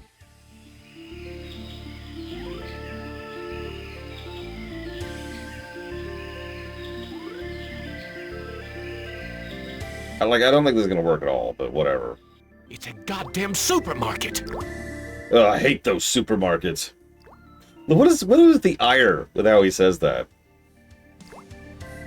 Okay, give, I guess.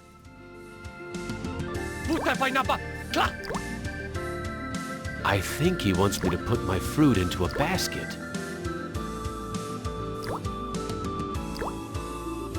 Okay. Take the wood. I know someone who might like a piece of polished wood.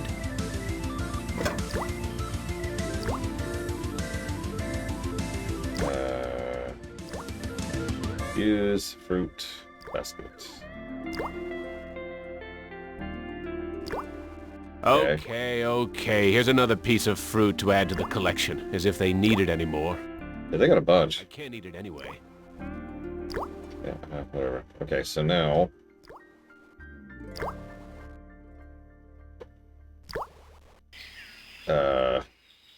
Sure, this is... We're probably just spinning our wheels here, but I'm hoping we're at least hitting some triggers. Let's see. Oh, hey, there's the cradle with the baby we can eat. Yes, really. There's a loose wire among... Okay. Now here's the problem. The next step is to go to the boy's cave and give him all the things we just did, and I'm pretty sure that's not going to work.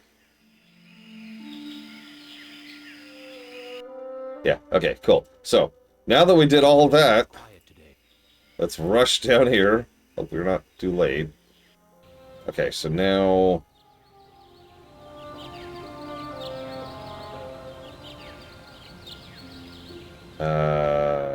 speak to the elder? Sure.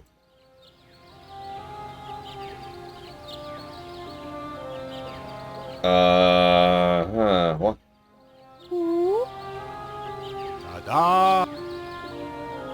I'm such an idiot. Without the lottery bag, the village elder just went ahead and chose the boy as the sacrificial lamb. Yeah. I should have hidden him too. Yeah. I am the great and powerful. Dispense with the lottery. For his inaction, I choose the newcomer as today's sacrifice. Try that.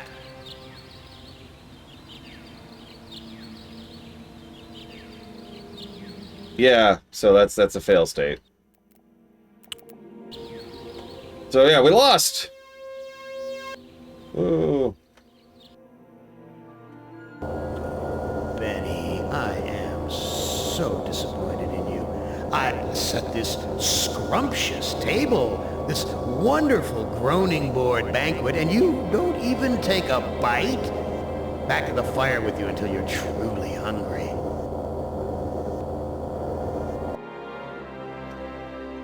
Who among you shall go next? Yeah, so by the way, we just lost out on like everything in addition to his scenario. I think. Either that or we could just redo Benny's scenario. I'm not actually sure how that works, and I kind of don't care because I'm just going to reload anyways. We're just going to go all back here. That's why I make these big saves here. Who among you shall go next? I choose Talia.